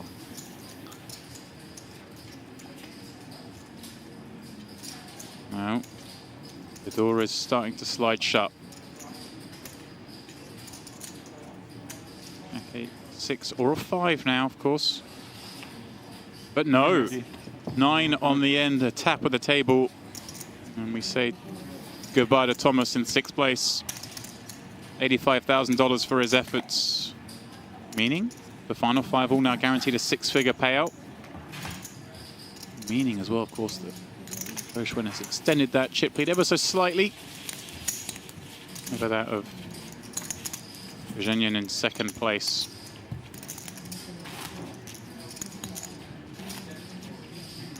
Now, of course, Viberov with 17 blinds is near enough half the chips of Troyand, who is the second shortest. So pressure somewhat on him, and even more so, of course, as we play short-handed with the big blind ante in play, getting one fewer hands per orbit.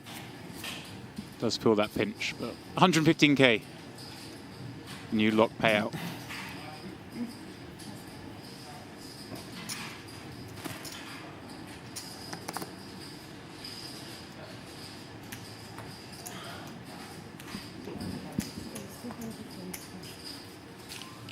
Trojan is racing here with the blocker hand, having ace queen the hand and hoping to just win it here. Will he though? Laszlo looks at kings.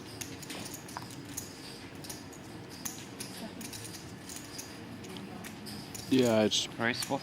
Yeah, it was expected. Race. Expected race. Once 380, is it? Oh wow. Oh wow. Zhou Xuan behind with the aces. Hot. Laszlo's face. Just really? Really? You're potting behind? Cold 4-bet? I mean, the cold 4-bet just has to be aces, surely. Yeah, this is... Yeah, there's some cases where you can... I don't know. Ace, king, king, something, double suited, you know. Or It's good timing, yeah. But yeah, You know my card. You like queen high or jack high, you like, yes? Like me, small cards you like. No. it's pretty easy fold for Laszlo, I think. Yeah. He knows what's going on. Only good card. Ace is double suited. Ace is 3-3. Ah, we see, not 3. The bluff is a good bluff. Notice there, of course, as I did mention Jack High, and we saw Zhou Xuan kind of completely out of flow 3-bet. Jack 10, 9, 6. It was one of the last hands full of dinner break. And Laszlo clearly showing there that he is getting that information. Referencing that hand. And I don't think he was ever going to play those kings to the 4-bet, but if there was one man at the table that he would be suspicious of, it would be, I believe, Zhou Xuan.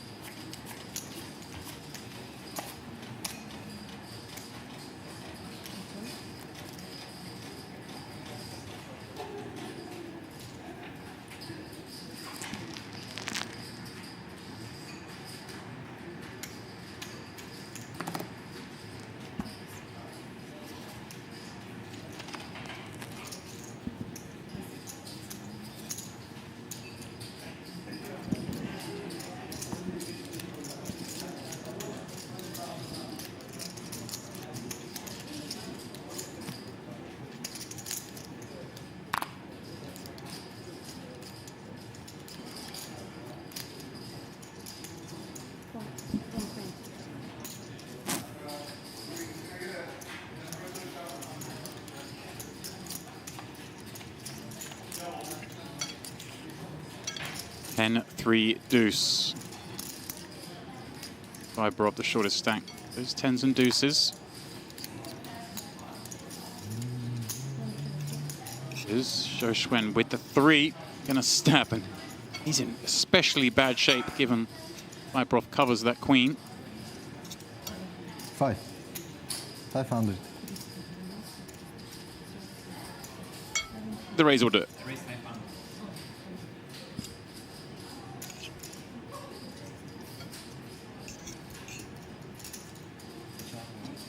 See some more comments in the chat asking, is that Patrik? It most certainly is.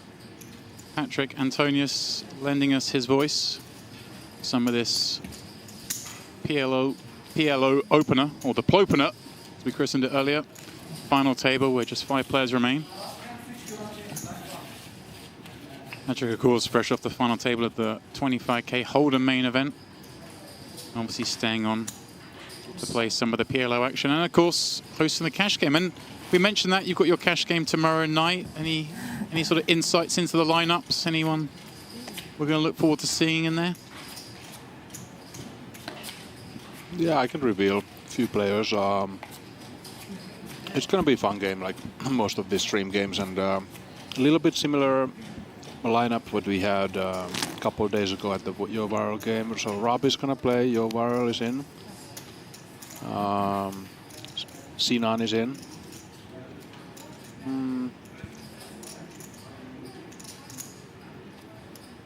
There's a couple of other players, but it's a little bit. Sure. We still Understand. kind of mix it, but. Is it going to be the same? 700 game is what we're looking to do, and just a fun game. Like a 200-400 is pretty nice, relaxing limit, 50k min buy, and the big ante, the very big ante. Yeah, big ante is nice. You know, you get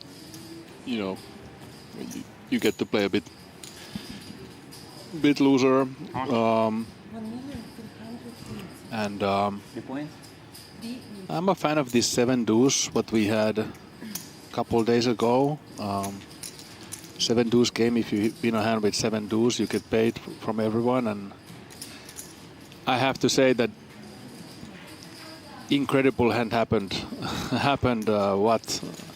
What Rob Young did to Mehdi a couple of days ago. Yes. Well, hang on, we'll come back to that in a second, Patrik. Just quickly, because Viborov has committed 1.4 million of his chips, and well, a 777 flop. One of those with 950 back. I guess we grin and shove.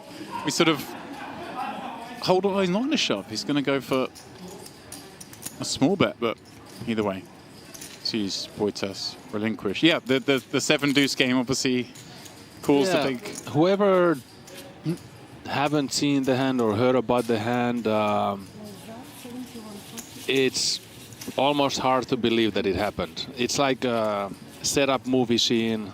I think I saw a poker movie back in the days that something similar happened, where there was a hand where player went all in and the opponent started to think and ask what you have, and the player told that you can choose one card. Yeah. And once you block one, both of them hit the board, but you're bluffing. So Rob had the 7 deuce, and he went all in on the river against Mehdi. Marcon player, pro player, quite new to high stakes, but a very good player. And Rob just happened to have the most amazing, perfect hand for the board. The board was something similar, like Jack 998 deuce with 3 hearts, and Robbie had the 7 of hearts, which is completely straight and flush blocker, and then he had a deuce, obviously. And he Mehdi starts to ask Rob that, like, what do you have, thinking, and Rob came with the solution that, have a look at one. Like, I can help you, but I'm a nice guy. I'm a nice guy. I'll let you choose one of them. And that's something that does happen in these games quite a bit, the show one, right? So it's not like it was completely out of the blue. Yeah, exactly. But this is such an amazing hand that you can have this kind of situation. Right. And it happened on the stream. I mean, I never witnessed anything like that myself. And even like when we were watching other players of the hand, none of us could really put it together at the time that there's the 7 deuce, because it's just the way the hand played, and it looks so like a normal hand that it's so easy to like get kind of mind fucked. But and he picked the 7 of hearts, so there was basically like, I guess his choice was that, okay, if he has 7-6 off, that's a miss. Everything else is there, and unless he has 7-8, and he just decides to bluff with a pair of 8s. But it was pretty much a lot of fun. The 7 to deuce, but that was incredible hand, a lot of fun. Big respect to Rob and to recognize the situation and pull it off.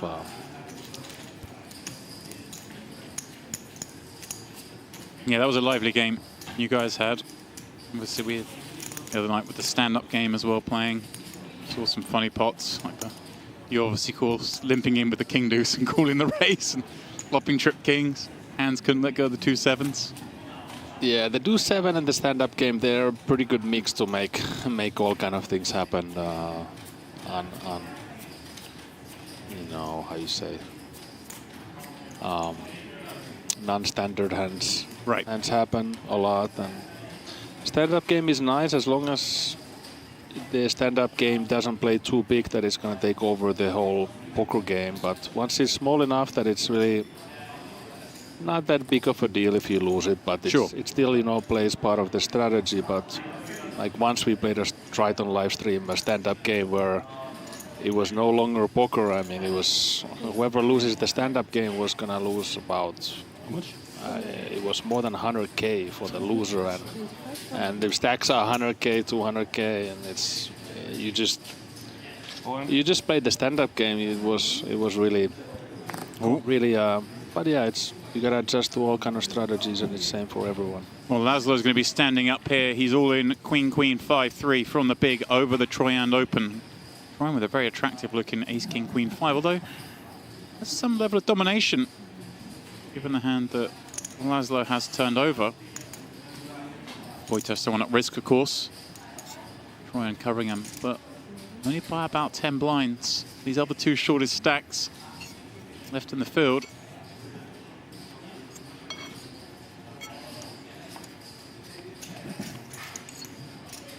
And an ace in the window spells disaster for Laszlo.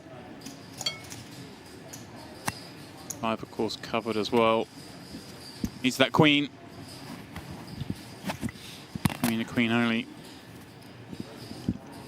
Yeah, it's rare to see for 1 outer in PLO. Usually there's always. Yeah, there's always some way out. Yeah. Not to be for Omaha for rolls. Arguably one of the greatest to play the game. His run ends in 5th. $115,000. But I'd go on a limb and say for him, not that big a deal. we hear some of the stories of the stakes played that he's regularly in, both live and online. Yeah, I don't think that bothers Laszlo too much to bust. But it's always, you know, fun to keep playing, and it's always very nice feeling to win a tournament. So, you know, it's at the same time it always sucks to be busted. There we go then. Things vary bunch. 32, 35, 40, and 59 blinds the stacks. Jeremy, he won that part, but he is still shortest. 160K on lockup. 450 for the eventual champion, whoever that may be, on our lineup that includes 9 different nationalities. Not often you see that in a poker tournament, but again, testament to Merit. Does attract people from all over, and lots of people you only ever see at Merit, right? It's a kind of easy place for people to get to from almost any country. And by that I mean not just the flights, but also, you know, visas and whatever else you might have issues with. Yeah, Merit is a very, very good poker destination. It's basically the only country that it kind of sucks is the Americans find it very far and hard. Not easy flight connections, kind of. I came from Vegas to here, and horrible jet lag this time. 11-hour time difference, and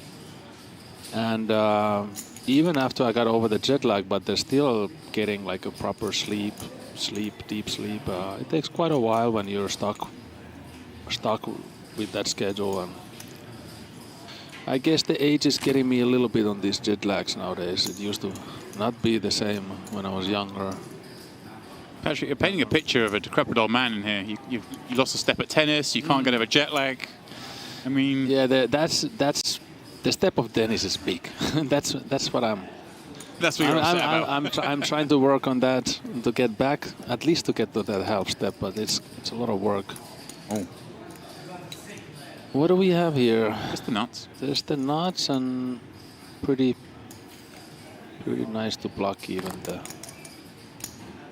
9 and backdoor flush. Troyan wisely checking this one over. Virginian. Well, you gotta bet here something. It's just you gotta put some chips in the pot. Slow playing is not that great in PLO. There's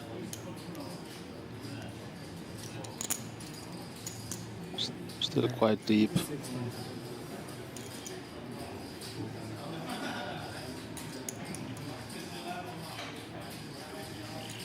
Just getting away from it, not wanting to tussle. Perhaps not so much worried about this bet, but future bets. Yeah.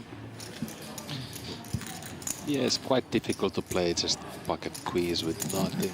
No, I mean, okay, there's a backdoor straight draw, but no backdoor flush draws, and just no matter what hand you're against, it's very hard to continue. And we've seen Virginian is willing to keep the aggression up. He's not someone who is just going to fire one as the bluff. It's not like you can call once, keep him honest. He is going to apply pressure down the streets. Yeah, especially.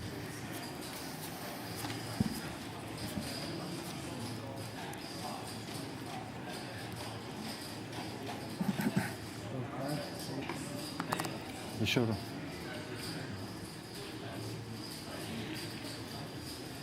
Ryan again. Clever one. Ace, Queen, Jack, 3, of course, four-handed.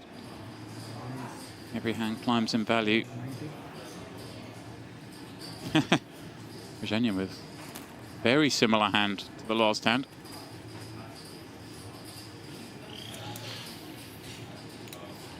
Folds it though, one spot on. How much is this? How much? 490.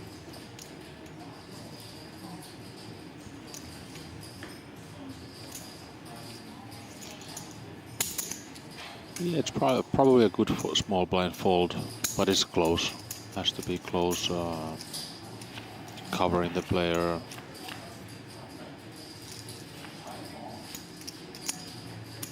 Top pair. We're trying with the 3 working towards a wheel. Action is check 2.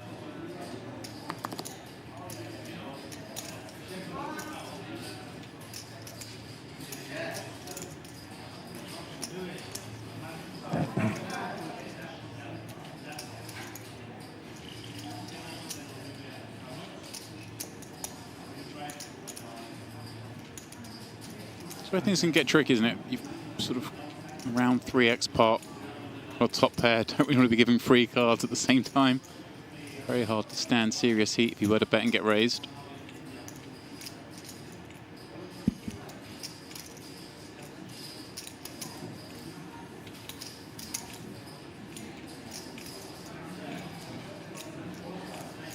What? 1,190,000. Decides to commit. Interesting size, a full pot.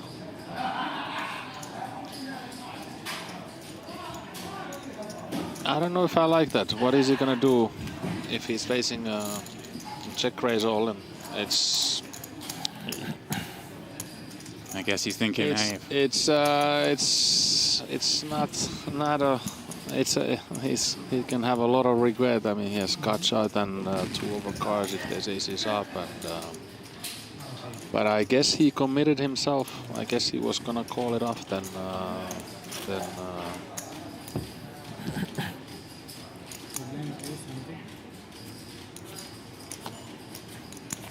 Rainbow board also, so yeah, more understandable, and if there's a flush draw. John Doe in the chat says, how many entries in this one? Well, there are actually 232 entries. There's about 25 more than the Hold'em version. So the PLO showing strong here at the Onyx Club. Very much the game of the room. Tends to be kind of the game of choice in the highest stakes circles. Yeah, PLO is more popular, definitely in this part of the world, Europe, Cyprus, as a cash game, and I'm still surprised that it got more than Hold'em in tournaments. Pretty impressive and a very nice thing to see. A rarity. Because Hold'em is like, in my opinion, like as a tournament game, it's very hard to beat Hold'em. Yes. I don't know if any game can come and take over Hold'em. It just has all the elements for tournament that you can go all in, and it has, you know, PLO has little bit limitations. I think it's not like when you play with 10 big blind stacks and so on, and it's just you have a little bit more protection as a chip lead because no one can bet more than a pot, and the hands play quite close. Well, speaking of hands playing quite closely, there's these hands working closely on this flop. Hyperov raised it up from the small. Troyan call. They both flop 2-pair. Raise. Hyperov's gone for the check raise. It's could spell disaster for him.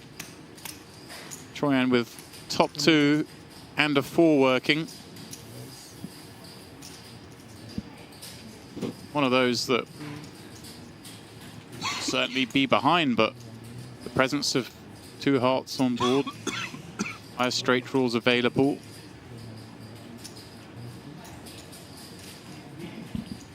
He had to just go with this, and he is gonna.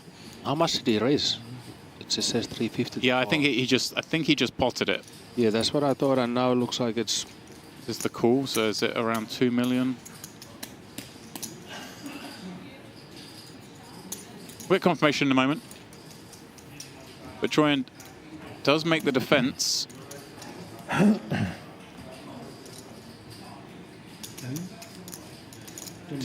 I assume just looking for only 5 outs.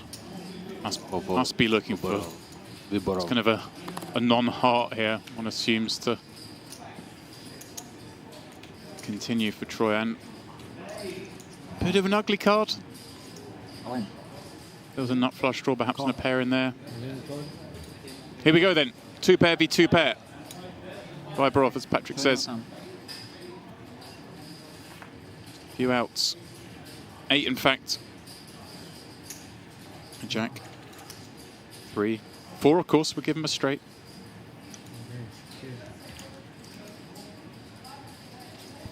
And he is covered, although only by a smidge. Не густо.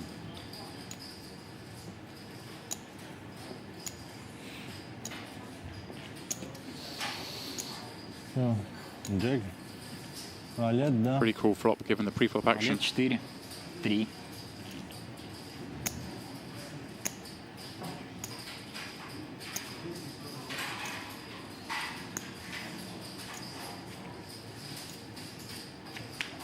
Oh, jack on the river. Improvement to a better 2-pair. Tap on the table for Troyan as they will count these stacks down. They are that close. By our count,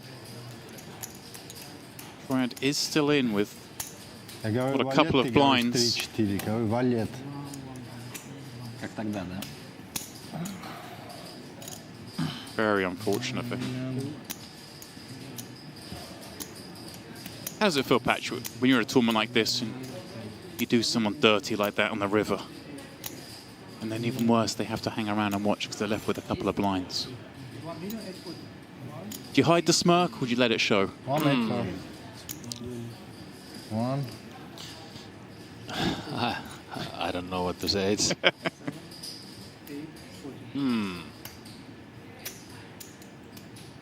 Sometimes I wonder what others feel. I'm pretty good. I'm pretty good at accepting whatever happens. What I'm not good at accepting if I make a bad play or think that I, made a mistake or something. If I'm unhappy about the way I played a hand, or then I'm really upset to myself, and then my mind is quite can be quite toxic for a while. I'm quite punishing myself. It's some of the things that I'm dealing, like you know, as a poker player, I'm always trying somehow just to reach the perfection, and poker is so far from a game that you can play perfect, or you know, it's exactly the game that is not supposed to be played perfect. That's it's always gonna be quite a messy show, and things happen, and you gotta make so many decisions, and there's gonna be unoptimal and wrong, and things are gonna work out. Sometimes you make poor decisions and they work out for you, and you also gotta realize that those things, how you win and how you lose. But yeah, for me it's all about how I play myself, how satisfied I am. Which is why I don't care really so much. I mean, some moments, big tournaments, if it's very big money and you get damn unlucky, you come some runner to knock you out, and okay, you're a little bit knocked out, the air out of you, but it's not so hard to deal with than if you end up, you know, doing something that you should have not done. Another all-in. Yeah, those two blinds going to work very swiftly. Queen, 9-4. Janya very happy to look down at a hand as strong as ace, queen, jack 8. See if our man can double up, get himself back in this game. Well, 2 hearts on the flop. Not going to fill in with too much confidence, but 9-4. No pair. Just... Черви, туз не помогает. And just kill it. But where's with the... a bow? two pair. Yeah. Теперь помогает. An ace. Now worker. Go with the hearts.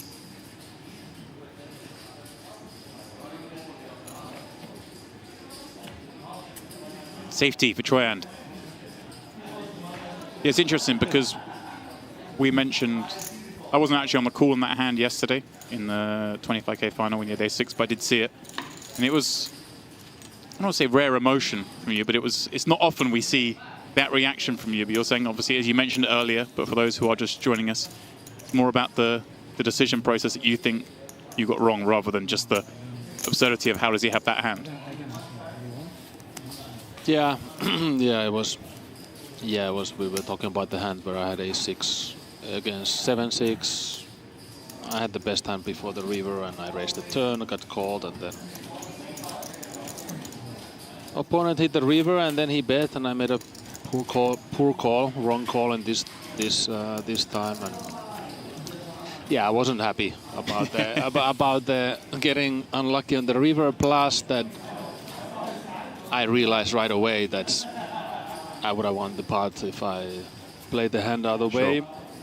But it's a complicated thing. I mean, I don't even know. I mean, now I got so much money in the pot with the best hand, and I would have won it, I assume, with another river or just opponent missing. Sorry? But Red. Ah, in front you mean? I'm never like mad at anything else than only I'm mad at myself. Yes. I'm never gonna be mad at the dealer or someone else. How dare you put the 5 out there? I'm just mad at that myself. It was funny though because I don't know if you watched the hand back. I don't know if that's something you do. I did not. So the hand on stream was shown with Ottomar's cards face down. So we played along. Yeah. I wasn't actually in the booth, but Steve Warburton, one of our commentators, he was on the call for that one, and he actually specifically ruled out, well, the one hand it can't be is 6-7 with a club. it can't be. It can't be. He was like, oh, it's definitely not 6-7 with one club, wow. you know. Oh. So the fact that that's the hand that got turned over was gave us a fair amount of enjoyment. Yeah, it was a little bit surprising hand to see. Yeah. Yeah, first it's almost like that I saw that he missed, but then I was like a fraction of the second before the realization. You weren't that lucky, my friend. Liberov. River's ace is up with a third club.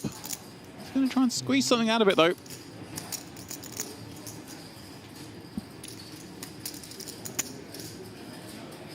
$300K the question. This one, Gobrov did raise. It's checked down till now. Show Schwen. Let's let it go.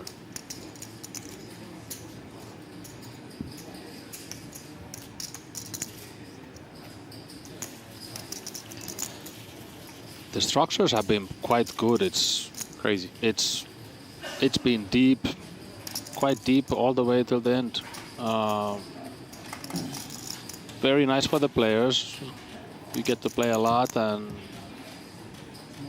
yeah, we've been sort of mentioning it in our team. Just you got a rough idea of when a final table is going to start based on the average chip stack, and the final tables always seem to start way earlier than we expect because the average is so deep. And then same with the tournament finishing, they seem to finish with, I think yesterday's tournament finished with like 180 blinds in play, which is not usual to have a 90 big blind average heads-up match.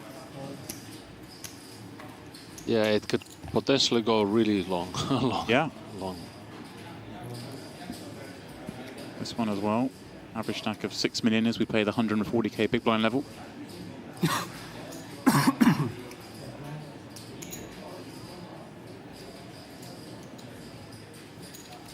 So limping in. Raise from Vibrov. Ace, Queen, 10 deuce double. Lovely little hand to look down at. Nice hands from the position to play.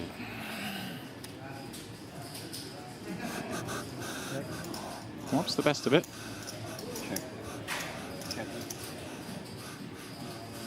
Goes check, check.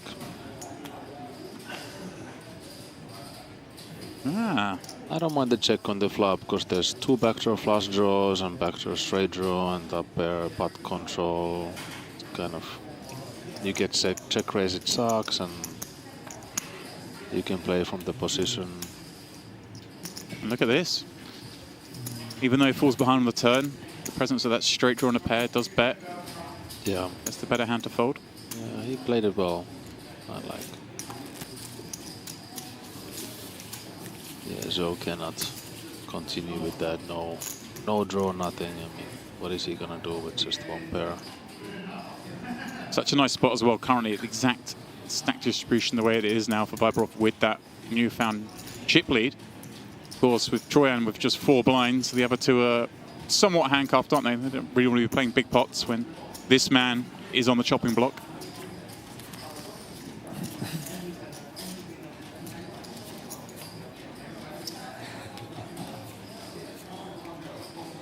This one doesn't hurt as much.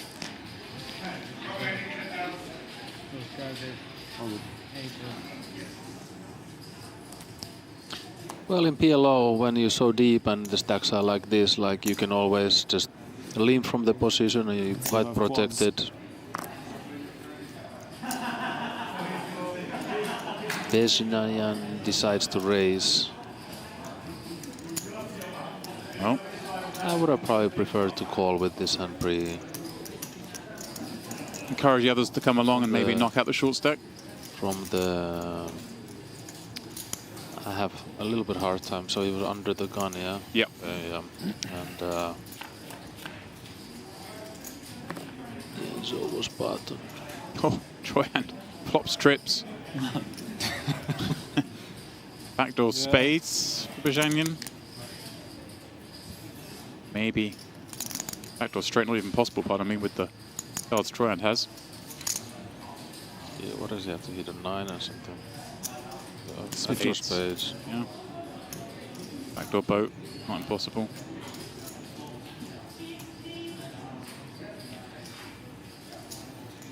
So we'll see Troyan back to 1.3 million, and certainly becoming, well, the backdoor boat sweat is on, my friend. This would be dirty. Surely not. Surely this is not how they're going to do him. Safety. Oof. That would have been cool. But yeah, 1.3 million. Suddenly we're looking at 9 blinds. Far from out of it now. Really makes life hard for Bajanian and Zhou. on those middle stacks. The fact that Troyan may now stick around for that little bit longer. 65k pay jump at the moment, 160 up to 225.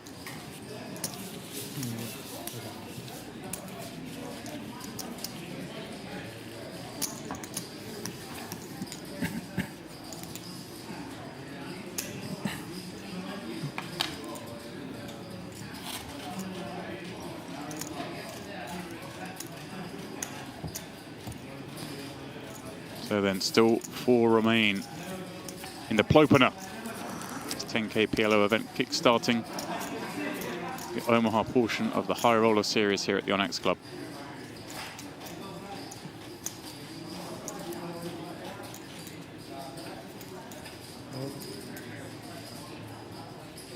Double suited hand for Viborov. We know what's happening here with that chip lead. Oh, double suited hand of his own. Troyan.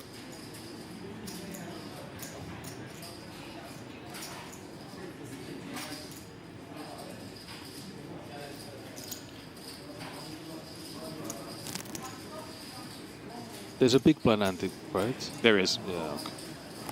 And of course, Troyan, you know, the least to risk, right? He's... Yeah, then I like the call. Well, he could have also passed this. It's like, now it's...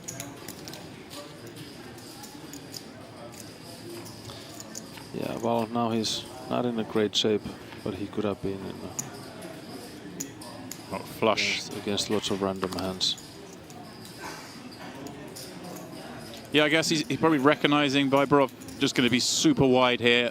Yeah, thinks it's a spot to gamble. It's almost any four except some trips and stuff. But but the problem is that you have 10 high, even if it's double suited, and you can. Sure. You could possibly, I mean, you know, if you would fold this, and then you have a button, and Viborov's gonna open, and you can potentially be in much better spots. Yeah. So I don't know yet. I don't care about what flop game or so on, but I'm just thinking if what I would have done personally. It's not an easy, because you have a 10 high, and it's what hand are you actually really ahead of much pre, so. But there is extra money. Big blind is gonna probably fold, and you have 2 blinds. Yeah, 2 blinds is quite big. And you get a stack. If you win this hand, then it's quite a different. I'm not smart enough to know what is the what would be the right thing to do, but it's close. Close, right? Yeah. It's close. You can understand the reasoning behind it. The overlaid pot, recognizing the button's going to be almost any 4 cards. Time to gamble as the shortest stack, and as it is, the stop and go on that flop, pure disaster. Walking into the flop flush, just like that. We are down to our final 3. Brzezinian with 5 million, Joe with 7, Viborov now with 11 million. Was, of course, just 1 card away from elimination a few moments ago. Now, the favorite to take this thing down.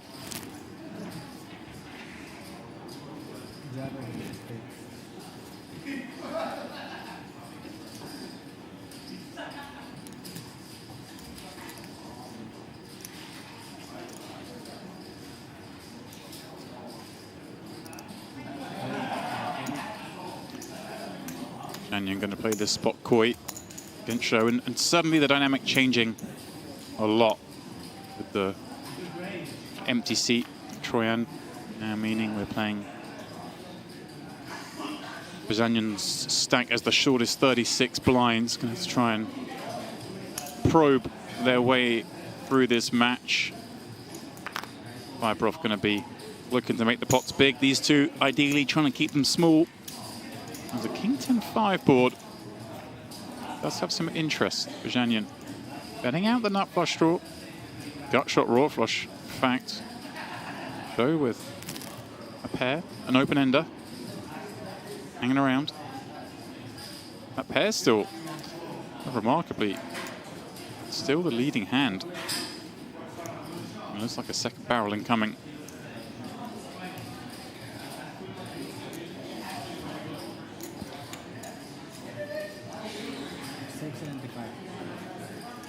It's about 2/3 and a swift call from Joe with the 5 and the open ender, perhaps with some devious intentions in mind. A rep flush draw.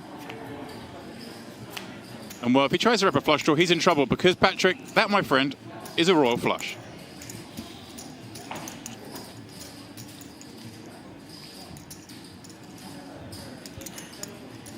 Come on, check it.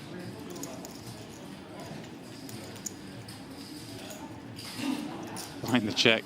Joshua was surely calling to do some things on that card. Although it does make him 2-pair. I would prefer betting here because opponent is easy. Small flushes can check behind.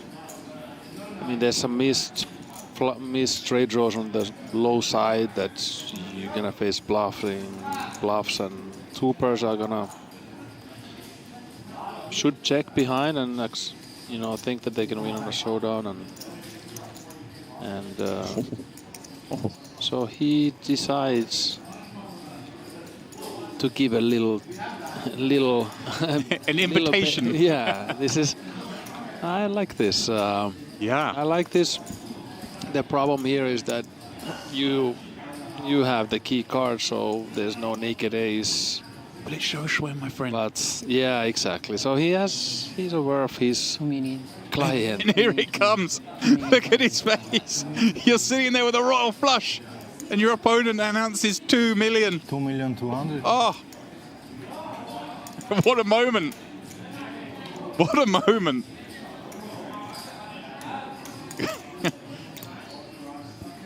You ever found yourself in a situation, Patrik, just the royal flush getting raised?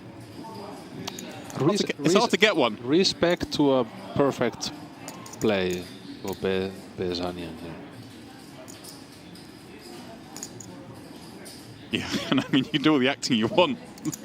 When the bet goes in, it's pretty clear what you're going to hold. 4.1. 4-1.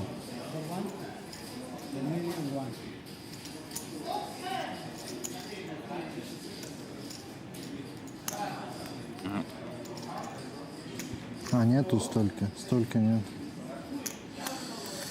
Announces 4.1. Don't think he has that much. Yeah, I think it's Yeah, like that. He's still thinking, I can give this guy a little bit of rope. If I make it 4.1, would he ever do anything? 2 million. 4-1, 420. Come on, show it.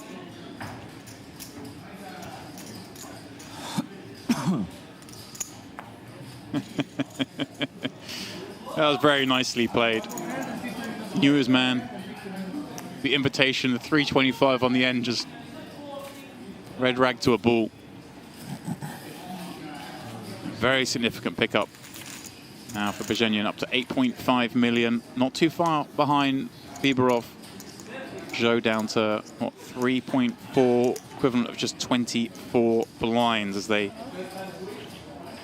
just ease into this three-handed match, I was going to say, but that was anything but easing in.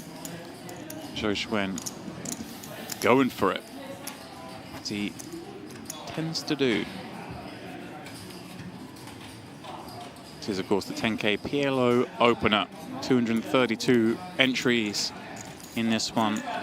Those are your final 3. See the payouts there for those who've left us already on this very international final table lineup.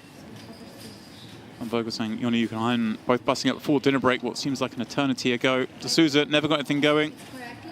Went out in 7th. No. Jenna Laszlo, not far after that. Jeremy Troyan, well, was 1 card away from having the chip lead. Left with dust. Start of the spin up. He eventually did bow out in 4th. Да. So you just have these 3 remaining. No. Fair раздача.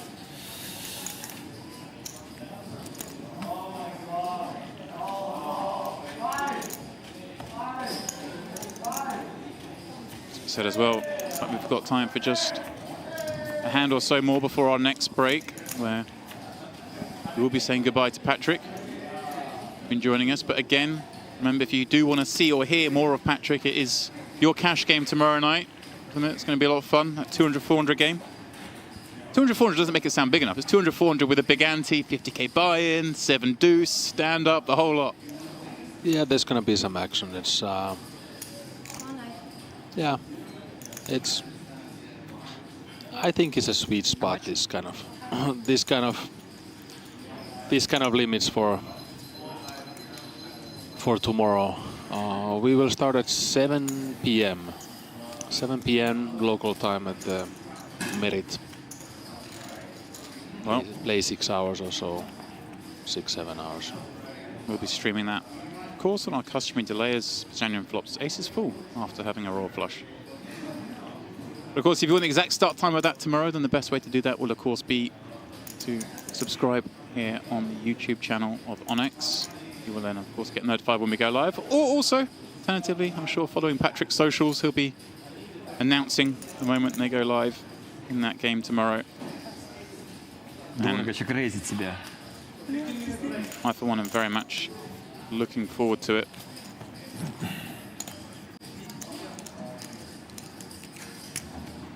Because there's nothing we like more than some high-stakes action in the Onyx. Not that this isn't delivering, as is, this 10k final table.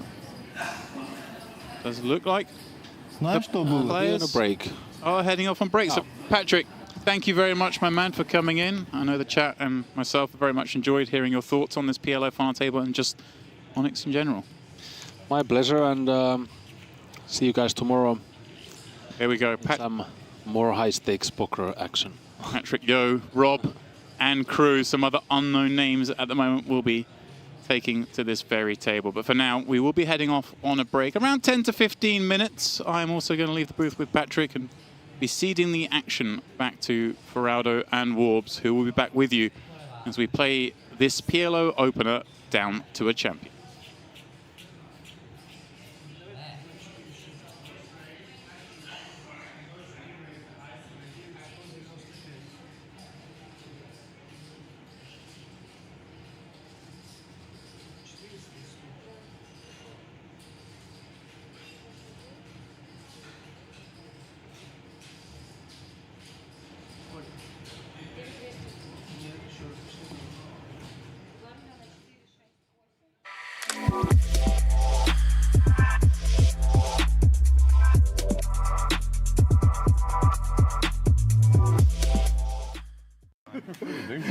Usually people prefer the opposite, right? Yes. I like the chips. I think I want the chip, I was confused. Yo Viral here doing the live version of clicking the stack sizes to big blinds and chips back and forward.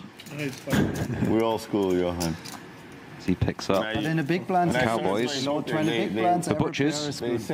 They said the M. How many orbits do you play? Shout out to Harrington. That was the thing. I remember that thing, but it's Potential here. already some The outdated. ace-5 suited in the small blind, just playing 22 big blinds. I started playing when you started using 2 watches. 3 I had. This could be trouble. Yeah, what's your play here, Feraldo? That was a thing? I think I'm too young, we just, or what that was I think I would send it. Wow. I think I'm out like 5 times in this tournament so far already. That surprises me, yeah. Not sure I'd be good enough to just let that one go. This is your Viral's hijack open. I've seen I said to James yesterday, whenever I see the ace-5 suited, I get Vietnam flashbacks and the amount of money I've dusted off with that hand over the Probably years. 14 years ago, 15 years ago. Is that a 3-bet? Wow, He loves this spot. He does go for it again. He does love this spot. It has been working for him. You can see it's just a bit of bad timing, this one. Do you think maybe the ace-5 suit is thinking because everyone is so bunched up? Yeah, there's no reason. It's certainly possible, but you still, I mean, you do have to, you tighten up a bit, but I could be completely wrong, but you do have to. You see him flat here. Oh, there we go. Oh, I love it. I think you should both still be playing that hand. Yeah, I love this. All right, well, let's see how. We did see a little trap before from Oh, wow. It's a pretty nice spot anyway. 3.7 in there. Flattening kings in position. I was going to say, we did see this trap a couple of days ago from Yo, and the opponent flopped a full house. Right, yeah, the aces against the queen 10. It just came queen 10-10.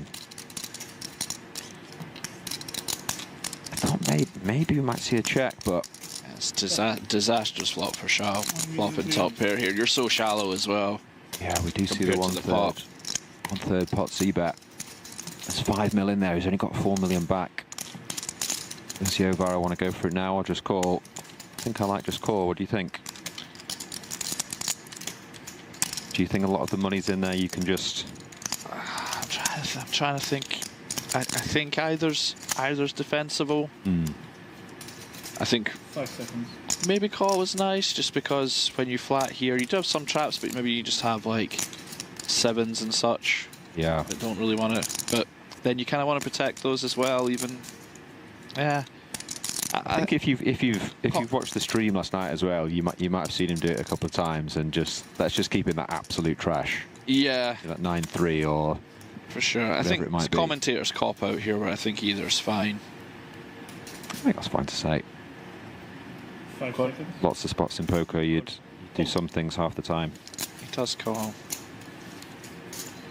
Yeah, I mean, it's pretty dry board as well. I don't know if there'll be a lot of.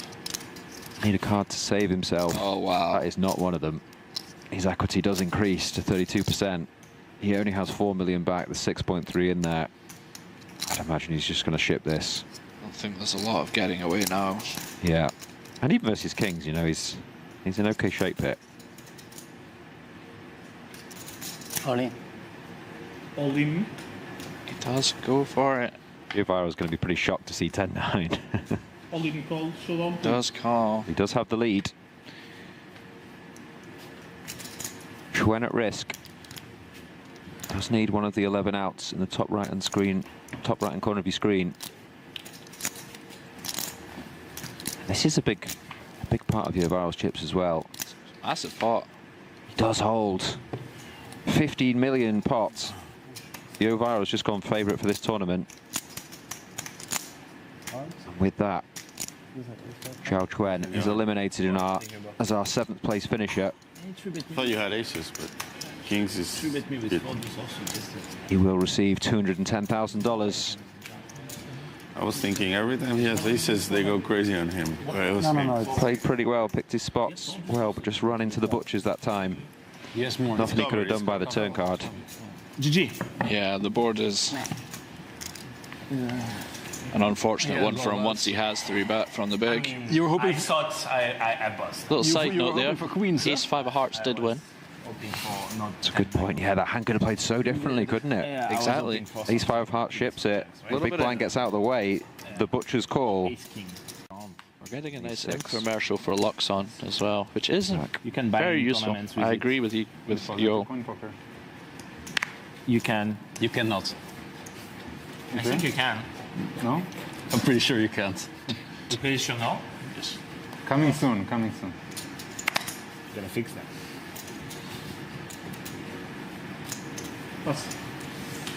You can have a card. I have this exactly master card.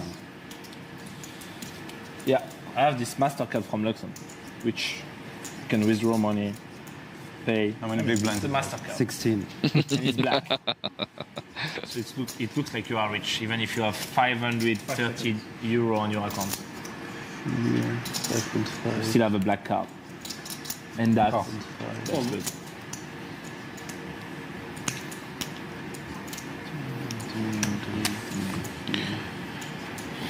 Ties here with the kind of 8-3 off. This is one that does get into the raising range sometimes. Does allow it to check this time.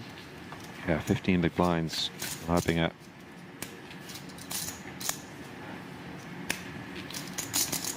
Let's check this one though, as you say. Oren first to speak. Queen 6 off.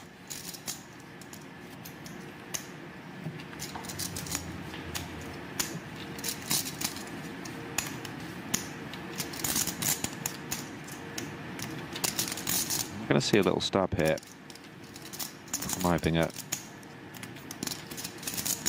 250. Yeah, interesting this. He just... A very tenuous backdoor straight draw. He just kind of has the nothing. And he's just...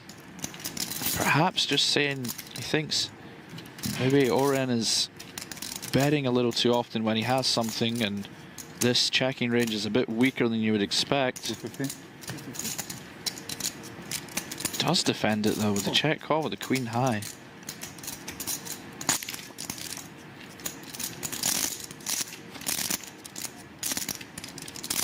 Does turn the 8. Kind of an interesting card. Does still give... Excuse me, Oren has a gut shot on the other card. Not to skip too far ahead, but you would think this would go check, and the river now becomes very interesting, because you would imagine Oren will be looking to bluff, especially on this river. He's going to have to now, isn't he, for sure? Probably was anyway, but certainly yeah, on 7. It's going to be a pretty tough one for Matthias to sniff out, because it does have to be something like this, right? Which perhaps he doesn't think is in there too often. Yeah, and you imagine all his ace highs would have been in pre-flop, wouldn't they? Yeah, exactly. So you can rule that out, that he's check called ace high on the flop.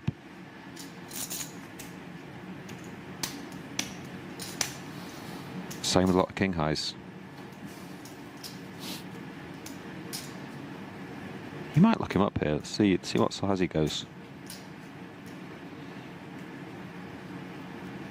Started off as a very dull hand. It's turned into a very interesting one. Yeah, you sometimes find these little limp check hands. Because the ranges are so wide, it's kind of very pure poker. Massively. It does go nearly full pot, 1.1 into 1.3. Yeah. So you'd imagine you'd have two sizes on this river. Something for the kind of 10-8, 10-7 region, and something for the straights.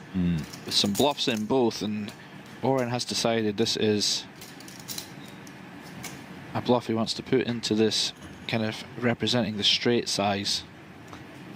Yeah, the problem is he doesn't really have queen high. I know he does have queen high, but you know, you can't expect queen 4 and queen 5 to be check calling flop.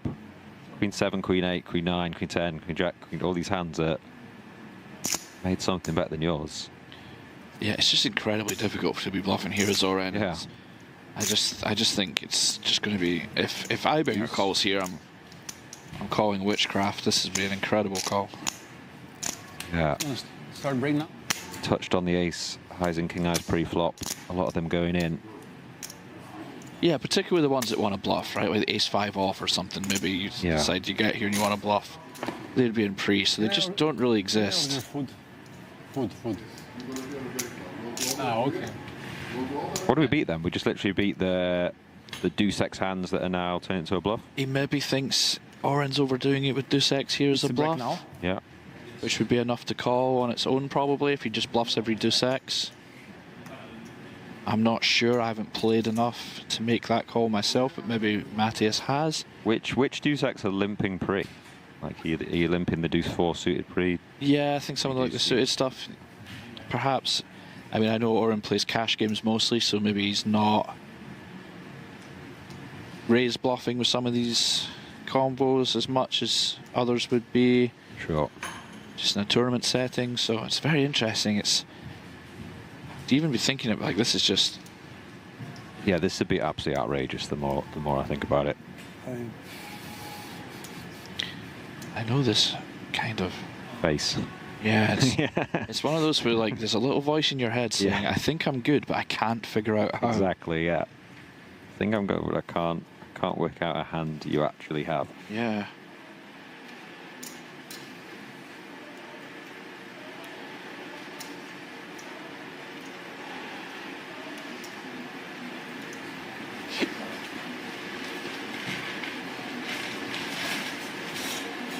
What do you mean steak? You have some steak. Steak? Yeah. I mean, he can't even have any like 7x, can he? Like name a 7x hand he could have. Just doesn't exist, right? Yeah.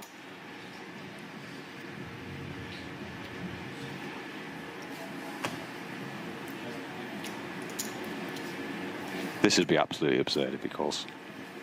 Be very, very impressed. Like a totally new level, another level. He's maybe thinking that a lot of these middle hands, like 10-9, 10-9 or something, shove pre, so he is just very polar pre-flop with the limp, like some traps and nonsense, and the nonsense doesn't connect as much. I'm just trying to think of something. Like a lot of these middle cards like to be all in pre. I don't believe you, that's the problem. There you go. This is raw poking out. I'm not strong. Oh, what a call! That is sensational. That is absolutely incredible by Ibinger. Heroes him down. 4 or 5? 6. With just the 8-3 off. Speechless, Steve, speechless. I would love to hear his thought process on that. That has really impressed me. Incredible. I just think, I'm very pleased to see that in this world of GTO and everything like that, sometimes even the top players just go, I don't believe you.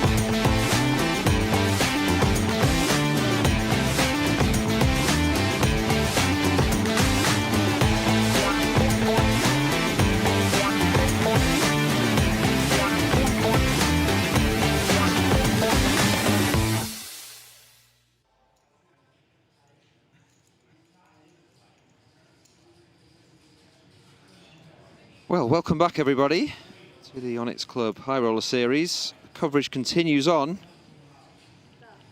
We do still have the 10K PLO Opener Final Table. Opener, I believe it's been called. The legend himself, James Dempsey, and Patrik Antonius have both stepped out of the booth. Calling the action in the meantime is myself, Steve Warbs, and the self-proclaimed PLO Messiah himself, Mr. Neil Farrell. What's happening for Aldo? Enjoying it so far? Thoughts, feelings? Expert PLO assessments. Yes, mate, very much enjoying it. And we seem to have lost a lot of guys since I was last in here. Must have been some wild action. Good to see Shansu still in there. And Bizanian did have a chip lead when I was last in. He's in second now. And Viborov was getting in the mix too, so I'm not surprised to see him up there. So excited to see some three-handed PLO action now. Yeah, as you can see, pretty close between first and second. 46% of the chips in play and 40%. There's 3 guys left. Xiao Xuen, definitely the most unpredictable. I like how he's been playing on these final tables. Seen him earlier in the week. Some of the Hold'em events. 3-handed here. Yeah, I was saying to James, I'm a big fan of this jacket. I'm going to have to check out the apparel store to see if I can get one. Looks like an absolute boss, doesn't he? Yeah, big fan of that. Loving that jacket.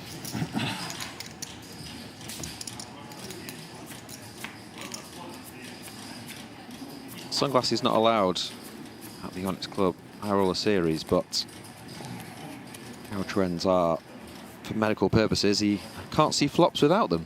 Yeah, so they're pretty see-through as well. You know, they're fair, I think. Pretty cool as well. Right then, hand 83. This final table. 3 men remain. Who's your money on, Feraldo? I mean, is it just a cop-out to pick the chip leader like... Always. Viborov, you know, he's... he was the one that was kind of not afraid to kind of get in the mix, open a bit wider, you know, he didn't seem to be playing too much for the pay jumps, maybe going more for the win, so that kind of wants me to lead that way as well. I mean, they're all pretty... I mean, I can never rule out Xiao. I'll go Viborov. I can see if Xiao gets a double, he's going to be a dangerous player as always. We've seen him in the no limit, how dangerous he can be. Bizanian was playing the big stack very well as well. I realise this is a complete cop-out answer, but I'll stick with Viborov. Is that a Triton scarf? Oh, really? Triton scarf and Triton t-shirt. Yeah, they had branded scarves. Yeah, quite big, you know. How about a poker-related attire here? Yeah, that's the first though. I've seen, you know, hats, top, bottoms, everything. Never seen scarf. Scarf, yeah, like it.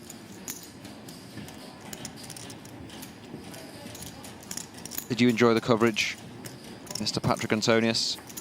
I did, yes. It was always a pleasure to get such a legend of the game in to give us his thoughts. You know, it's big shoes to fill, you know, coming in after, you know, it's like going on after a karaoke after that professional singer that comes in and does like 3 songs, you know, mug everyone off. It's the same kind of feeling, you know, gotta try and follow that somehow. Yeah, I think you got to believe in yourself, and when you see these numbers plummeting in the YouTube chat, you've just got to assume it's not. You know, sort of yeah, just there's nothing based personal. on you. It's more more that PA has actually just, you know, stepped out the booth. Yeah, we can Raise see here from. Sorry, go on, Frody. Yeah, I was going to say, we can see Zhao taking the aggressive line again, and I do like that about his game. If there is an option to be aggressive, he will take it. Not shy, is he? No. It's kind of nice at this point. You don't have to worry too much about ICM. Obviously, it's still in there. Third is 225k, second is 312, and first is 450. But when there's 7-8 left, you really do have to be quite tight, don't you, on these final tables, as the equities run so close in PLO that it's a pretty good idea just to stay out of trouble and fold. But now we're down to 3. Should open up the action. Yeah, hopefully now we see some guys going for the win. Very nice. Nice flop for Zhao here as well. Flops top pair and an open ender. Yeah, pot declared. That's basically announced he will be going with his hands. There was definitely a time in PLO, wasn't there, especially like the World Series PLO events, where people would either check or just like blurt out pot, and that was it. They were the only 2 sizes. That's, I mean, I feel like it was a purer time. Yeah, no ICM strategy really back then, was there? Pot, pot, pot, pot, pot, run it twice. That used to be the cash game strategy, I believe. Yeah.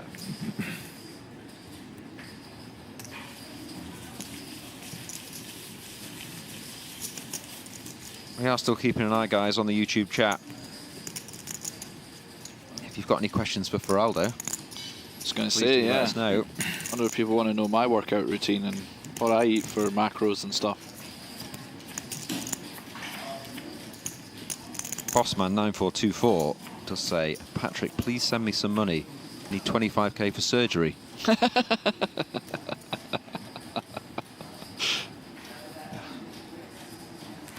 Not really laughing matter. I don't know why I did, but I mean, it depends if he's serious. That's true.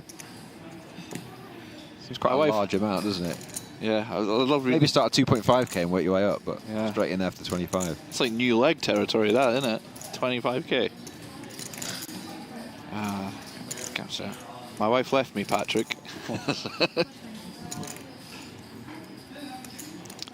Go on to fairly similar hands here, and the Viberov finding the aggressive option again. Yeah, pre-flop aggression does take it down.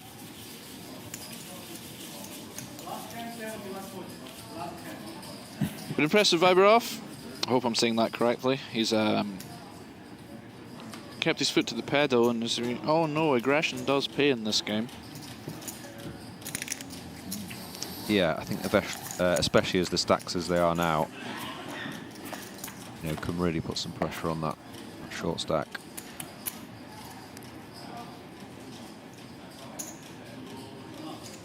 Go Trent. Let's go with the limp here on the button. Could see a lot more flops now, I think, Steve. Oh, come on. Well, you both have very common, boring names, I'm sorry. You could maybe be forgiven for mistaking Patrik Antonius for James, but... Same bone structure. I've got far too much hair making that mistake. I'm excited to see some flops. There's a lot of raise and take it nowadays. It's a bit cagey to start, so I'm excited to see some post-flop action. This is very much a post-flop game. And you're a post-flop man, aren't you, as well? So I am team post-flop, yes. Your street. I do enjoy seeing 3 to 5. Cards alive.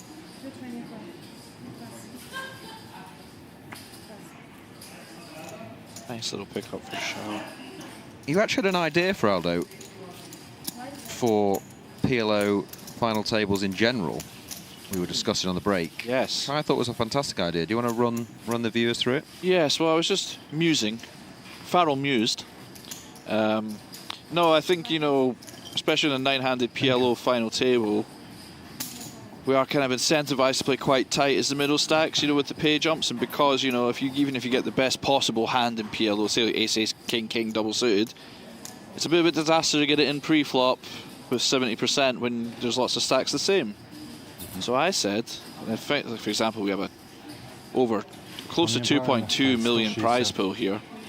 We could do something like take 200k from the prize pool and make them as final table bounties. So put 25k ahead on each player, and if you knock them out at the final, you win 25k.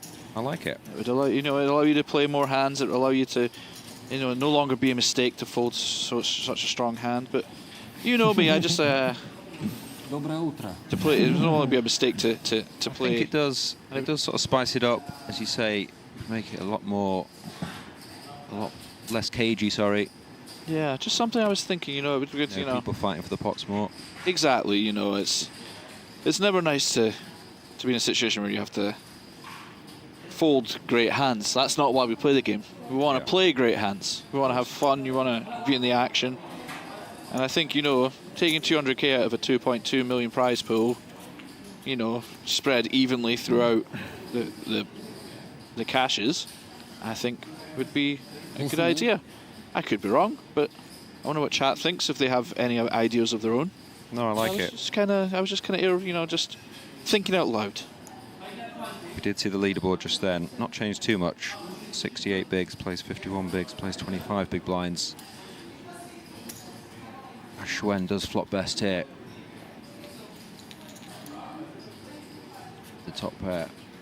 Need a player with much, though.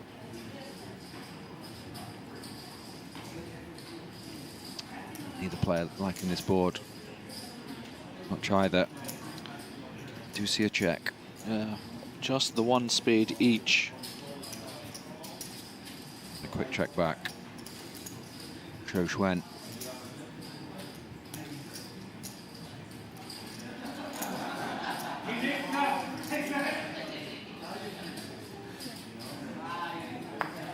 Both sort of happy to take their showdown there. Yeah, two very marginal hands, just happy to show it down and take their percentage of the pot. Shao winning it this time.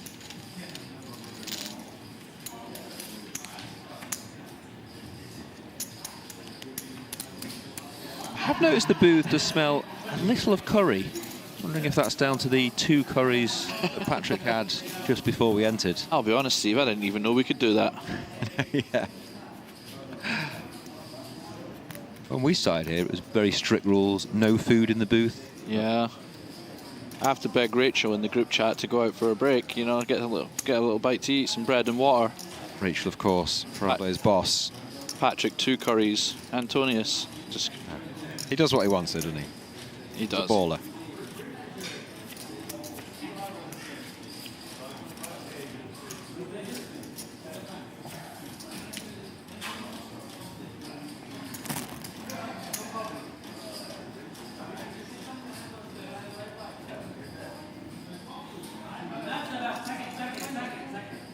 Pot. We see an open here. Ace Jack 3 deuce. I'm a purist. I do like hearing the verbal pot. Nice hand for Shao too. Oh, okay, okay. We got some 560. We got some stuff going on here. Yeah, going 3-way here. 22, 33, and 44%. That's quite interesting. That. Spin the wheel. A little bit of something for everyone, as you would expect when half the deck's out. Yeah, Yeah, you can see from the percentages, Rochuen is the national favourite here. Zhanyan is going to bet here, just bet with the ace. Into 2 people, very strong bet. Yeah, gone quite big as well, hasn't he? It's the pre-flop raiser. Yeah. I'm interested to see. Show has just made the fold. Yeah, they should be good to take it. We do see a second Wow. fold. That's a nice pickup for Zhanyan, because you're loving that. Even though he's flopped top pair, it's almost a bluff. You know, he's just trying to get that pot taken down now.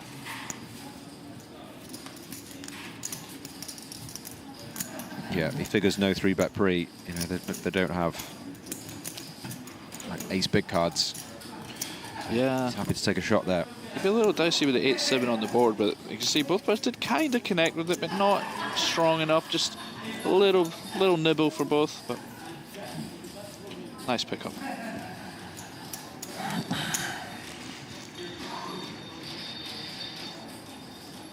We do have a reply already, Frado, to your idea about bounties coming in on the FT. Worst idea ever. No, it's quite a good point. I think that favours the big stack too much for Aldo. Possibly, yeah. But I think the point is that on the FT, the big stack already has a huge He's already favourite. massively favourite, Yeah. right? So there is incentive to try and get chips to cover other players as well, right? Yeah. Like at the moment, there's no, you know, you're doing a lot of outlasting. Yeah, especially if you're sort of blind on blind and you cover and, you know, just be a bit more aggressive in these spots. Maybe want to try, sort of see how it plays out. Yeah, well, that's a good thing, you know, you can give it a go. This is like the big blind ante was invented. This is how, you know, we had button ante for a while. I know at Dusk Till Dawn, and these are how innovations happen. Lovely hand here. Pesanian. Interesting to see how he plays this here, because he is very deep with Viberov, and Shao is a little bit shallow, so he does play call. Yeah, I think that's exactly the reason he does play call there, because of that. He's not super short, but you know, he does have 23 big blinds, and they have circa 60 big blinds each. Zhao with a very respectable hand too, so this could be some action here.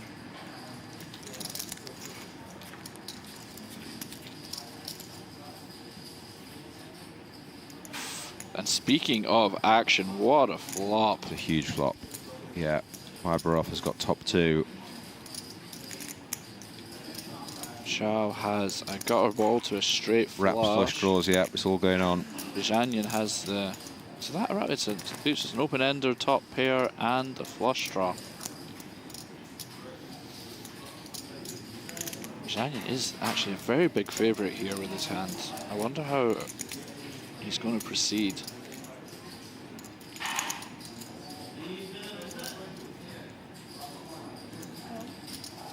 Does I like to call? What does Show do? Do you just think it's like where your draws are dominated with 2 players in the pot already? Yeah, I think he just gets away, doesn't he? He does. Very impressive. Perhaps a more normal fold dynamic I'm giving it than I'm no expert. I feel like it's a pretty standard fold. What a great card that is. Oh. Viberov. Viberov, very happy to see that. There's a myriad of turns he didn't want to see there, but interestingly, Zhanyan does have the other 9. Yeah, exactly. So he does have the redraw. Oh, just go check. Sneaky, sneaky. Wow, Zhanyan does make the straight, and he has the 9 blocker, and Viberov check back. Yeah, really interesting hand. I think it's really could just think he's good here as well, and just go for value, particularly with the 9 in your hand. Yes, it's going to be really confusing when the raise does come in. As you say, blocking the 9, check on the turn. It's been kind of small.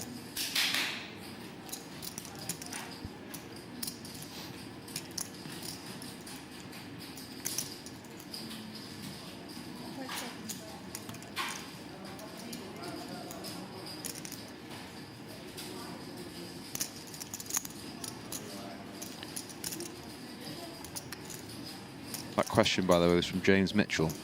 Just revealed himself. Ah, okay. Do you see the raise?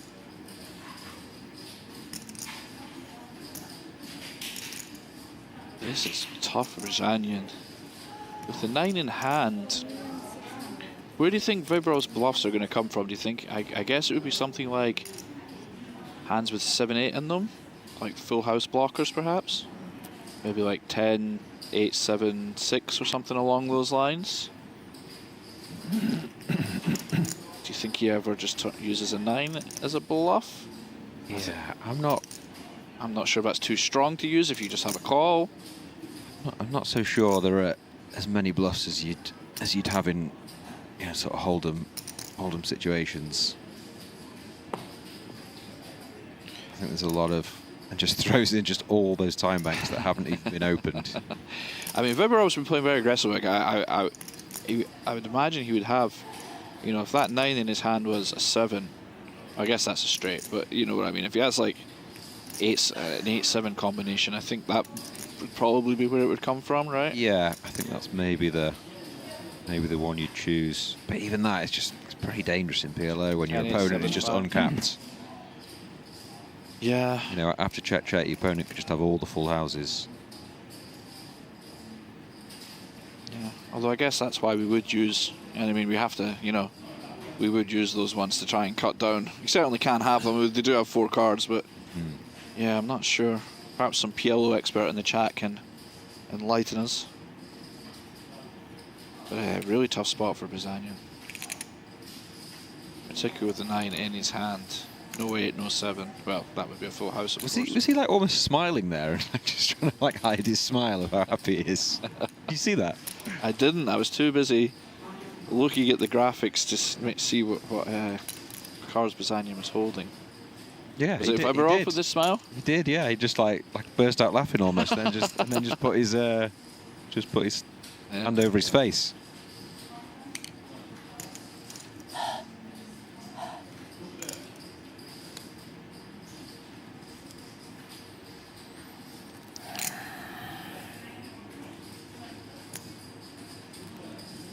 Crucial pot for both men.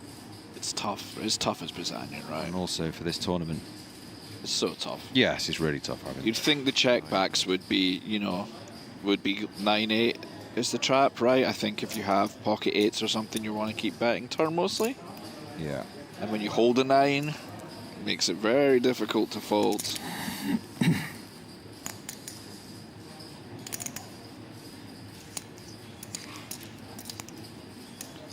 Also, you know, he bet quite small on the river, and the raise isn't that big either. He's getting a pretty great price also. This is true. 2.9 into 10. Doesn't need to be right very often for chips, certainly, but it is half your stack at a final table, odds aside.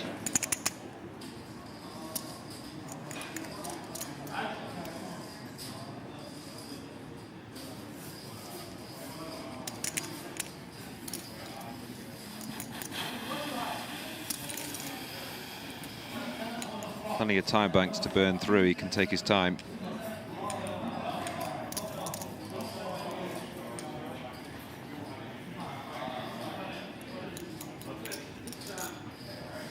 Staring him down. Trying to get some reads off him. Faberov stoic after the little giggle he had earlier. He's got two packets of time chips. Is that not the same packet? Did he take it out and then put it back in? Oh no, it was oh, not sure. Wow, the anguish.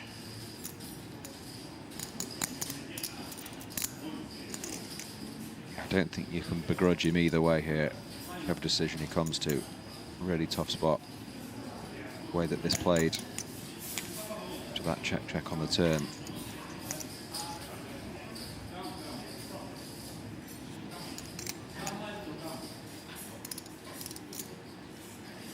For me, leave 6.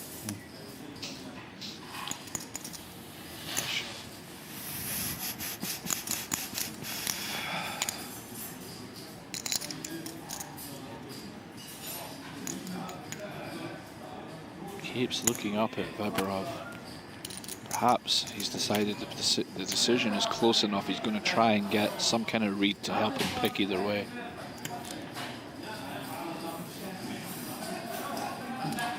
Yeah, well, we did see something physical when he basically burst out laughing and was hiding that. It'd be a great laydown if he can make it.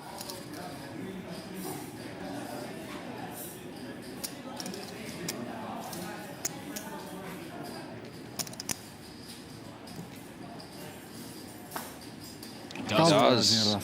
Brilliant fold. Every credit. What does he show him? Viborov 6 and a 5. Yeah, shows 2 of the cards. Does he not show the other 2? Just those 2? I'm not sure. Just shows 5, 6 for the straight. Yeah. It's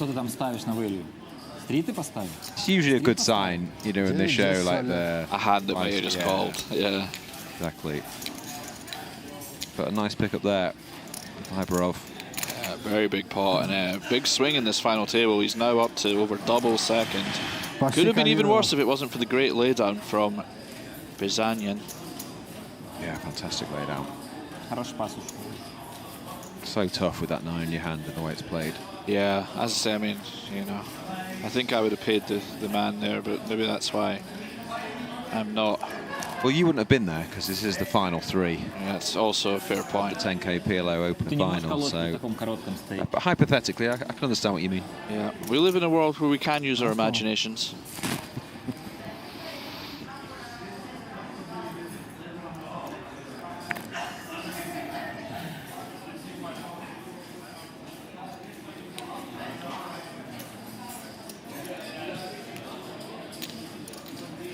Receives a walk next hand as well.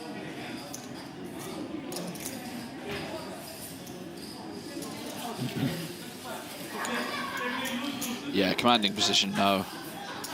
Can really start to lay that Я мало hammer проиграл. down. Да, ты вообще... Чек-кол, если бы сыграл бы, ты поставил бы побольше. Нет? Тёр ты бы платил все. Не, я про ривер. Если я чек не ставлю, ты сколько ж ставишь? Да, больше. Love to know what the players are talking about as they dissect actually, the hand. Steve, I was just going to say, for our non-Russian speakers in the chat, and indeed in the booth, I believe what was being said there was, did you know that Patrik Antonius had 2 curries in the booth? 2! And some fruit as well. Kings and 9s. Viborov here. 6. Was facing just a limp on the button, so he's decided to attack that. That's gone 600k.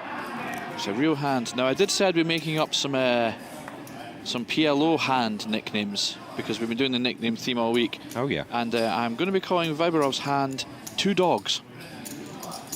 I like it. The double K9. Double K9, yeah.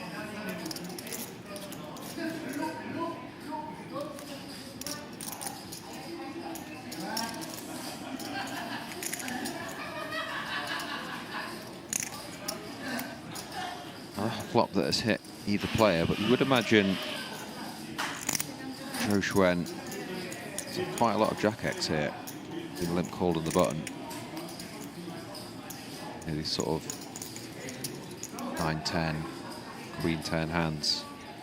He doesn't, as we can see, but is he considering representing that with a bluff raise? This would be a very capable man. We've seen him a couple of times. He does. I quite like this. What a boss. Quite like this. He's going to have so many, you know, Queen 9-10, Jack X sort of hands here, and he is deciding to rep it versus the small 350k size. Can Viborov sniff this out? Very hard to continue. Does have 2 9s in his hand, but does call with the kings. Got a real poker hand going on. Turn that gut shot and flush draw. Absolutely nothing. Zhou Xuan does go check. Can he hit an ace or a 7? No, he can't. So the kings are good. Imagine Viborov can only knuckle it. Will we see the river barrel? It's quite tough to so hard, yeah. Bluff here, right? You just have Vibrov could just have a jack himself. Yeah, you just don't really have any relevant cards in your hand as well. You do block 7-9, but it's not really relevant. Yeah. But this is Shoshen. You feel like Vibrov would definitely check, you know, Jack 8, Jack 10 to him as well, so it's not like he's at all capped in this spot, so it would seem pretty suicidal to bluff there. He does think better of it. Nice flop call from Vibrov, does take it down, extends the chip lead. Yeah, it's quite tough to continue bluffing there as show, right? On the turn, on a lot of turns. It's like, you feel like maybe we will have this kind of front end aggression, but it's kind of going to be kind of tough to continue it on the turn because you are just like shoving half pot without any kind of equity on a lot of turns. It's tough. And if you get called, you're effectively just dead, aren't you? Yeah, exactly. Yeah. Well, it does put him into the danger zone. It's down to 9 big blinds. Chip leader up to 100. 16 million. Plays 5.7 million, plays 1.5 million.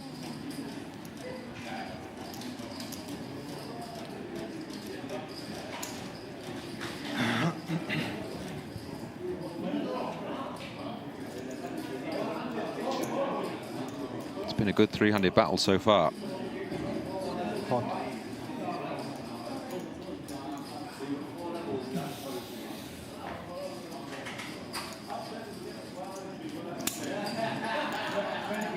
Hanyan does take it down, the ladies. Show with this beginnings of a nice just a 7 single draw hand there. Game you ever play? Play off in the World Series? I do. That one in? I have a little dabble at the World Series. I treat myself. Can't imagine I'm doing too well in it, but you know. You've got some buddies who are pretty good at that game, right? Yeah. I did cash it when I got like 18th in it one year. Oh. I was all in a lot, not knowing if I wanted calls or not, okay. Which makes you hard to read if you don't know. But it was, yeah, a very fun game, very pure poker. Very much looking at people deciding if they have it. How many entered? 30? I was playing with all the old school legends, Jen Harmon, Ted Foy, Sammy Farha. Nice, yeah. They were all telling me what I was doing wrong. It was great. I'm sure they were, yeah. Don't educate the fish.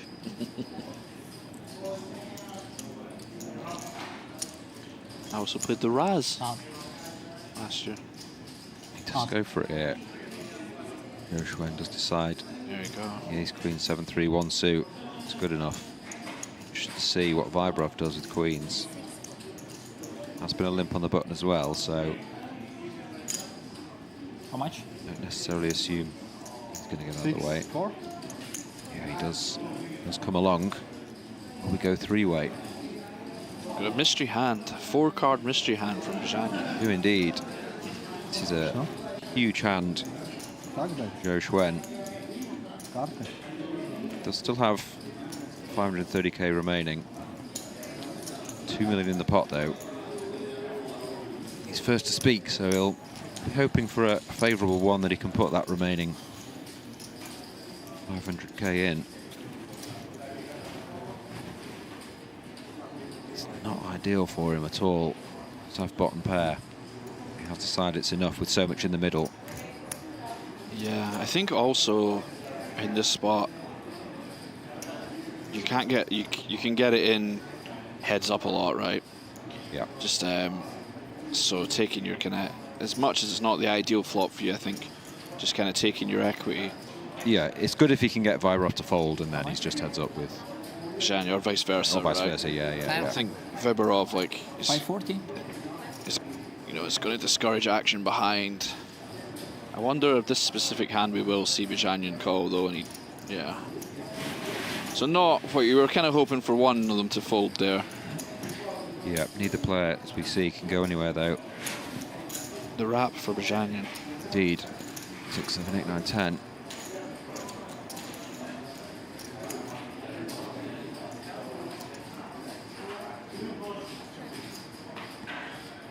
Let's go check. I'm have the flush draw as well. Queens somehow hold. Yeah. Check. We will be losing Zhao Xuan in 3rd place. Always an exciting player to watch. Yeah, another great performance from him. Yeah, a couple of bluffs here and there. Never quite sure where you are with him. Very difficult opponent to play versus. But he does pick up 225k for 3rd. Just like that for Aldo. We are heads up. Yeah.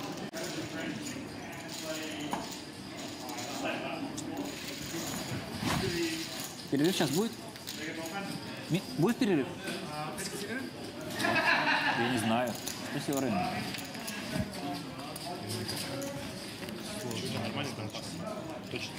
I believe these players will be going on a short break momentarily. Not too long though, yeah. Just about 6 or 7 minutes. And then we will bring you the remaining coverage of the PLO Opener Final. They're playing for $450,000. And of course, that beautiful trophy. Please join us once again in 6-7 minutes.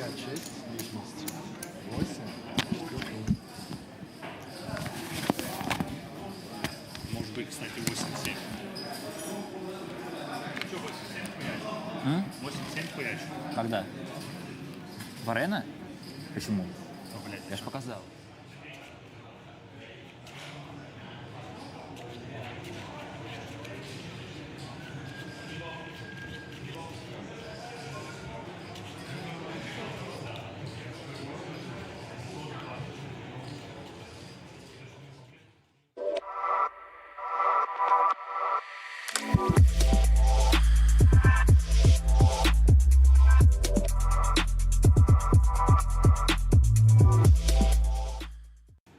Viral did decide to flat the kings in position, and it was curtains when it came 10 high, and then on the turn he had an open-ended straight draw. So that's how we lost him.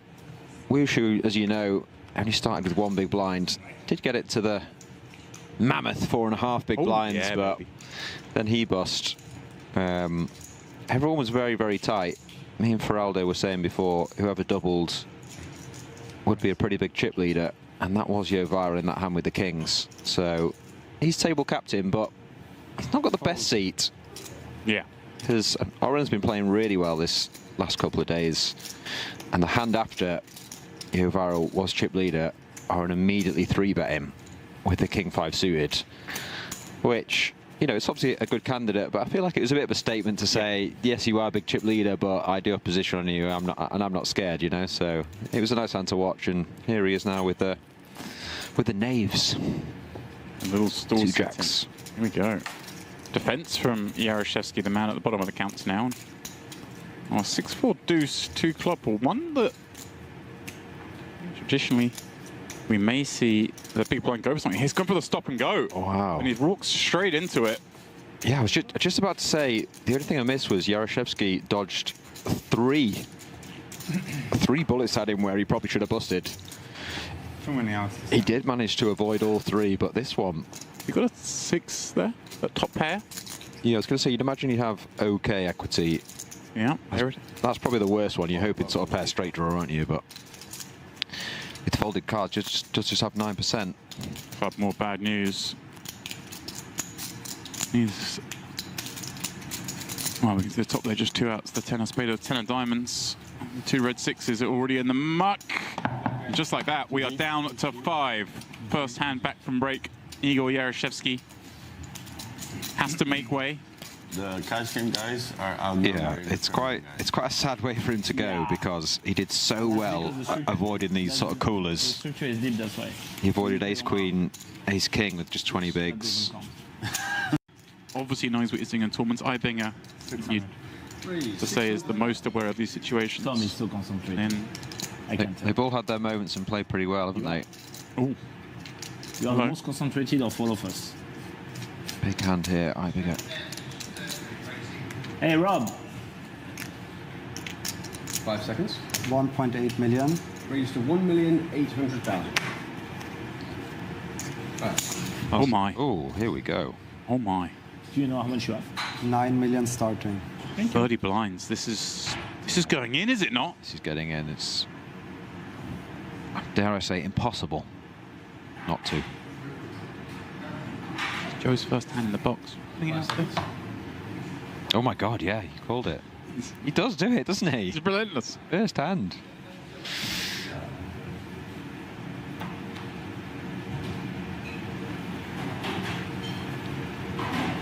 I mean, we've seen Yovaral wriggle out some spots in this tournament, but... I'm on in. Yeah. Feels mandatory. He's going to get snapped. And just like that, I said Ibinger is 1 double away from the chip lead. He is now just 5 cards away from the chip lead.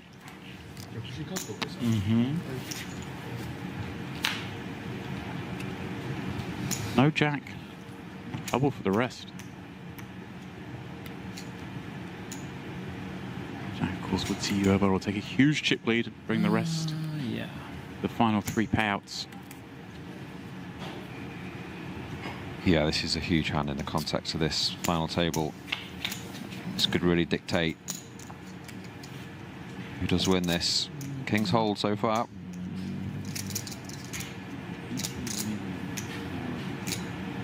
About 45 million chips in play.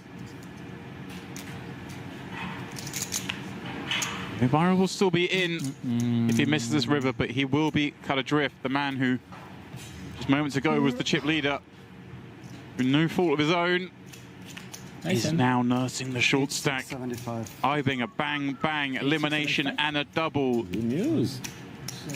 You tipped him. Yeah. 6. What was it he said yesterday? Ibinger had a great quote, something like, about like nits. It was something like, the nits always get paid, or the nits always win, or something. It's funny, of course. Maybe he's correct. Yesterday, what was it? 24 hands into the final table, I think it was, he played his first hand. It was aces. He played a 3-bet pot, got outflopped by Oren, got it in, spiked a 2-outer on the turn just to survive. Now here he is, big 1 of 4. Aggressive. A bit aggressive, But right? now I understand you don't care even if an ace is exposed, so... Especially an ace. I need to control myself. If I had Queen 9 and a 9 in exposed...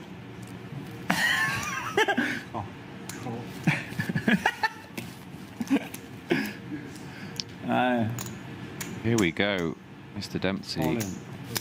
Yeah, they're in there. Limp, jam, call. Well, Ibinger going to be thrilled to see the trap is in the form of 2 overs. Because there is something called pay jump that I heard of. So for one time, I'm rooting for you. But I also like my friend hands, and I don't know if I'm... Maybe I'm 60% for you, Matthias, and 40% for you. I think he's 100% for Matthias. But... Decent. Yeah, that's a bluff. He's 100%. I think it's just a straight up lie. We can call it what it is. You're going to massacre me in 5 minutes. I'm He'd deny it, but it's a lie. 3 hours.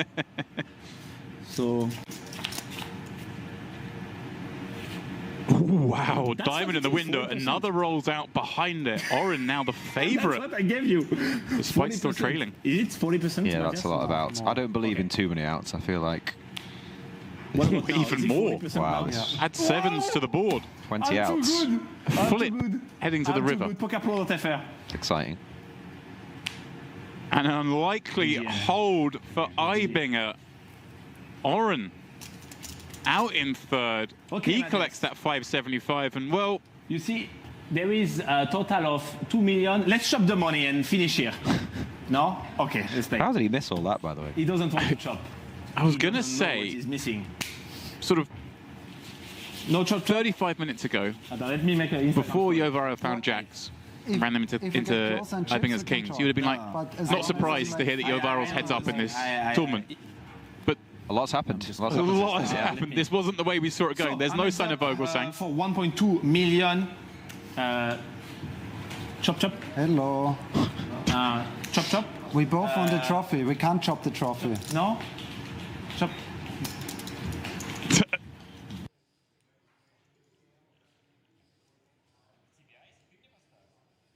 Welcome back, everyone, to PLO FM.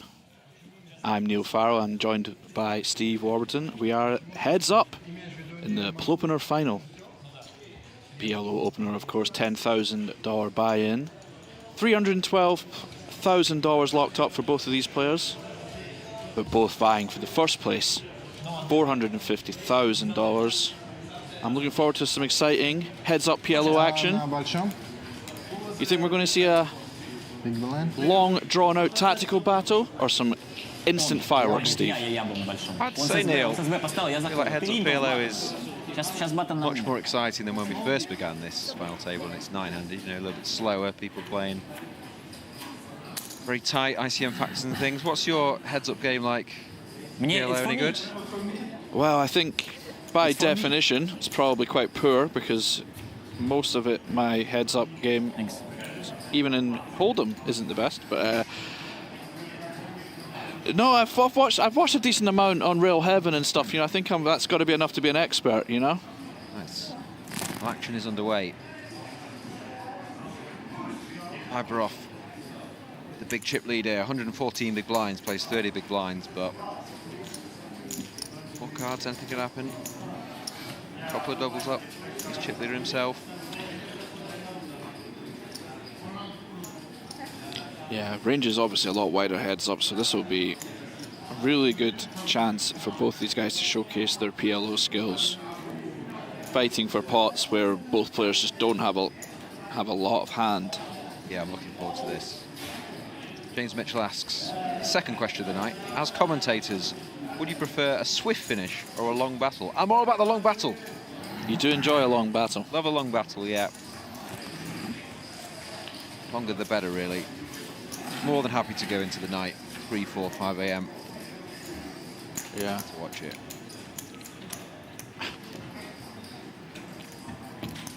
You the same, Neil? I think I could watch heads up PLO for hours. I'll be honest, I'm not sure how much 9-handed I could watch. Yeah, that's fair. But no, this is the beauty of the game. It could last one hand, it could last 3 hours. I'm just buckling up for some high stakes PLO action.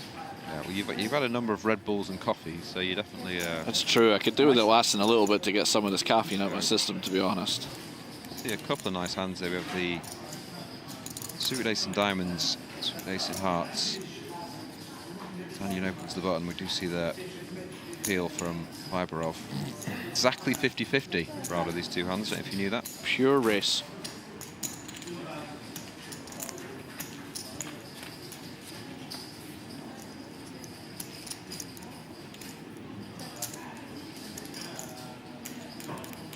Just catching up there. Still pretty close. For sure, yeah.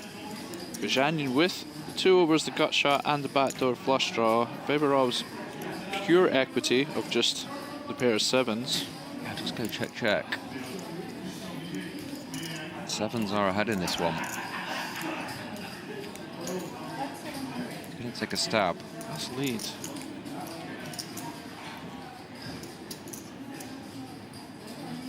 I guess have to check, check when you are the chip leader.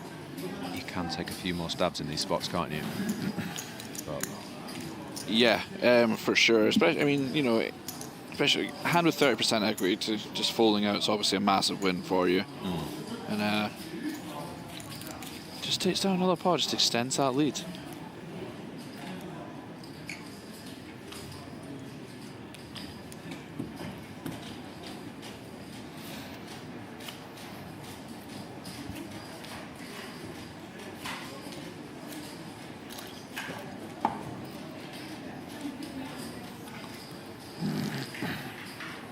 .232 players did start this 10K PLO tournament. We're down to 2.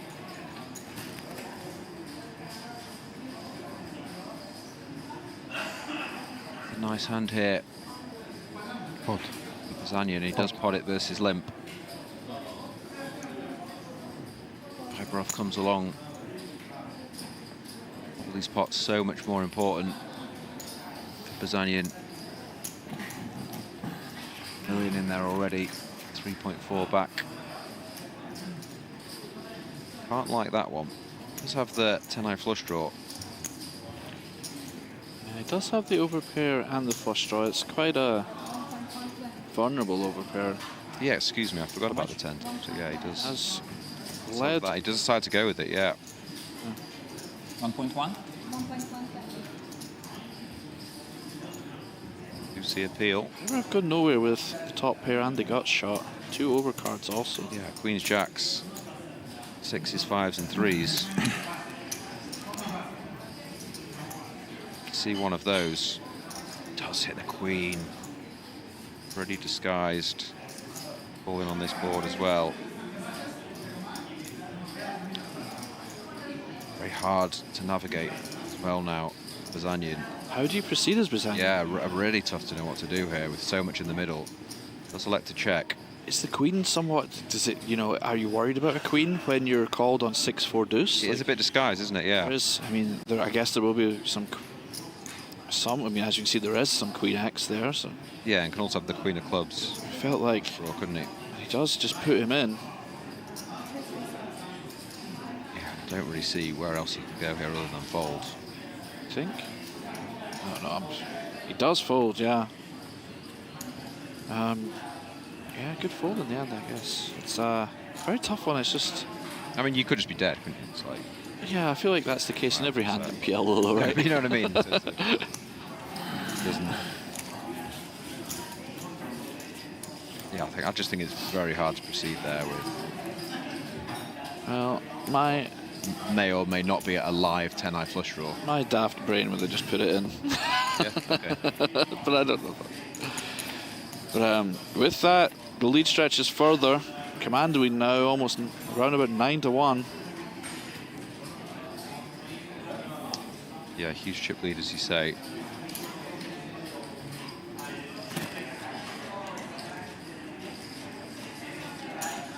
Anything can happen, though. Momentum swings so quickly in any heads-up poker match. Viberov, the aggressor here again. This is limp on the button. Just relentless pressure against these limps.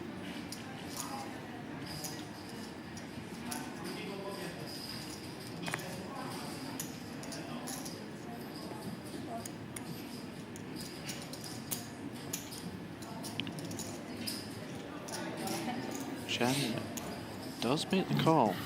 Hi.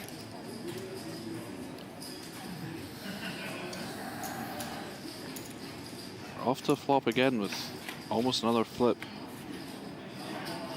Now flip no more as Bazanian flops 2 pair. Finally makes a hand, a strong hand.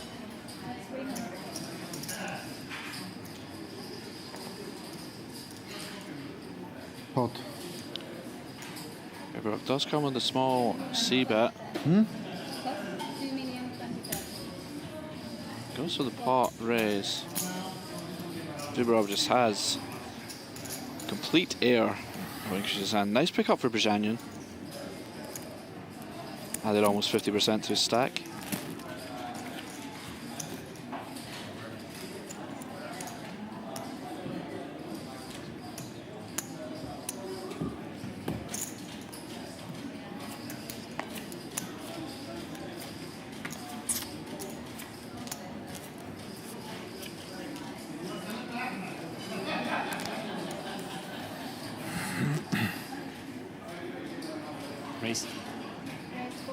Keeps up the aggression. Viberov does open the button. King, queen, 8-6 on suit. All in. Yeah, all in. Oh, he does go with the ace, king, queen, 2. Yeah, makes sense. Very short now. And in what can only be big blinds. described. Sorry to call it. What could only be described as a shocking turn of events. They have got it in almost 50-50. Yeah, the classic flip. It just looks to me like that Viberov should not have 48% there, but you know, this is the beauty of the game. Yeah, and if he does double here, he's just up to 40 big blinds. Yeah. So, would be the start of the comeback. A real game on our hands if Bazanian can I say hold with 52%? Is that the right vernacular? I think so.